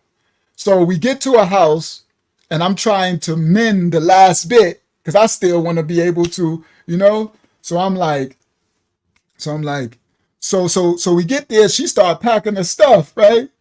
And she like, I'm like, okay, so you just leaving, right? And she like, she like, yeah, I'm just leaving. I'm like, so can I come in? And she like, for what? She like, I'm like, Dad, dude, I just drove 3 hours. And she like, you right. I'm like, I'm tired. Can I just come in and relax? I want to get something to drink or something. She's like, you could come in, get something to drink, and relax. Now I'm getting a cold. Like, I'm not used to that. I never get that, right? And if I did, I'd be like, "Put God beat it." You know? I'm like, who you think you? Because I don't play no games, right? I don't play no games. I don't care who you are, right? I'm like, girl, bye, beat it. Get out of it, you know? So, but not, but I'm like, I really want something to drink, and and I'm still trying to smash, right? So I'm in hustle mode, right? So I'm like, so we go in the house and she is just cold. She's like, okay, I'm gonna get you something to drink, and you go right there in the living room. You get you some rest, and you need to get you a nap or something so you could be out. I need to go to bed, and I'm like, Dad, you all cold, right? So she's like, whatever, I'm tired. I had a bad day. I had a bad night. Some swingers tried to pick me up. I done paid all this money. I'm like, Dad, I'm sorry. So whatever. I get the drink. She go, whatever. She go in the wash up and everything. So she come out the shower. She got her little thing. I'm like, ooh wee. So here I go. I try to slide up. I'm like, hey, Mom. She like, get out of my room. I'm like, bro, you can't treat me like that. She said, listen, please. All respect. I had a horrible time. A horrible time. Please just go in the living room and wait. And then when you get rested, just leave. I was like, Dad, dude, it's like that. She's like, I don't mean it like that. I just had a really bad time. So I'm like, Dad, dude, this never happened. This is a first to me, guys. This has never happened in my life, ever, that I get this energy, right? Ever. So I'm like, it feel crazy. So I go in the room. I know other people have felt this before. I ain't never felt it before. First time. So I go in the living room. I'm like, Dad, this is crazy. So now I'm like, okay. I was faking. I ain't need no rest, right? I was just trying to smash. So I sit there for a while. I'm like, you know what? It's over, right? Count this one as a loss. It is what it is. So now I get up. I'm like, all right, Mama, I'm about to be out. She said, okay, just lock the door. It was nice to meet you. I said, Dad, nice to meet you. So ain't no, she said, oh, it was very nice to meet you. I'm like, okay. So then I get to the door, the front door, I open it. And when I open the door, I look at this burgundy, pretty Escalade XL, and I'm like, oh, crap. I still ain't got no money to get home. We used all the gas. That thing is on like a quarter tank. Well, I'm going to get home. I said, uh-oh. I closed the door. I said, hey, Mama. She said, what? I said, you ain't going to believe this. She said, what? I said, I'm coming in the room. She said, oh. So I go, the door closed. I knock on the door. She said, open it. I open the door. She in the bed, right? So she in the bed, and she said, what? I said, I need money to go home. Her look, if looks could kill, she looked at me like, what? I said, if I didn't have money, you paid the gas for me to get here. How in the world am I going to drive all the way back to Orlando? I ain't got, she said, oh my, she looked at me. I said, I'm sorry. I had to own it. This was my reality right now at this moment. I just said, this is what it is. Like, this is really, guys, I ain't never in my life. Everybody from New York know Rashawn. They know the guy. I always was balling. I always had the cars, always got money. This is my whole life. I'm stuck. Adriana Yahshuah all up in her pockets by accident. I know. Now I'm thinking, as I'm telling this story, I'm thinking the Most High is doing this. This is like humiliation. This is part of the lowering. This is my first time telling this story to anybody. First time. So this is my first time seeing that this is a start of the lowering. Because it's all lowering from here on out, as just so y'all know. Right? So lowering me, right? Because remember, this is straight from the 25 to life. Okay? So she like, boy. So she gets up and she goes and she says, I'm giving you $100 bill. I don't care if you run out somewhere. I said the 100 will be enough. It'll get me to make it home.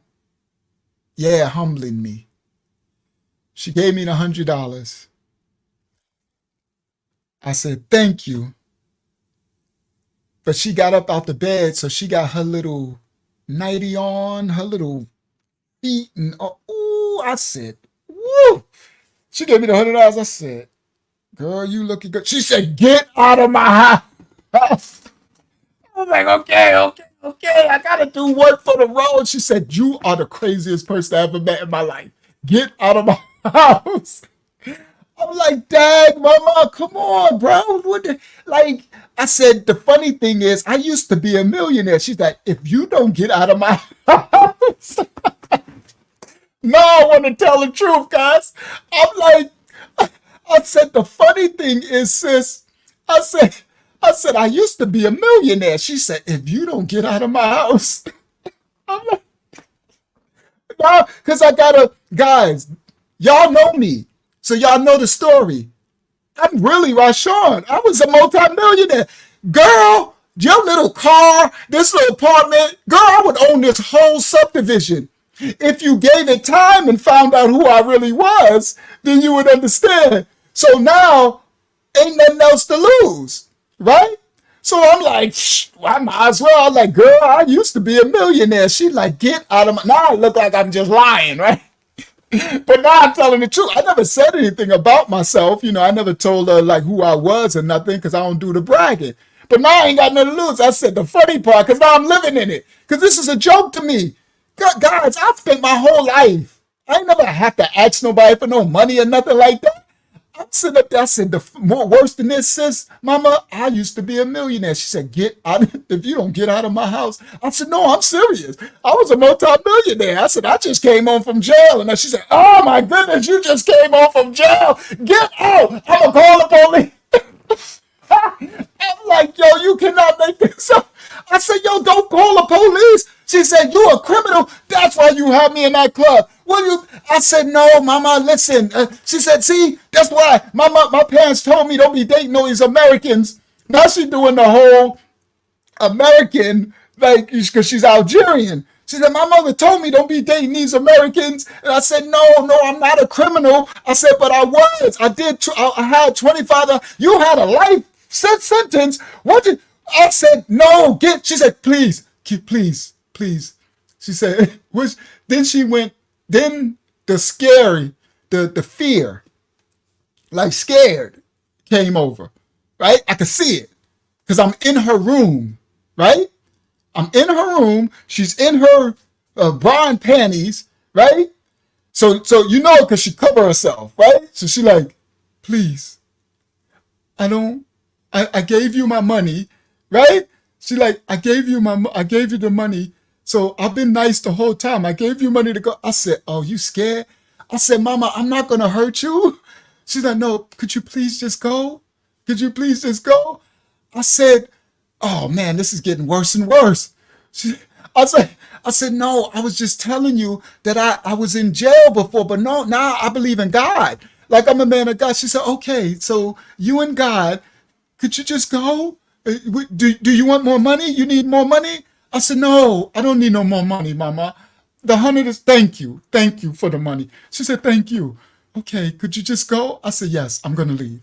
I'm going to go. Thank you so much. She said, okay. And I'm like, and she got the phone. She got the phone there. I said, don't call the police, baby. Don't call the police. I'm leaving. I said, when I walk out the door, look out the window, you're going to watch me get in the truck and I'm going to drive off. So don't worry. I said, but thank you. And so I turned and I walked. And I looked at a beautiful home and I was like, wow, this was crazy. And I walked out. And I shout out to my cousin Ronnie. He said, just got home. Happy belated Thanksgiving, cuzzo. Love and blessings. Love and blessings to you too, Ronnie.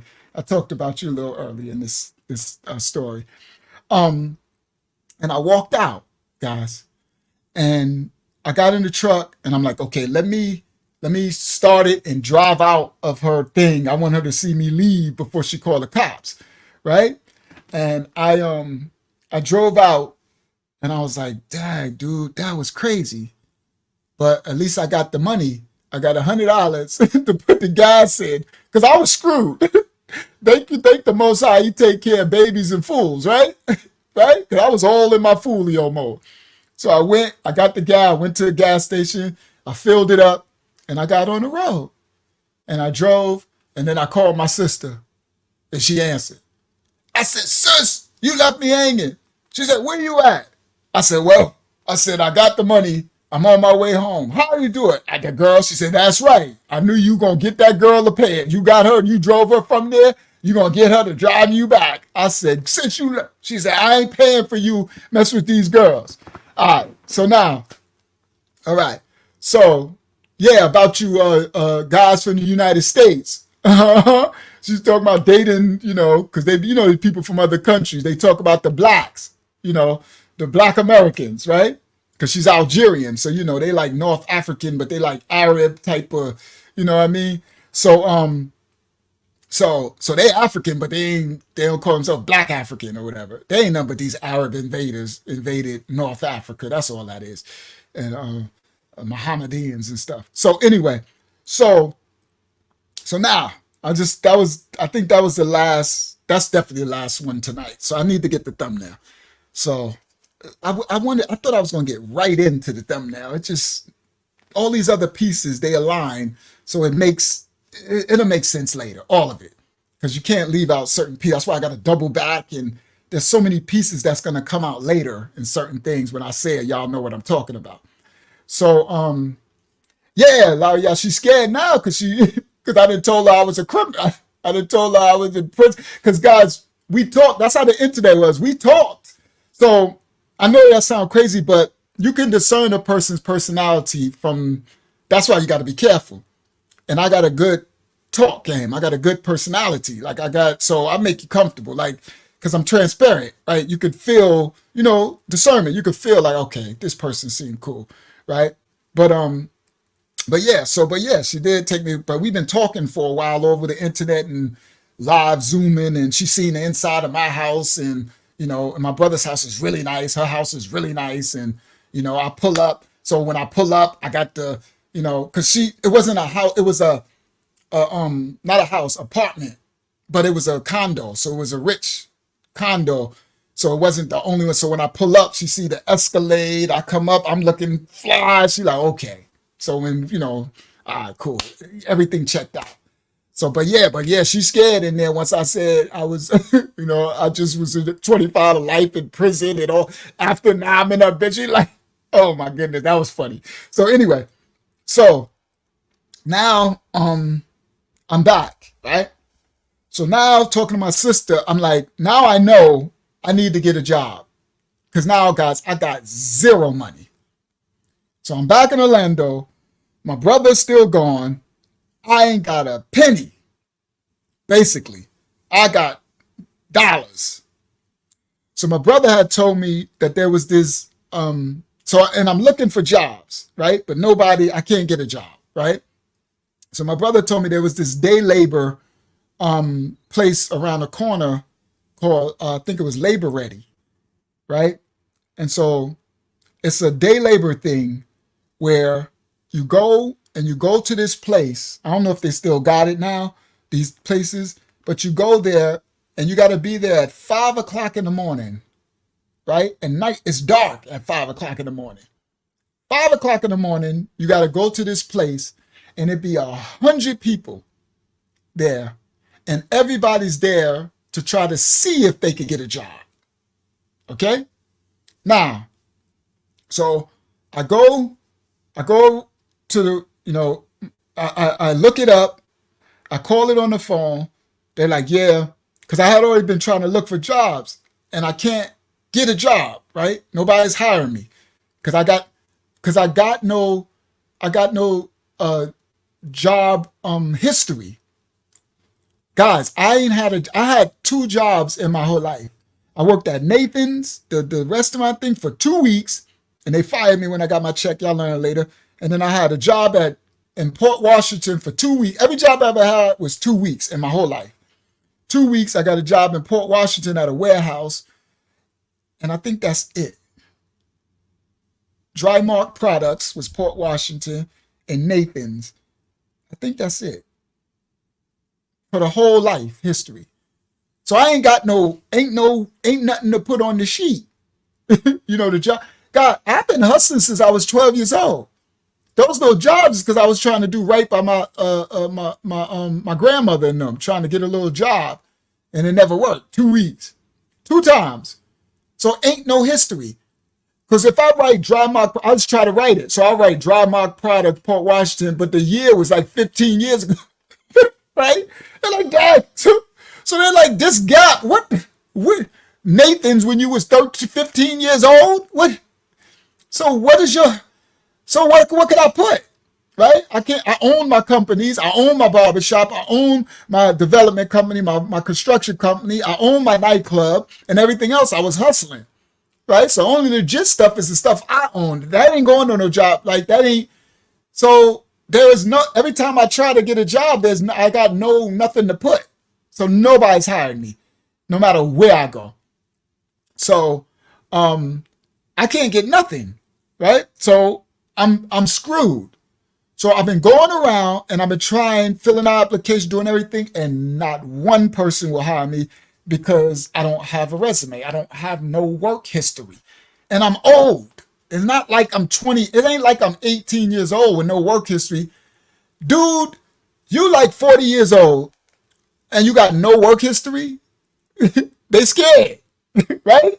Who you? Either you an illegal alien, illegally in the country, an immigrant, or what are you? Right. So now, here's temp services. Yeah.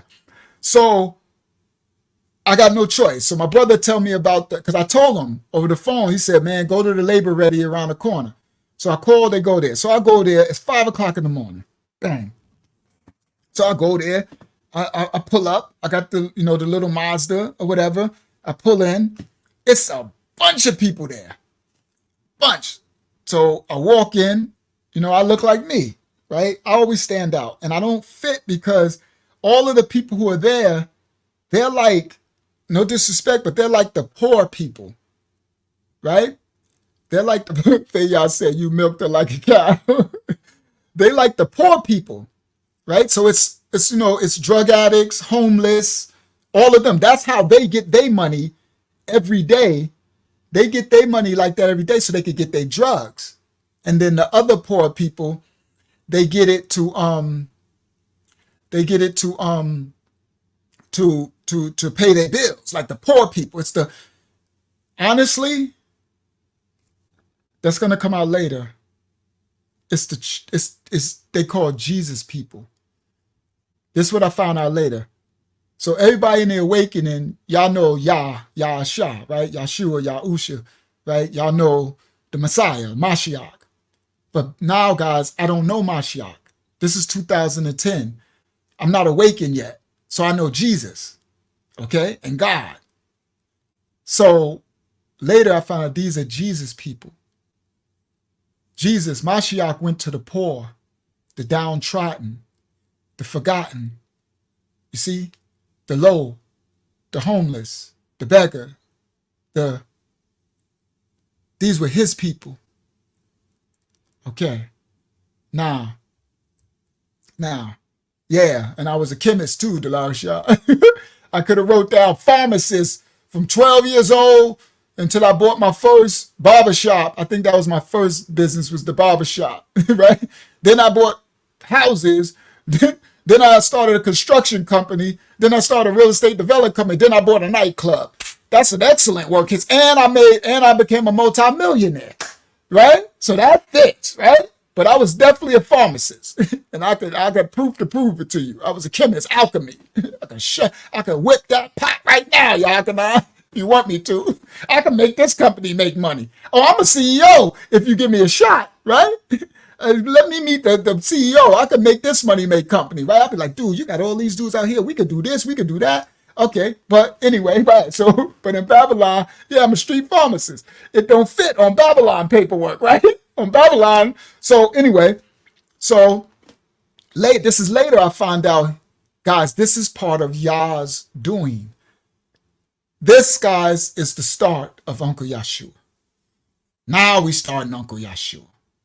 The lowering, the removing. Remember, I was supposed to go get my black Mercedes with the red and the slats. No. All my clothes, my from the storage unit, no. Nothing. He gave me the money. I sold the last camera, the video camera. Used that money to go back to New York to finish the court case. Most High's tying up all loose ends, right? Allow me to mess up the relationship with April, because that would have, no. Listen, guys, no. This is all the Most High. This, y'all said, get out of my house, you scallywag. That's how she felt. Then she got scared. Once I told her I was just free from 25 to life, that whole thing changed. First she thought I was a loser. Then she thought I was probably, a criminal. Like, uh-oh, right? So now listen, April, no. The Most High can't have April. April would have, I didn't have to work. April would have took care of me. I could have got a regular job. It would have been all straight. April had a 2-bedroom house, a car. Now, me in my sense, I'm like, okay, so good. I'm going to help you with this, and we're going to do this. We're going to get another car. We're going to get us a Mercedes. Y'all know me. I'm like, oh, baby girl, your credit. I'm like, I'm about to build my credit back up. I'm like, once this end up, I'm like, I'm going to get this job. You already making that money. I said, we can use my money as just whatever. We get us a nice car for you. Can't be driving that. Get you a nice Benzo, get your system in it. Then we could do this. We already got this house. I can do something with April. No. That's just the Most High. I gotta mess this up with April. See? Nah, bro. Nah. You about to be tore up, bro. Oh, you about to see the wrath of the Most High. You about to go through the furnace and the fire of affliction and trial and tribulation to come out the other side a whole new man. You about to walk through the valley. You about to be lowered you can't get lowered any lower. You're going to be lowered so low you can't get any lower. Now, so what he did was, listen, guys, when I came back, I still had some money. So he ended up making me meet the Algerian girl and made her all the way in Jacksonville, because that was the last draining of all the money left. Because that was a little bit of cushion. Try to get a little day labor, right? By the time I came back from that Algerian girl, listen, guys, I didn't even have no money for food. For food. In the refrigerator, and my brother's gone. So I'm trying to get the day labor thing because I need money to even eat. Listen to what I'm telling you. Eat, period. Oh, it's about to get really funky.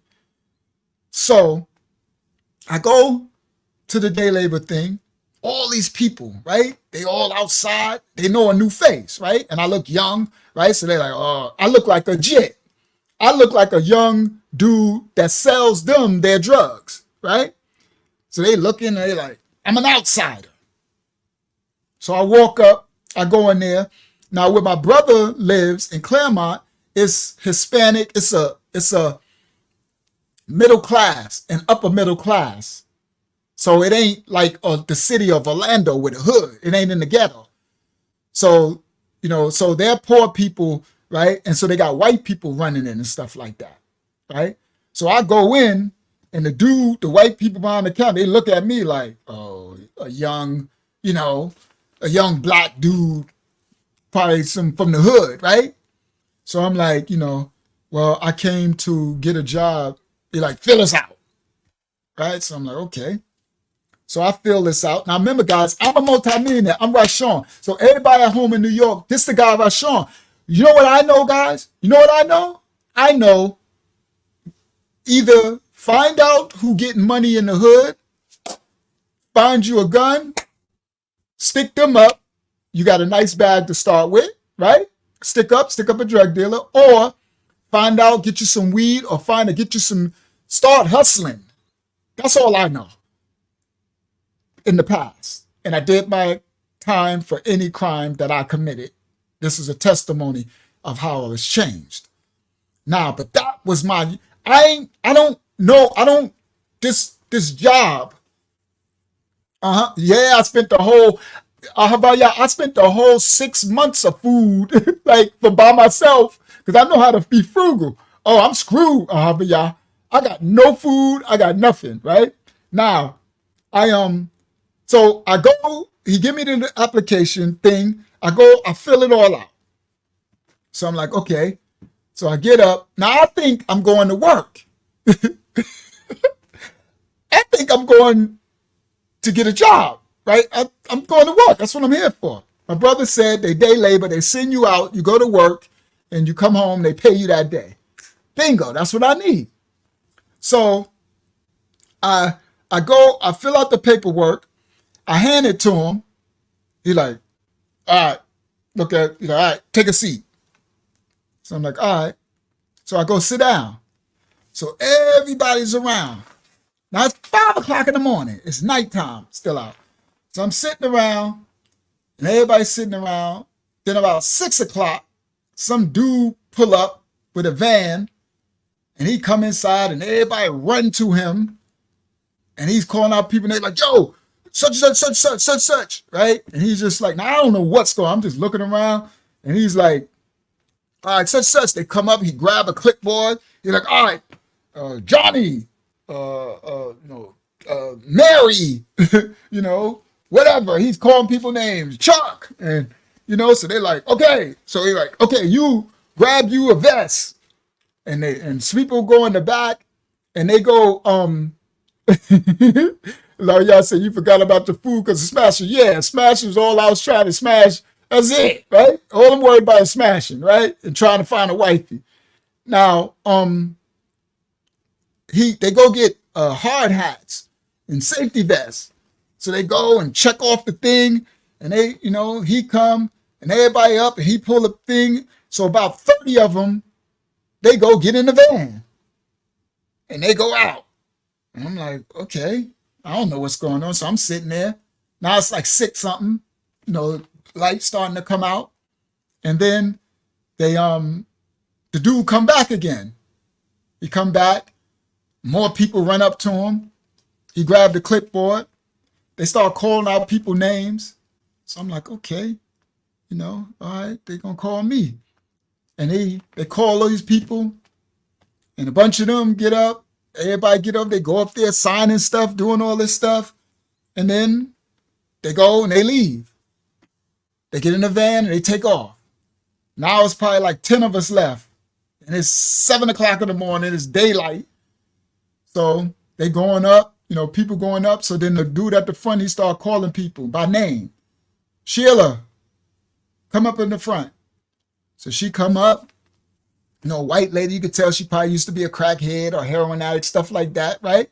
These Jesus people, all right? Remember that part. So, the downtrodden.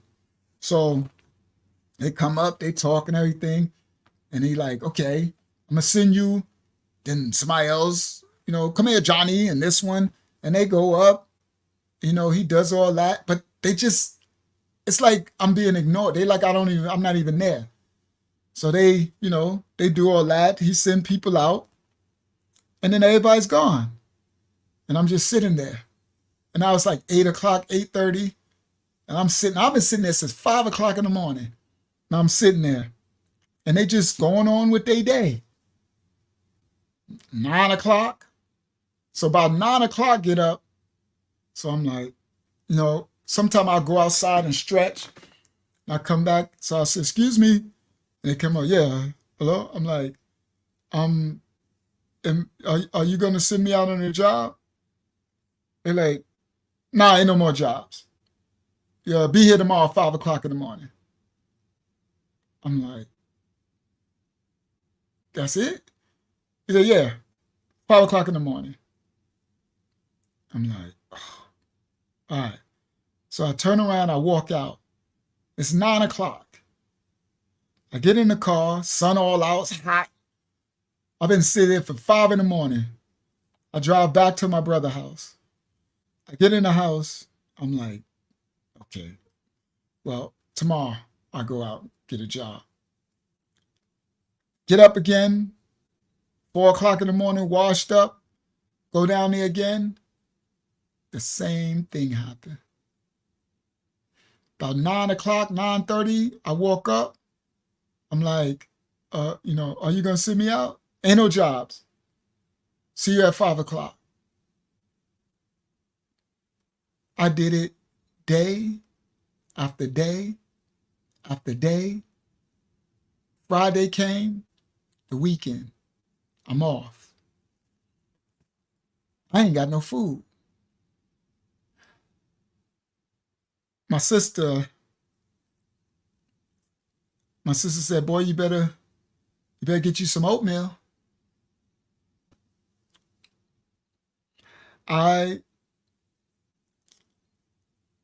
She said, I'm going to send you, I think she said, I'm going to send you $20. Buy you some food and make it last. I went and bought oatmeal and bread and butter. I ate oatmeal and toast for breakfast, lunch, and dinner. Oatmeal and toast. I ate oatmeal and toast literally. Every day, I would go to this day labor line, this place, and they make me sit there every day from 5 in the morning till about 9:30 in the morning. And when I go up there, he say, come back tomorrow, 5 a.m. Day after day after day after day, week, and every day I would see the same people and they would get sent out on the job. And of course I felt the kind of way. So I'm like, this ain't okay. So I kept doing it week after week after week. And I was hungry. I was hungry a lot of time. The food. And I didn't want to bother my brother because he did so much. And my sister was like, I'm done. And I would be hungry, really hungry. And I would eat the oatmeal and the toast. And my spirit would fight against my flesh because my flesh was saying, what are you doing? Man, go to the hood. Go rob somebody. You tripping. Go sell drugs. Look at all them people down there. They're crackheads, weed heads, drug addicts. But my spirit was saying, you can't do nothing illegal, nothing wrong. You can't. You promised the Most High. So I was hungry. But he had me hungry in a beautiful house. I got a pool, a big TV, a big plush, almost $2,000 mattress, an Escalade that I can't afford to move it. The Mazda where the gas, I'm only going right to that place and back. I couldn't even afford to go to the gym. That's how I found out it was a gym closer, because I couldn't afford to drive. I was going an hour, Julio. I didn't know where I was at. And week after week, after week, after week, after week, after week, And one day, I stood up there and I said, "Excuse me, sir." I said, "Are you never going to send me out on a job?" And he looked at me. He said, "I see you've been coming here for a couple of months now. Like it's been like a month and a half or something, a couple of weeks now." He said, "My advice to you is to go to Orlando." He said, "Go to the labor ready in Orlando. You ain't going to get no job here." I said, "Thank you." He said, "But you need to be there by 4 a.m. I said, "Okay, thank you." So I go back home and I eat my oatmeal and my toast. And I get up. I Google Orlando is 35 minutes away. So now I got to get up at 3 o'clock in the morning because I got to be there at 4. So I drive, nighttime, straight nighttime. I leave the house at 3:15 in the morning. Y'all know that's the witchy hour. So I'm driving through. I get to Orlando. I get to the building, Central Avenue, downtown, labor ready. I turn the corner and I see people as far as eyes can see, hundreds of people. So I pull the car up and I look and they all black. Everybody's black. You might see a Hispanic or might see a white person, but everybody's black. So I'm like, okay, that's why he sent me here. It's the hood. So I go in, I see the people looking, they hustling, crackheads. It's just people everywhere. They sitting outside on the ground, right? It's still nighttime. So I walk in and there's chairs in there, it's big, and it's like 40, 50 chairs, and black people sitting all in the chairs. Some people got their families, they got their kids, right? This is poor. This is Jesus' people. This is Mashiach's people. Remember, I don't know him yet. I know him as Jesus. I don't know that these Jesus people. I'm giving y'all past tense references on this experience.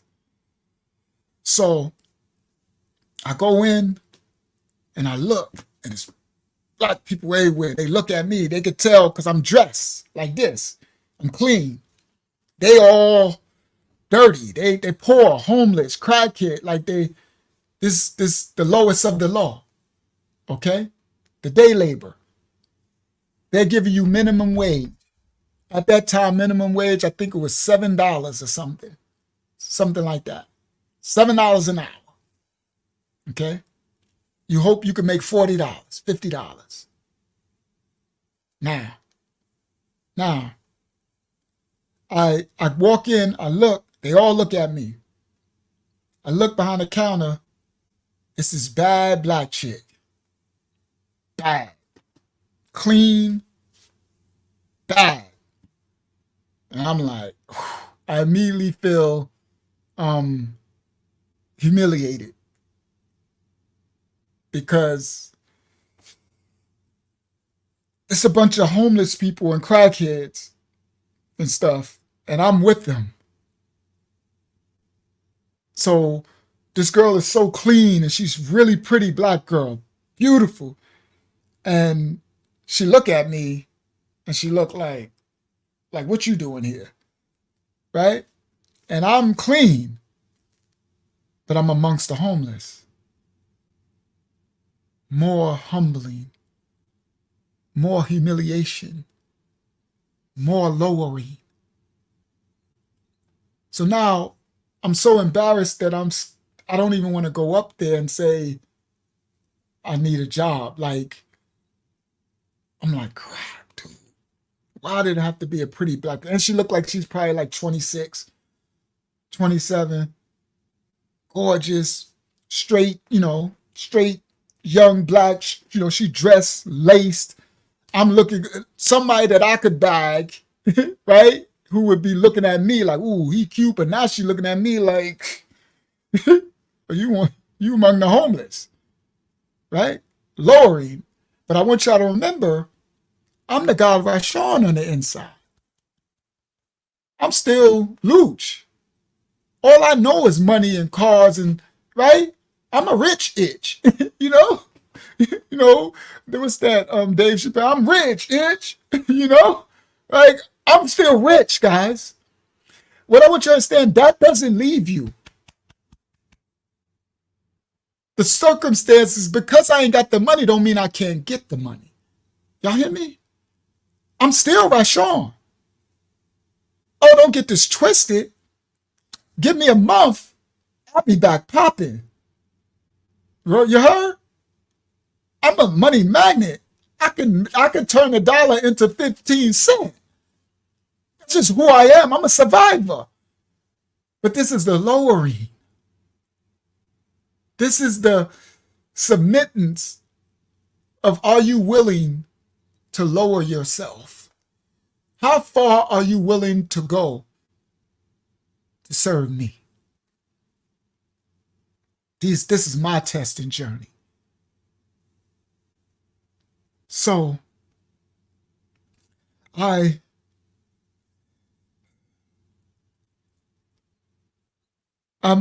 she looked at me, and it's a dude next to her. He's I don't know. He's black, dark skinned. He got a big, he got locks. Big, beautiful ones too, though. Big. And they all the way to the back of his legs. My hair ain't as long as it is now. It's, so his locks.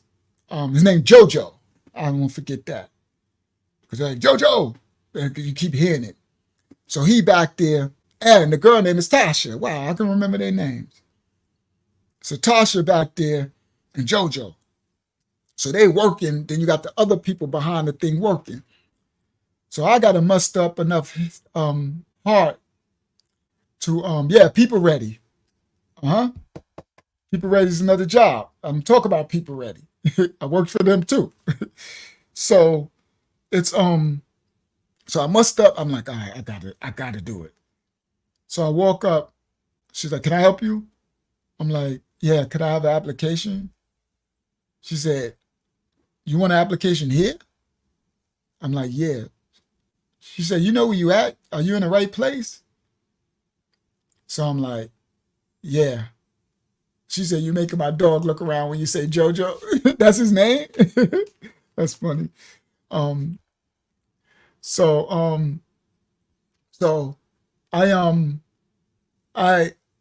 like, yeah, I know where I'm at. She like, she give me that, okay. So she get the clipboard and everything. She like, bro, like, you too clean. What are you doing? It's the crackhead spot, right? So I give her she give me the thing. I go sit down, people looking at me. Now I'm seeing I'm seeing people come in with their kids. Now it's 3:30 in the morning. It's like 3:45 in the morning. So people are coming in, right? He told me to be there by 4. People are coming in. I see a woman come in. She got a 3-year-old, a 5-year-old, a 7-year-old. They go into this bathroom where everybody use, men pissing all, and she walks these kids in there, and she takes one inside the bathroom, and they take their book bag, they go in, and then she makes sure, she says, anybody want to use the bathroom? They're like, no, go ahead. And then she comes out with this kid, and his hair is wet, and she's brushing his hair. Then she goes in the bag. She said, go get, and they pull out a toothbrush in plastic bag and toothpaste. Now this bathroom is nasty, guys, because I went in there to take a piss, and I'm like, ooh, I'd rather piss outside. So I went and pissed outside, right? because all these people going there homeless. So she take them in, they go, she take them, they pull out the toothbrush and the toothpaste. I'm sitting there looking at this. Pull out the toothbrush and toothpaste and walk him back in, and they come back out. She said, let me see your teeth. She's looking, she brushes hair, get them all straight. She said, all right, come on, your turn. Walk the other kid and the older one. Go in there. Now I realize washing them up. Listen, wash him up. Get his toothbrush, get him out. I said, all right, go up to the counter to Tasha and JoJo. All right, put me on the such. They're like, all right, we got you, such. And then she leave. Then I find out she took those kids to school.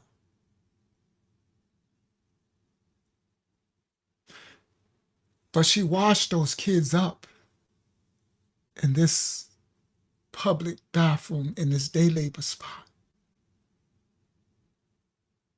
So where do they live? You see?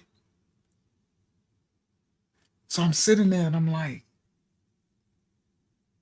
now guys, I'm clean like this. Because I got my clothes, the shipment of my clothes came from the program. So I got on a nice clean shirt and a nice and clean, and my locks are all neat. I'm clean. So she took those kids to school and she came back and she had the real little one. So they would come in from outside and go up to the counter and they was doing stuff. Now I didn't filled out the application thing and I gave it back to the girl and she said, have a seat. So I go back and I sit down. So now I'm sitting down, it's 30 of them, they get up, going in and out, people talking and everything, and I'm listening to them and watching them. So I hear this one dude, he's talking, these are homeless dudes and stuff. He's talking, somebody else is talking, and they're talking about this, and yeah, this, and like, yeah, but God said, yeah, but God did this, and yeah, God got you, he'll make a way. These are homeless people. And they're talking about God. And they're trying to encourage one another. And I'm just listening. Now, guys, I'm a man of God.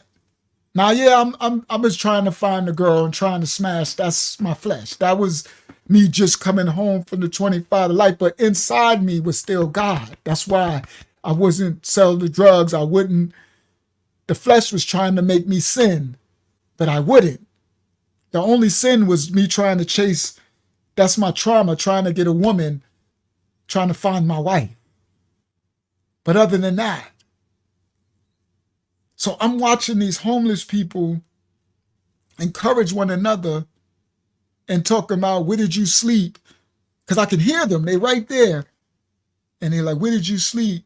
Oh, I slept at this. Oh, you need to come down to the mission.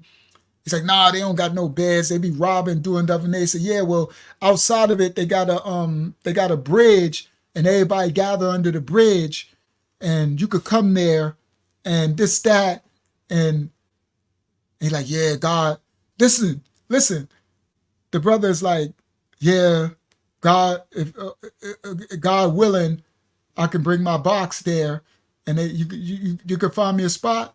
He's like, you know, God got you. We're going to find you a spot. They're talking about God got them for finding a spot to sleep on the street, safe. And it showed me a whole nother reality that I'm like, now, listen, God got me in a 3-bedroom house with a pool with lights and a flat screen and a $1,600 mattress. But I'm in the same position as them because I'm homeless. Y'all hear me? That ain't my home. That's my brother's home. I'm homeless now. 15 houses I own in North Carolina and my big one in New York, and I ain't got no house. I'm homeless. They homeless, and I am too. It's just that the Most High allowed me to, when I was young, take care of my little brother, and I guess he wants to repay the favor. This is the Most High's favor, grace, and mercy. So I'm homeless, but I'm in a beautiful home. Y'all hear? Just like when I was young and I was homeless, but I slept in my Mercedes.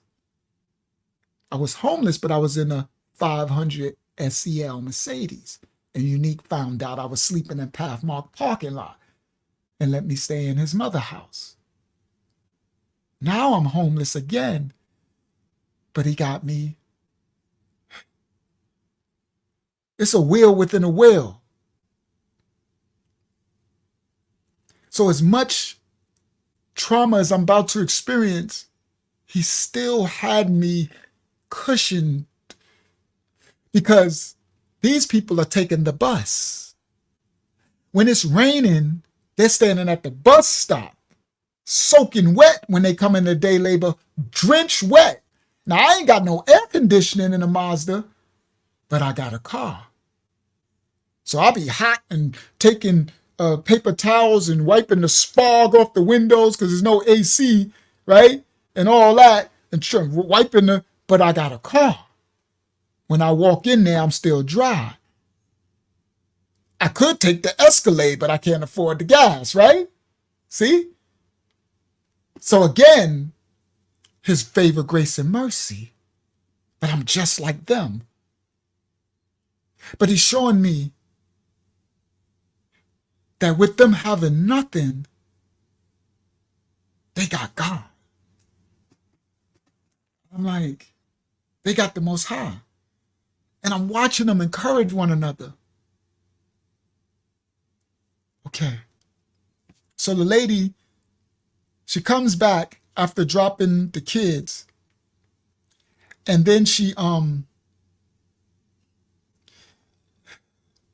talks to them up the front.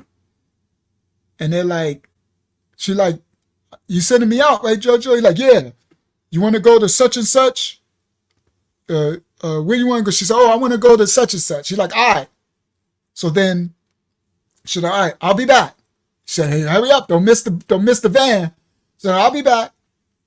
So she went to take the littlest one to a babysitter. She comes back. Guys, this woman and her 3 kids are sleeping on the streets. They're homeless. That's why they had to wash up in that bathroom. And she got them ready for school. Imagine those kids going into school and the other kids are coming from home, but they don't know that little kid just got washed up in the public bathroom at Labor Ready, a nasty bathroom. When she took the other kid in there, the other kid sat on the floor and opened his book bag and pulled out his toys. I seen washcloth. I seen everything in that book bag. Because I'm sitting right there. And he pulled out his thing and started playing with his toys on the floor.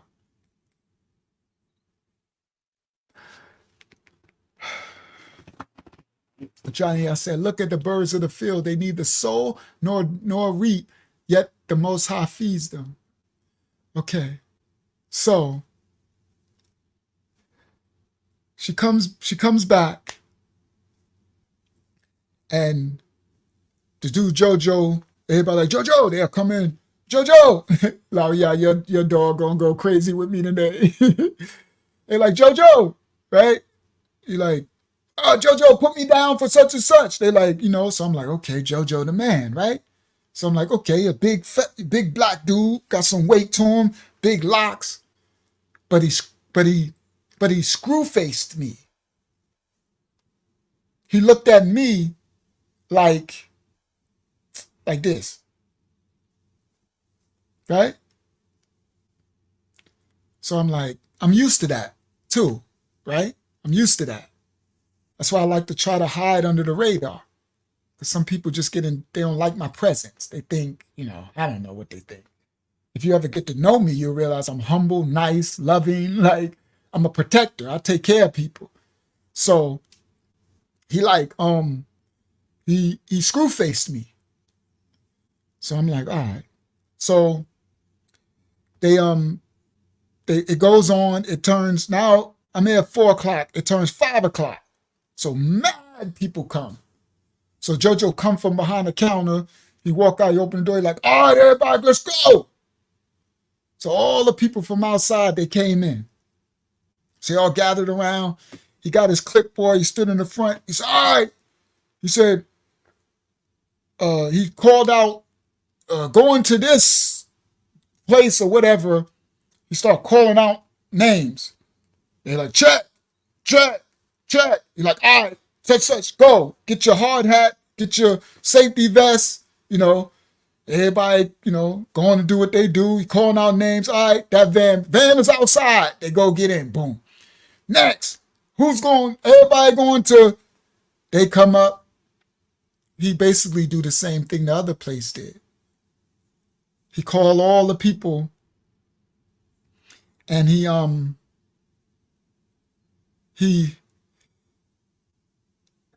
assigned everybody, and then the van come and they go out.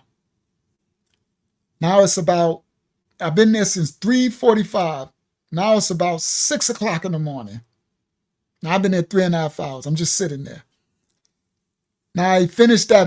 They all gone. Still a bunch of people in there. People come in. JoJo, you got me? You're like, all right, I got you. They go in the bathroom and wash up and come out, right? Change their clothes and all that. Then he's calling, then about 6-something, he started calling names. He's behind the thing, he's calling names. They come up, they're like, all right, I'm sending you to such and such. Thank you, JoJo, right? They fill out the thing, everything, and they go. Somebody else come up, all right, you want to go to such and such? Yeah, JoJo, right? So then they like, all right, you're like, you got a ride? They're like, no. They're like, all right, what's name got a ride? I'm going to send 4 in this car and 4 in this car, right? All right, I got him. You got him? Yep, I got him. I'm going to send 3 more in your car. All right. So they come up, so they do that. It's a bunch of people. They doing that. 6:00, 7:00, 8:00. I've been there since 3:00 in the morning now. I'm sitting there, I get up and stretch, I'm like, 8:00. They sit there, everybody, now the place is basically empty. I'm still sitting there. Random people come up, they'll come in, they'll be like, JoJo, what you got? You're like, oh, nothing yet. You're like, all right. You're like, but such and such is going to open up. I'm going to send you. You're like, all right. You're like, all right. So 8:00 come, 9:00 come, 9:30, they just ignoring me.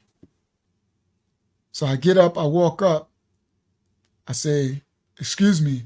Now the girl left, JoJo there with the other white people back there who probably run the company. So I'm like, excuse me. So he looked at me. I said, is there any job?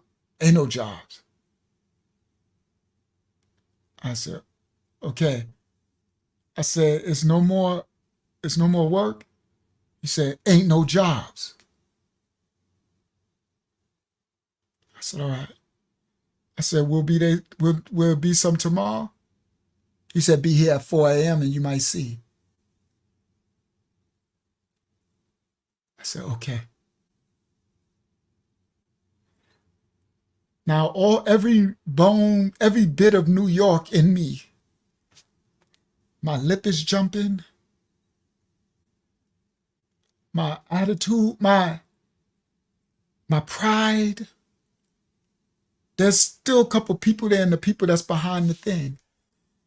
He's talking to me with such disrespect. So everything in me wants to say, mother effer, who you think you talking to? Igga? Who you think you talking? I knock all this stuff off the what? See me. Facts. On everything, that's what I feel. But I have to sit there, humiliated. And I say, okay. Now this is after a month and a half of the other place. And I go out and I get in the car. Now I have to drive from Orlando all the way to Claremont, half an hour. It's not daytime sun. I drive off. I get home. I'm humiliated. I'm spiritually beaten. I'm hungry. I've been starving that whole time. I ain't got money to go buy a bagel out the thing. I go to the refrigerator. I make some oatmeal and toast. And I eat. And I watch the TV. And I don't know what to do. So the next day, I get there at 4 o'clock in the morning. I walk in, all the same people there. The girl look at me again. Now when you walk up, I seen the people, when you already signed up, you walk up, you sign the sign-in sheet. So there's a sign-in sheet and it's a list and it's pages. So normally it's order, right? You sign in and your name is early, so they should be calling you along, right, if they're following procedure. So I go in and I watched everybody from the former day and from the other one. So now I know I go in, sign the sign-in sheet. So I'm there early, right? So I got this like 3:40 something early. The thing don't start to 5, but the dude told me to get there early. So I'm there 3-4 something. So it's people outside. So I get there, it's only 3-4 people on the sign-in list. So my name nice and early. Sign my government name. And I go sit down. And I sit there. And I see him looking at me. He'll look up like this Igga doing in here, right? So the girl is ignoring me because the girl is looking like, don't you dare think about kicking it to me. So because she's looking like, I could tell you probably were fly or you probably were an ex-crackhead and now you cleaned up because you went to jail. Like she's trying to figure out, but don't try to kick it to me, right? So she got that energy. I already know what that is. And I'm not going to try to kick it. I can't. I feel humiliated, honestly. So I won't try to kick it anyway. I don't even feel like myself. So she's basically ignoring me. So I sit there. The people come in. Now some of the homeless people see me from yesterday like, okay, this dude is going to keep coming back, right? So then I seen some young kind of dudes like me. They come in. You could tell they from the streets of Orlando, from the ghetto. So they're like, yo, Jojo. You're like, yo, what up, Carlos? This is a black dude. He's like, Jojo, I need you to send me. I want to go to such and such. You're like, I don't know. If that don't open, I'll see you. Like, all right, hit me up, Jojo. I'll be back at 6. You're like, all right. So they walk out. Then I see them, some of them talking about weed. Who got that weed? See, I'm peeping everything. I'm seeing someone like, yo, who got weed? Nah, I don't know, man. Where the dude? Oh, man, we got to go. It's early. You're like, man, let's go to the hood. Let's go to such and such, see if we can wake such and such up. Like, dang. What do you think I'm thinking, guys? Right? My flesh. You need weed. Right? You see some of the other, because I'm around them. I go outside, see some other ones like, yo, where'd you got a hit? Like, yeah, I'm about to go do it now. Where'd you get it from? They over on 21st and such. Like, oh, I don't like them. They just like, I'm seeing drug deals happen. I'm seeing everything. Weed. So immediately I'm like, okay, I definitely will never do drugs, crack or heroin or coke. But weed, I'm like, man, this is a gold mine, right? I'm like, this is a bunch of them. There was a group of them. And then the other, because even crackheads be smoking weed and stuff. So I see them come up to them like, y'all getting some weed? Because they want the weed so they can go to work. Remember, these are the homeless and the regular people, the poor people. They doing this day labor, busting their butt. I found out later, this is the most back-breaking work in the world, and they want to pay you nothing. They should be getting $9,000 an hour for the work we about to do, right? But they won't give you nothing. Minimum $7 an hour. You'd be lucky to get $55. And you just work, you do work, oh my goodness. So these people want to get high, and they want to have it when they go on the job. So on their lunch break, they could smoke a joint or smoke some weed or do a hit or whatever, right? So I'm like, the flesh is like, what are you doing? Look, you could call back to New York. You can get your weed connect. You get that, you could bring that good down here.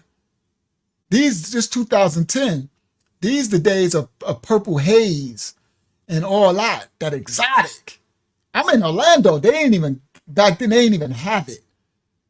I got connects in Atlanta. I ain't even got to go all the way. Dow X is in Atlanta. So I'm like, the flesh is like, man, you ain't even got to go to New York. Go back to Atlanta, get the hookup, or get the hookup from New York, because I got the real connect in New York. Because remember, Militant and them. Remember from the 15 to Life, that story, Militant, when they were selling pillows on Parkside of that exotic for $10. Down there, that would be like $100. So what they were selling for $10 in my hood in New York was going for like $50, more like $50 in Orlando. So I could make. So the flesh is like, but the spirit is saying, no, you can't. You promise Yah, the Most High. You can't do nothing. This is the fighting of the flesh. And I could see the money. Just weed. So the flesh is like, it's just weed, dude. You ain't gonna do crack. If you did crack, you really make a lot of money. So the flesh was saying, if you did crack, because these are all crackheads, heroin and all that. It's hundreds of them, right? And I'm a personable person. And I got that good. I could cook, right? I could chef it myself and make the bells. It's a wrap. I could have all their paychecks. I could get there in the morning, hit them off in the morning, and come back after they all get off. And the flesh said, if you do crack, you'll be rich in about a couple of months. If you do weed, you'll be straight. And you'll be up to pounds in no time. Find a pound connect. Right? What are you doing? You eating oatmeal and toast, and you keep begging your sister for gas money for the car to get to the day labor until you can get a job. What are you doing?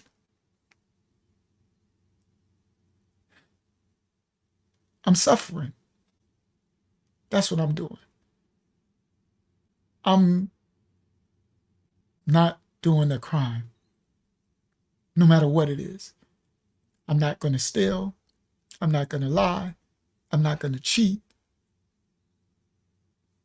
I can't. My life is not my own. It belongs to the Most High. Because even though I don't like the position I am, I have a refrigerator to go in to get toast and oatmeal.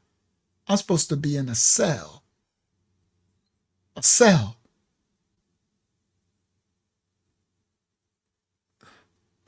So I come back in the office and I have to die to that thought. I sit there They call everybody in. They hand out hard hats, safety vests, send people out, do it, everything.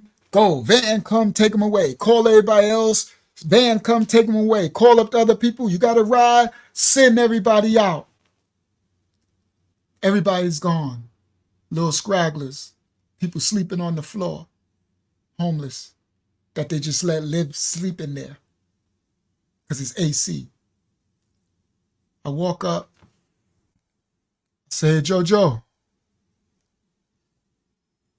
Do you have any jobs? Ain't no jobs.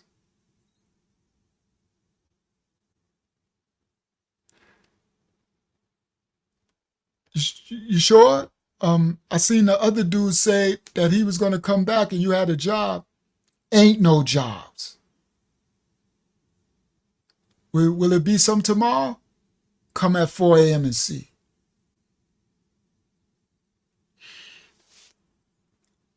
I go home. I leave again.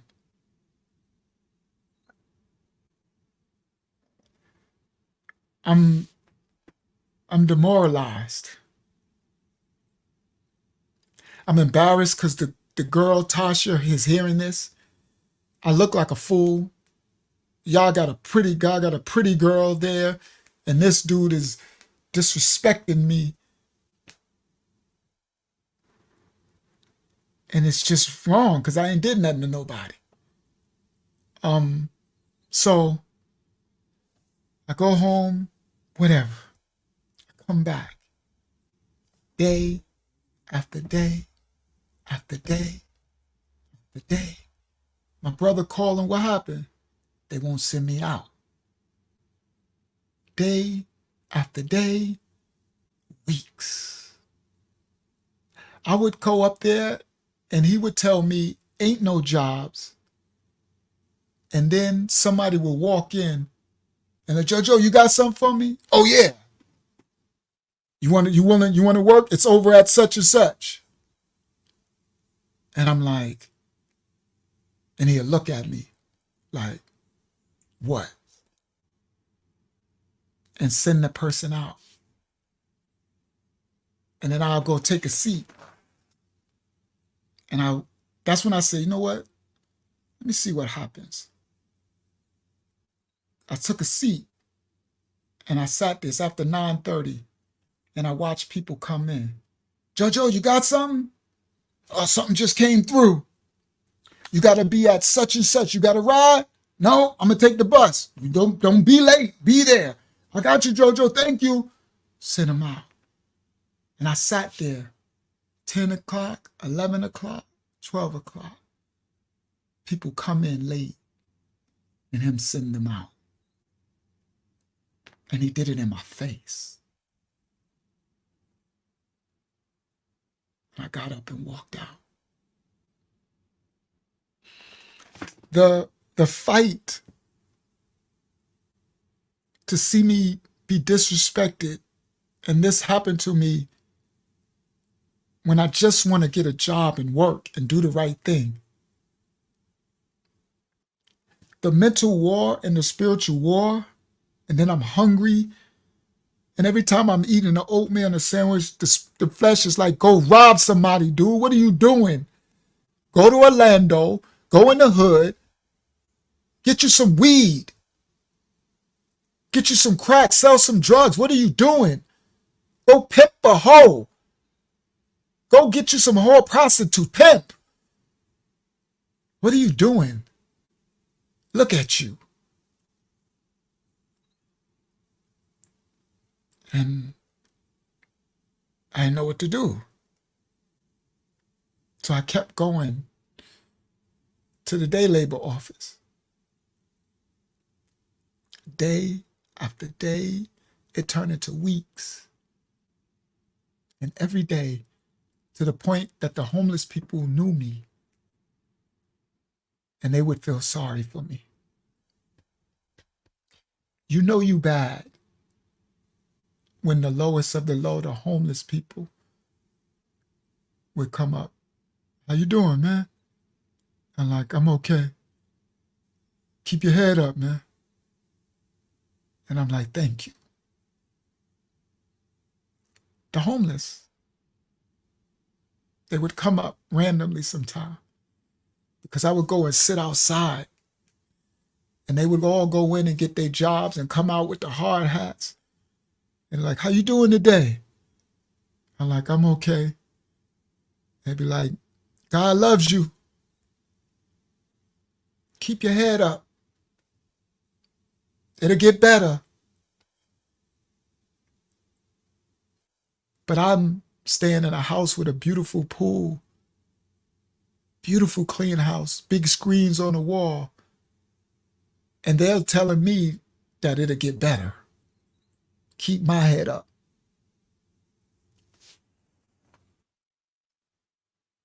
It was so humiliating. Sorry, it's actually making me emotional because I'm reliving it. This ain't weak, this is human. This is how you know it's real. Because it hurts so bad doing it. And I didn't have to do it. Like, I could have sold any drug. I could have stuck up anything. I could have did whatever. I'm a survivor. But I had to suffer and like, so humiliated. So, oh man, I didn't know this was going to happen. That's because I have the power to relive the moment. Like, some of this trauma is repressed. Really repressed. So, all right, let me gather myself. So, I keep coming back, right? And this dude is doing this in my face over and over. And the homeless people are like, you know, one day I was in there and they're doing it again. And there's one black dude, he a homeless dude, tall dude. He's like, hey, JoJo. He said, why don't you send him out? And my head was down. I used to just put my head down because I was tired. And I looked up. My spirit felt like he was talking about me. And I looked up and he was pointing to me. And JoJo looked over there and he said, we ain't got no jobs. And then the dude looked at me and he looked at JoJo and he shook his head like this. And he grabbed his hard hat and grabbed his thing and he walked out. So I looked at JoJo and he just turned his head. So I sat there and I watched him do it to me again. So I came back day after day and they kept doing it. And my sister would send me $10 to go buy more oatmeal and bread and the money and the gas to get back there. And I was trying to fill out other applications, but nobody would hire me. So I go there. It's been months now. I go there every day. People know me. I'm like one of them now, honestly. I'm one of them. They see me every day, every morning. I see them every day. I know some of their names because they calling each other's names. They saying hi. Some of the sisters will come up, white, whatever, they come up. Hello, Sonny, how are you? I'm like, I'm doing fine, ma'am. How are you? It's a beautiful, God-blessed day. Right? They're homeless. And they go in. Some of them give me encouragement. It'll get better. It'll get better. So I'm in there, right? So I'm in there. They do all the thing. They call all the people. They do the same routine. They run everything. He sent out the jobs. He back there. Tasha back there. She looking up. Now Tasha got a look now. She started to have a look of sadness because of me. Because she knows it's wrong what he's doing.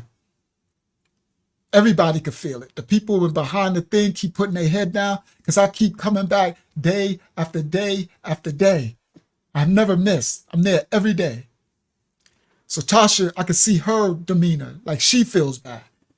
But he runs everything, JoJo, right? And you can tell he's from the hood. He got size and everything. Now, Then he had another dude that worked for him too. He had muscles.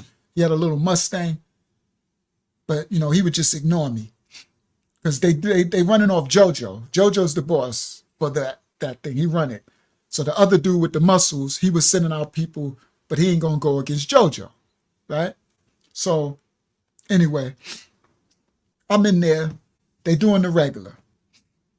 So the they finish sending everybody out. Then they get to the point where they calling out the other jobs, and JoJo's trying to see who got cars to put people in the cars, right?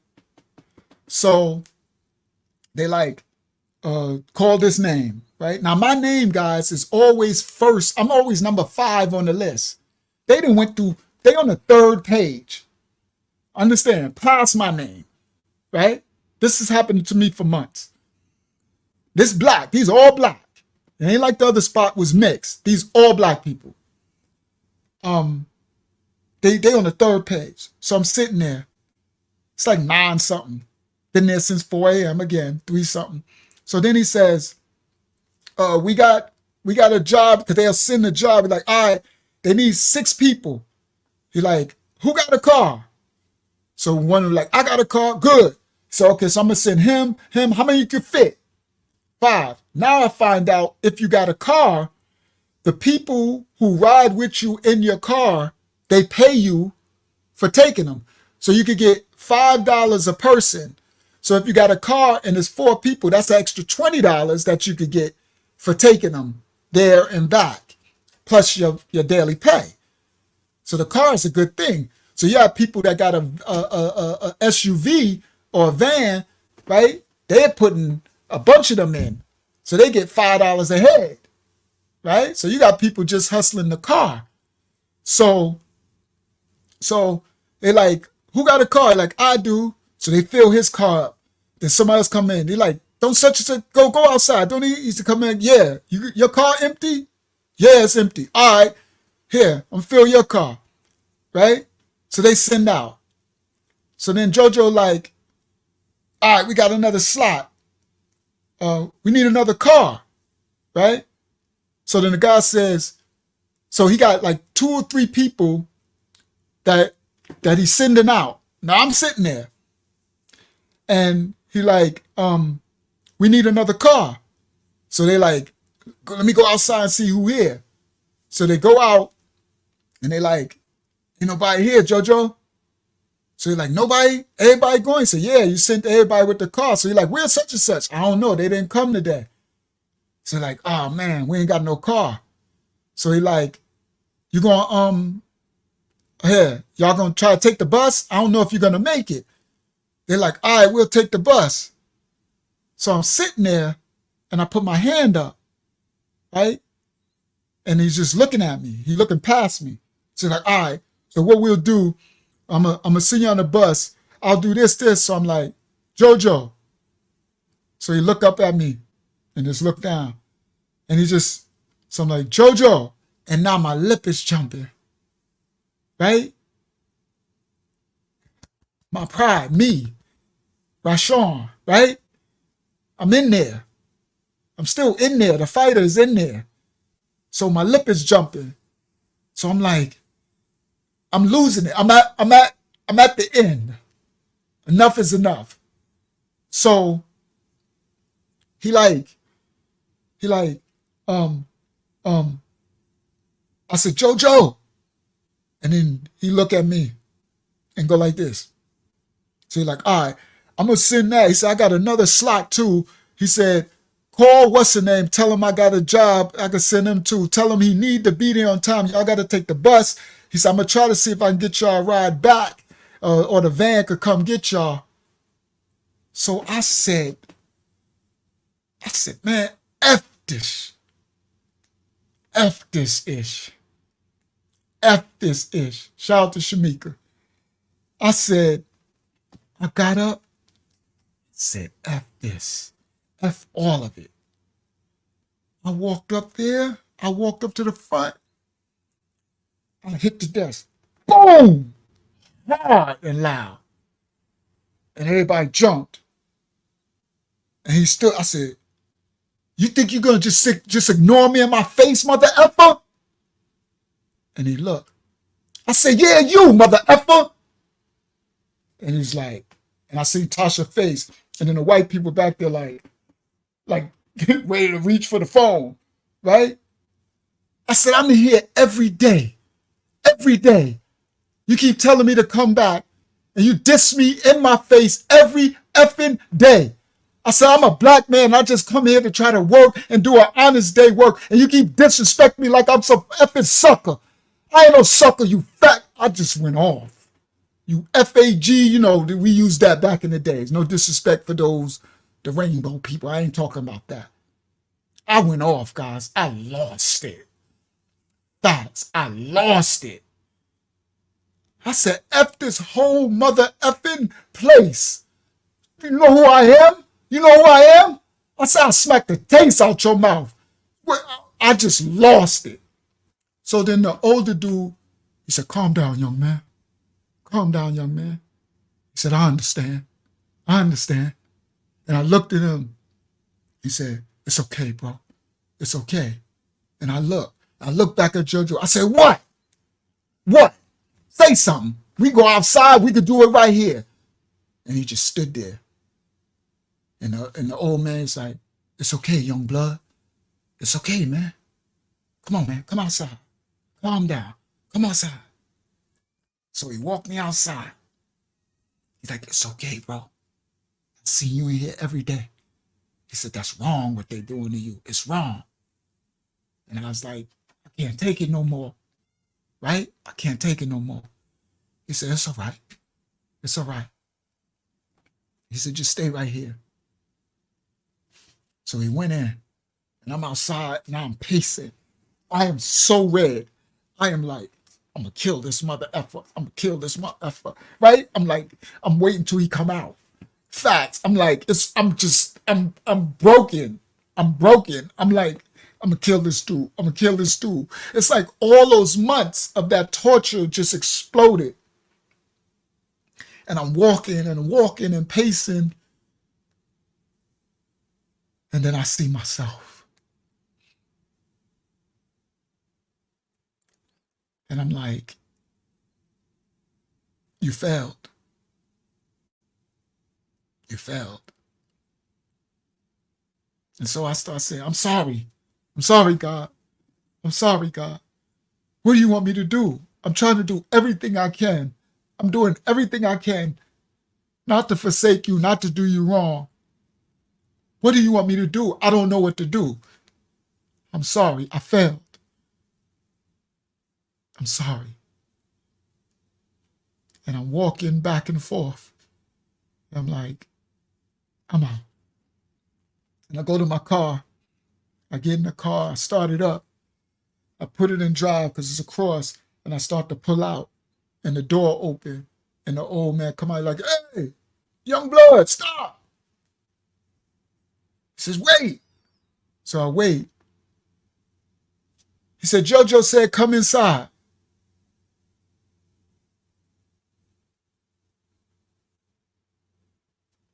So I back the car back up, park it.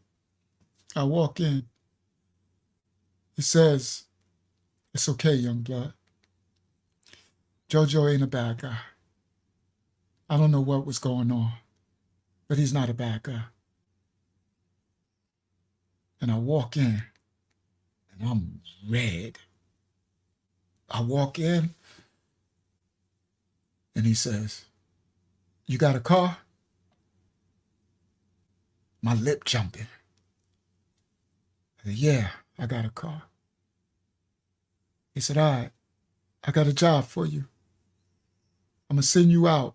He said, you could take 4 in your car? I said, yeah.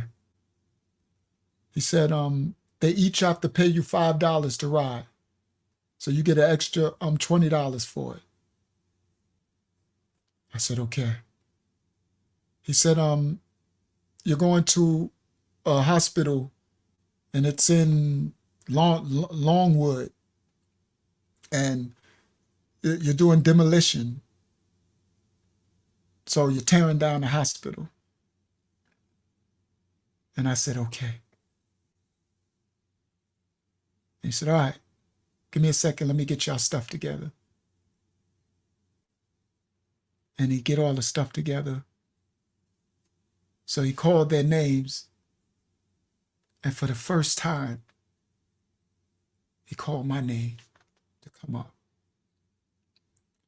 And I come up. And I don't know, guys. He said, okay, this is the address. You know what I mean? Just go right there. And we go out. And I take the thing. He gives me the thing. And I look at him. And I said, thank you. He said, you're welcome. And I went out. And we went out and we went to the job, and it was horrible. First of all, it was asbestos poisoning. We was knocking down this hospital with no masks.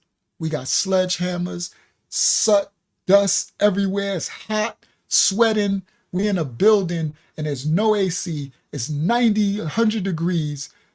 100% humidity, dust everywhere. You knocking down concrete walls and it's going all in your hair and your nose and just poisoned. But I was happy to get the $7 an hour. And I did it. No, some damage can praise the Most High. He probably favor, grace, and mercy, cover me for any damage that could have been happened for me in hell and all that asbestos and crap. But yeah, JoJo was being used, Yahshuah. I did it. We came back. We got back like 6:30 p.m. I drove them for back, hand in our thing, and then they send you over to get your pay. There's a chicken spot that they go to, and the person cashes. You get your little check, and they take it over to a chicken spot, and you pay the deli chicken man $20, and he'll cash the check for you. This is hood stuff. I'm amongst the poor. This is their life. But I fit in, guys, because they all knew me. Because I've been with them every day for months and months and months, and I never got sit out. So when I went over to the chicken spot, they're like, hey. I'm like, hey. Until this day, I know almost all the homeless in Orlando. But these stories ain't over. It's just the beginning. To this day, I could go somewhere in Orlando and go in the store and homeless people see me like, hey. I'm like, what's up, man? They're like, how you been? A long time. The Most High had me amongst his own. The lowest of the low. Now, the next day, I come back, 4 o'clock in the morning. I walk in. I sign my name on the list. I'm still early. I go sit down. They go on with their regular program. I'm sitting there. I'm just watching.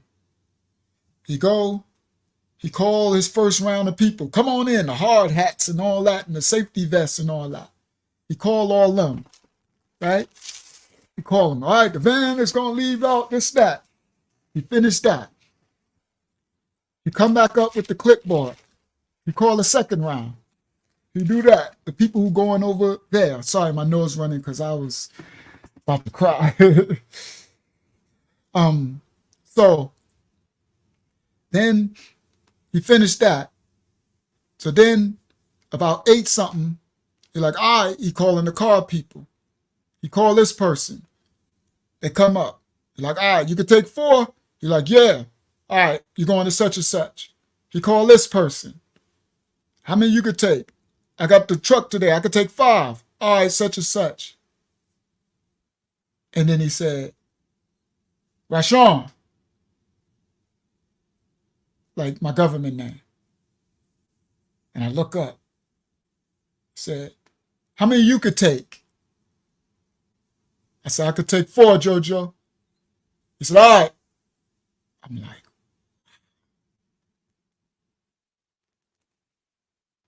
Thank you, God. For $7 an hour. For $50.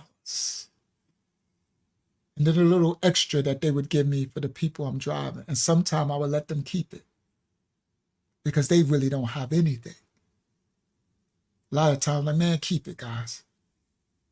I'm riding with them. Now I'm amongst them. Some of them ask me, you got weed? Young blood, I know you got that good weed. We heard you from New York. I know you got a New York connect. Some of them ask me for crack. I'm like, no. I ain't told nobody. I ain't spoke nothing about the word. I'm not going to get to the dumpster yet because we got to build there. I guess the other stories had to be told first. This is the beginning.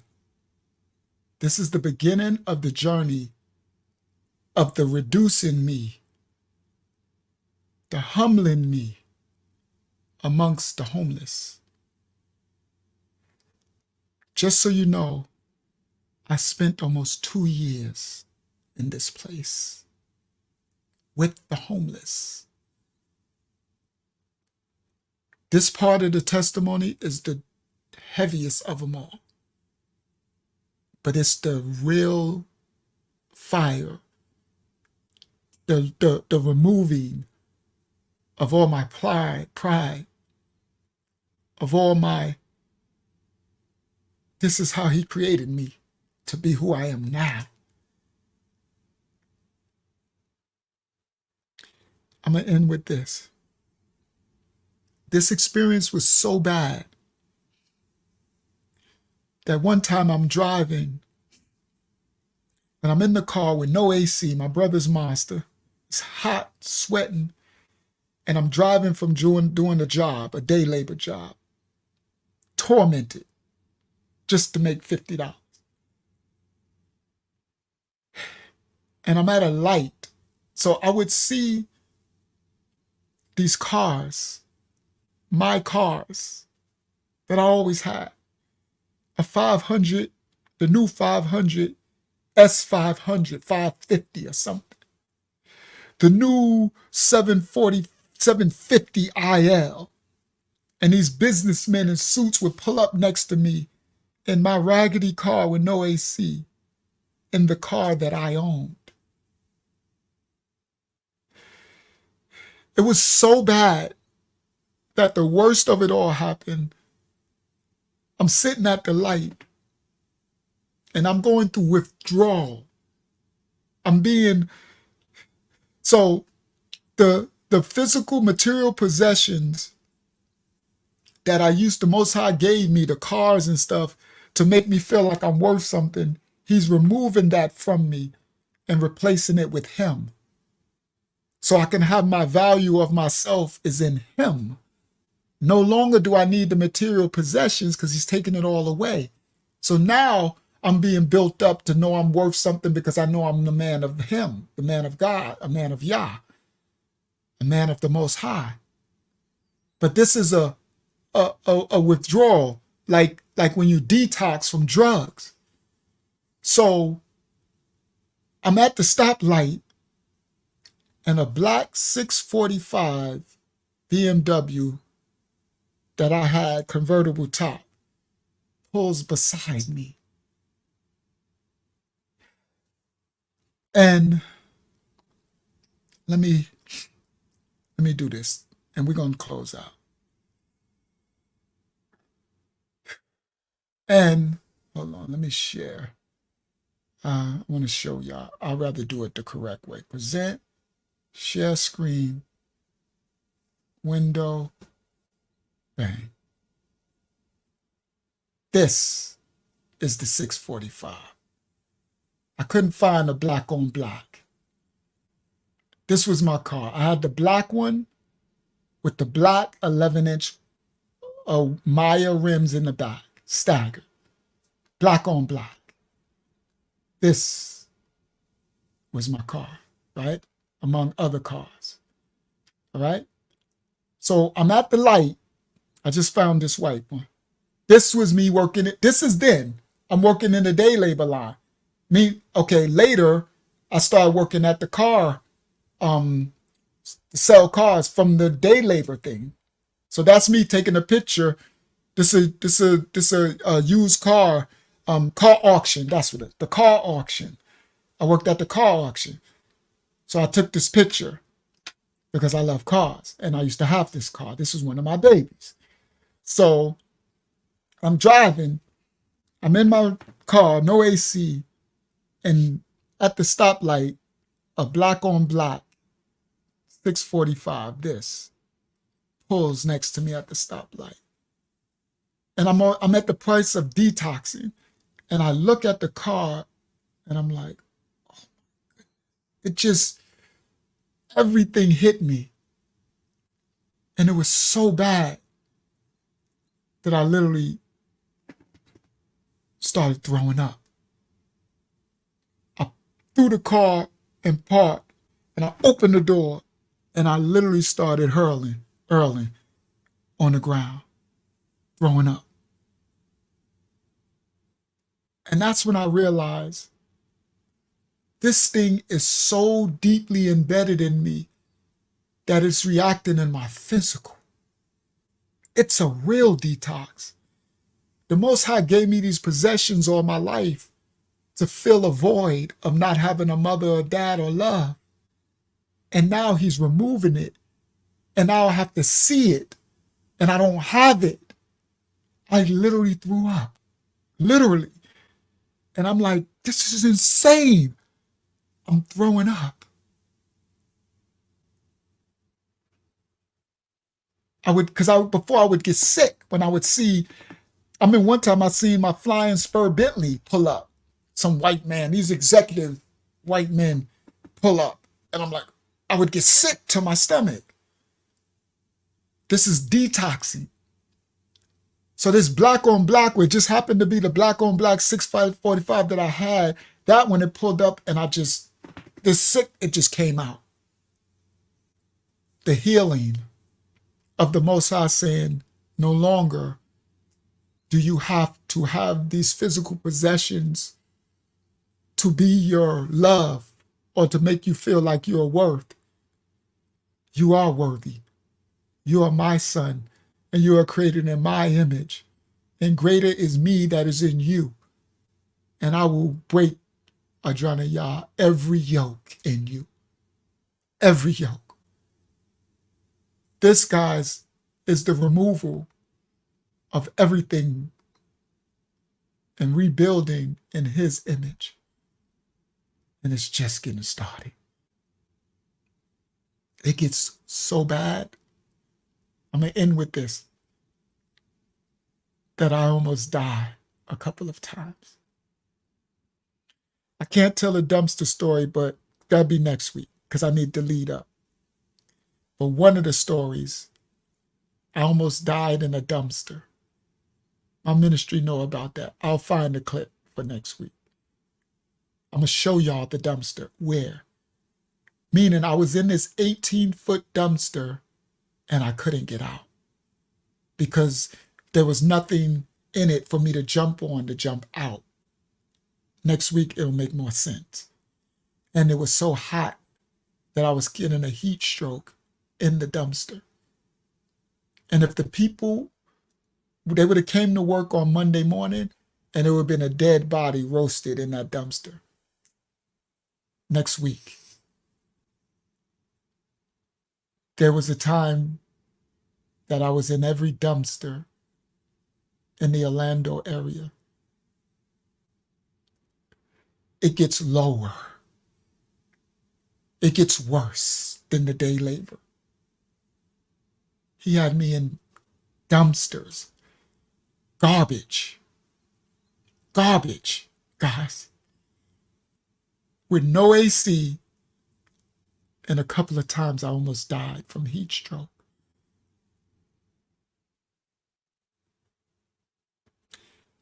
For our ministry, these are the stories that you're going to now find out when I say it was so bad. It was so bad. I know I'm probably gonna cry a bunch of times. And I'm not a crybaby. I never used to cry a day in my life. But these things are so traumatic that I'm not healed from it. This is what happened to me to change me into who I am now. The total removal of everything, the literal lowering to nothingness, to be rebuilt in the image of the kingdom of the Most High. I am a king on this earth. I know who and whose I am. I am great, and there's nothing greater, because greater is he that is in me. Without my $100,000 car, without my hundreds of thousands, without my millions of dollars, without none of it, greater is he that is within me. I am anointed, and I am royal, and I am meek, and I am humble, and I am obedient, and I died to the flesh. I killed it. There is nothing I can't conquer or kill. I fight against principalities and spirits in high places, and I break all yokes, to the points now I'm building it in his children around the world. Now, this part of 25 to Life Testimony TV, you're going to get to the point where Unk starts to be created. But I got to go through phases first. I got to get to Joshua Star. Oh, it gets bad. It don't get better. It gets worse. It gets worse. All of you don't have to go through that, but testimony saves lives. Uncle Yahshuah, 25 to Life, Testimony TV, another one down. Thank you all for sharing this with me. A pardon that I got emotional. It's going to happen. There's no way I'm not going to get emotional in these. These tears are new, and this experience is still like fresh, because I'm now experiencing. I have the gift of time travel. I travel to that place. So I'm there, and the experience is for real and alive. So even everybody at home in New York, when you watch this, you're going to understand who I am. You'll have no idea what I went through. The worst of it all. They were looking at me like I was the lowest of the low. These people would come out their offices and I'm in their dumpster. You know how they would look at me? But I still know I'm a king, knowing that I have more money than all of y'all. They pull up in their car, Mercedes. I'm like, pfft, I had 3 of those, a Bentley and the Mercedes. You heard? Yeah, the Lord shall strip me from everything to rebuild me in his image so that I can fight and take on anything. There's nothing I can't face and fight. All praises to the Most High. Thank you everyone for joining me. I didn't know I was going to do 5 hours, but this was important. I'm going to still try later reduce it down to at least 3 hours next week. Hopefully I can get a hold of that, because that would help me a lot. I love you all. You are the light of the Most High. He is within all of us. You are all his children. No matter your sin, transgression, if I can clean up, anybody can do it. Anybody. And I am no better than nobody. I just did the work. My calling might be a lot stronger than others, but that's because he's using me to reach others around the world. All praises to the Most High. I love y'all all. Go forth and be the light that you are, the light of the Most High that's within you. Go forth in your days and be that light. We ain't perfect, but perfection is within us. So strive for the perfection that's within you. That's the light of the Most High. He created all of y'all in his image. I don't care if you call him God. I don't care what you call him. That's the Most High, the creator of all. His name is Yah, by the way, just so y'all know. But anyway, until you get there, now go forth and be the light that you are. Love your neighbor as you love yourself. Try to reduce your sins daily. It's a process, enduring. This journey is years to turn me into this. Years. And it gets darker before it gets lighter. Y'all will walk with me. So all praise the Most High. Thank you for taking this journey with me. Mashiach Kasemi, I love you all. And everybody worldwide who's watching, I love y'all all. I see everybody on the Bible study tomorrow, Eastern Standard Time, 8 p.m. for our Bible study. Go forth, be the light. Y'all know the saying, keep it functional and love the Most High, y'all. I love you all. Shalom. Thank you.